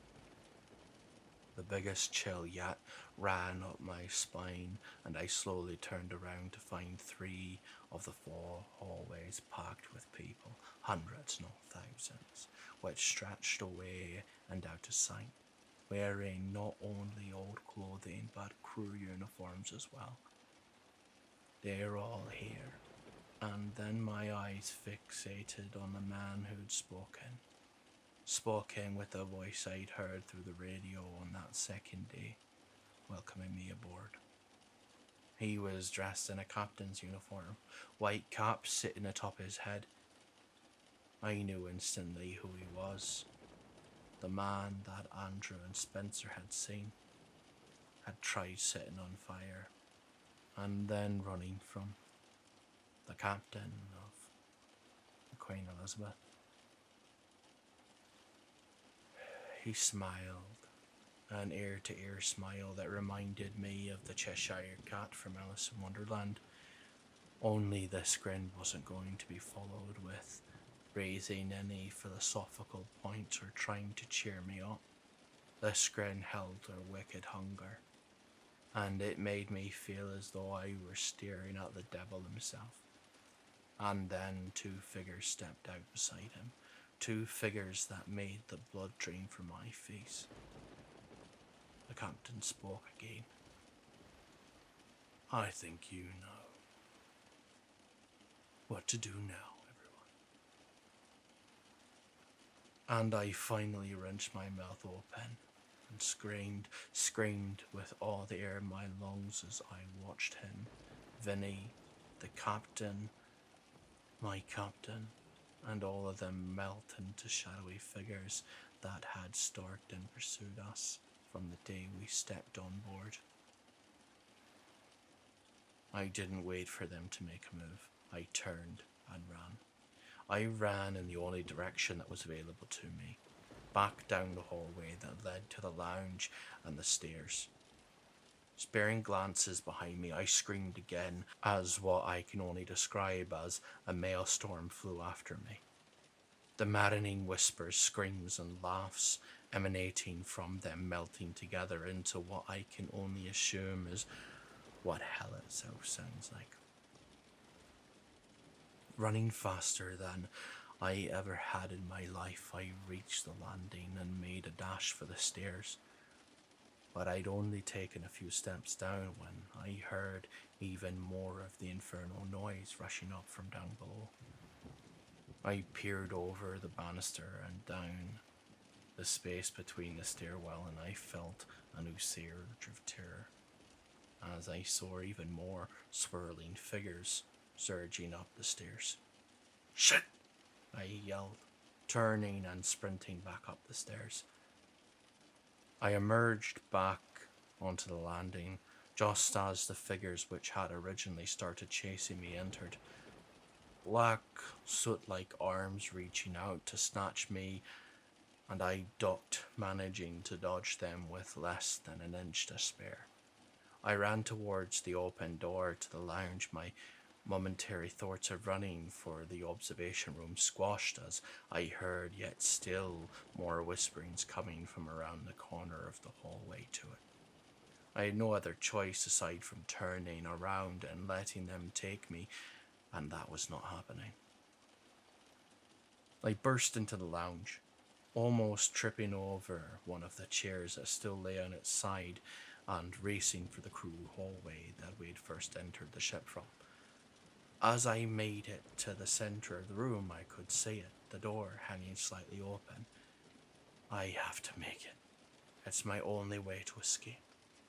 A momentary surge of hope filled me as I reached it, heaving it open. And then, dead as a shadowy hand thrusted out from the darkened companionway, trying to snatch me and pull me in. I stumbled backwards, almost falling as I turned to run the other way. Panic and fear were what was solely driving me now. As I made it to the middle of the room and skidded to a stop, I was completely surrounded.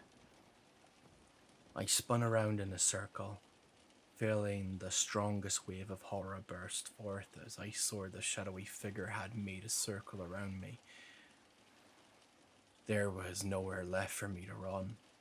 I began to shake uncontrollably as I watched them slowly close the circle more.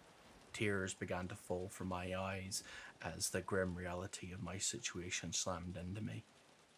There's nowhere for me to run anymore. Nowhere for me to go. I'm not getting out of this. I'm gonna die here. I just hope Spencer and Andrew managed to make it off, and then one more thought. God, please don't let it hurt. I closed my eyes. Night! My eyes shot open, flicking over the shoulders of the shadowy figures as they stomped and turned back to look at Andrew and Spencer, who had dashed to the doorway of the lounge.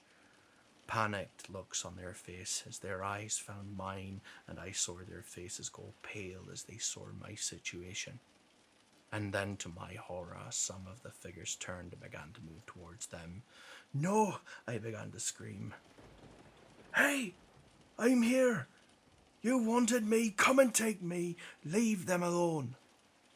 The figures turned back to me, and I heard the whispers morph until the only sound I could hear was them laughing. That's when I heard Andrew scream at me. Night! Look out! I looked up to see him pointing his finger behind me. I spun around, catching a glimpse of something rocketing towards me. With a terrified realization, I recognized it as one of the giant lamps that had been set up in the four corners of the lounge. And at the speed the huge marble and glass behemoth was travelling, I would be killed instantly if it hit me. It was what was meant to kill me. I didn't think. There was no time to. I simply turned and dove for the floor. The carpet slammed into my face as I felt the monstrosity was less than a foot over my head. Seconds later, I heard it slam into the opposite wall with a thunderous crash. For a moment, I could see nothing but lay there, the shock of not being dead, all I could feel. Then I got to my feet.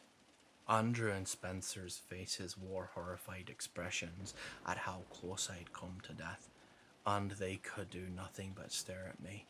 But as they did, I realized something that sent a bolt of hope through me. Some of the figures were still moving towards the two men, quite a few of them in fact, enough that they had made a mistake and left a narrow but noticeable gap in the circle. I ran. Instantly, the figures realized their error and attempted to plug the hole in their line, but they were just a moment too slow as I managed to sprint between them, feeling the tips of their fingers brushing the collar of my jacket. A new sound rose from them as I flew out of their grasps, one that spurred me to move faster. A single anonymous scream of rage at having had me dead to rights, and then letting me slip out of their grasp. As I broke free, I shot another look towards the others. I'd been ready to yell at them to run, to head for the stern of the ship, but I saw I didn't need to. They were already bolting for the exit. I felt fresh tears begin to well up in my eyes, this time ones of hope.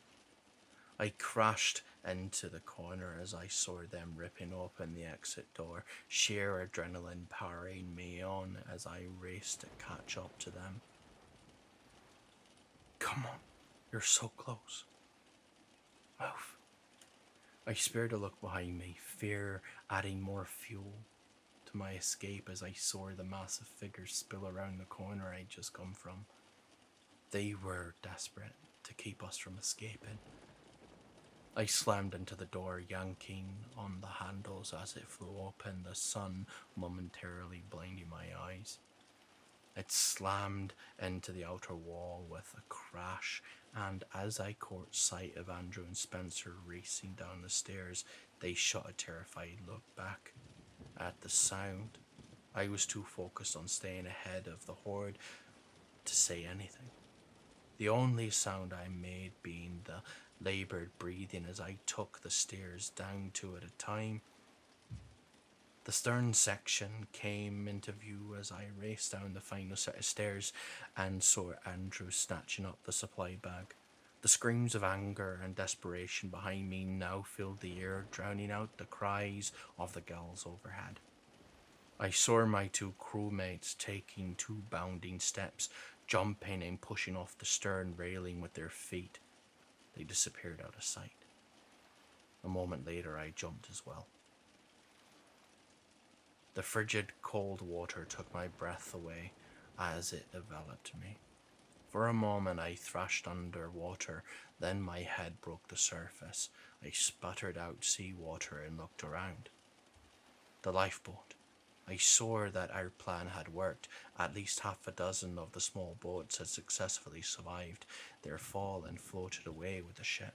I began swimming for them as hard as I could, seeing the others do the same.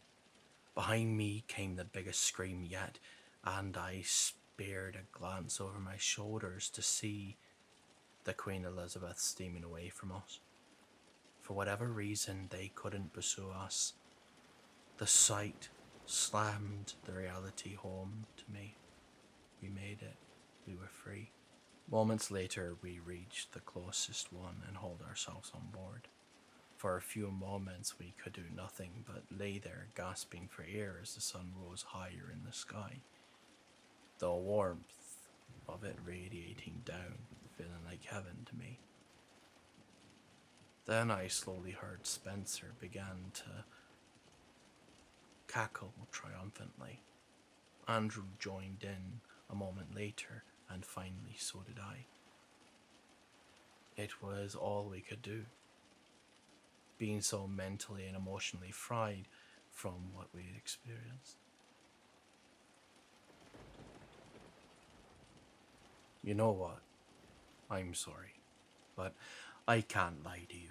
Not after all you did for me. I know that's what you wanted though, wasn't it? You wanted to read about how the three of us managed to beat the odds, managed to escape the nightmare ship and are floating somewhere in the Atlantic, that we're going to be alright. Am I right? Well, I'm afraid I'm going to have to burst your bubble. I can imagine you sitting there now, all of you reading this. Wait, what? You'll all scream. A shocked expression on your faces. He lied at the start. But did I? I said at the start of this post that it was finally over. I said that what I felt was a nightmare was finally over. I never said that I escaped though. You only took it to mean as much. The truth is, everything I told you actually happened, until the point where I turned to see the giant lamp flying towards me. I never dove out of the way. I didn't have time to. It slammed into me with the force of a Boeing 747. I can still remember it. Remember flying across the room before being crushed into the wall. Truth be told, it was so quick that I didn't even feel anything. I didn't suffer, if that makes you feel better. I also didn't lie about standing up to see the horrified looks on Andrew and Spencer's faces. They did indeed have horrified looks, and they did look back terrified as I slammed open the door to chase after them. Because I was rushing after them to tell them how wrong we'd been. How wrong we'd all been. I realized as soon as I stood up, looking down at myself and seeing the shadows clinging to my body. They were right. Will, Diana, the captain, they were all right. About it being beautiful, about the past not dying, and the other reality. All of it. There truly was never anything to fear, because I feel so happy. I never have to worry about death again, about growing old. I never have to worry about things changing about the world, moving on, whether I want it to or not. To tell you the truth, I feel so silly for being afraid this whole time. If I had known the truth, I never would have run from them. I would have let them take me. And I didn't lie about them escaping either, Andrew and Spencer and me. They really did leap off the stern of the ship into the water and swam to a lifeboat. I can still see them now, actually. I can see them trying to row away as I lay on a sun lounger on the promenade deck with the others. The laptop I left in our cabin in my lap. Diana and Will are smiling and laughing together as they share a drink on my left, and Vinny and the captain are lounging on my right. My heart warms as I see them shoot me smiles, almost as warm as the beating summer sun. But I can't help feeling sad for Andrew and Spence. They're never going to be able to experience this, just like Wyatt and Kenny won't.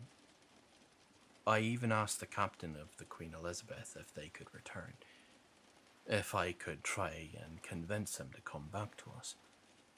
But he said because they tried to burn the ship down, it wouldn't be possible. As much as that sucks, I can see his point.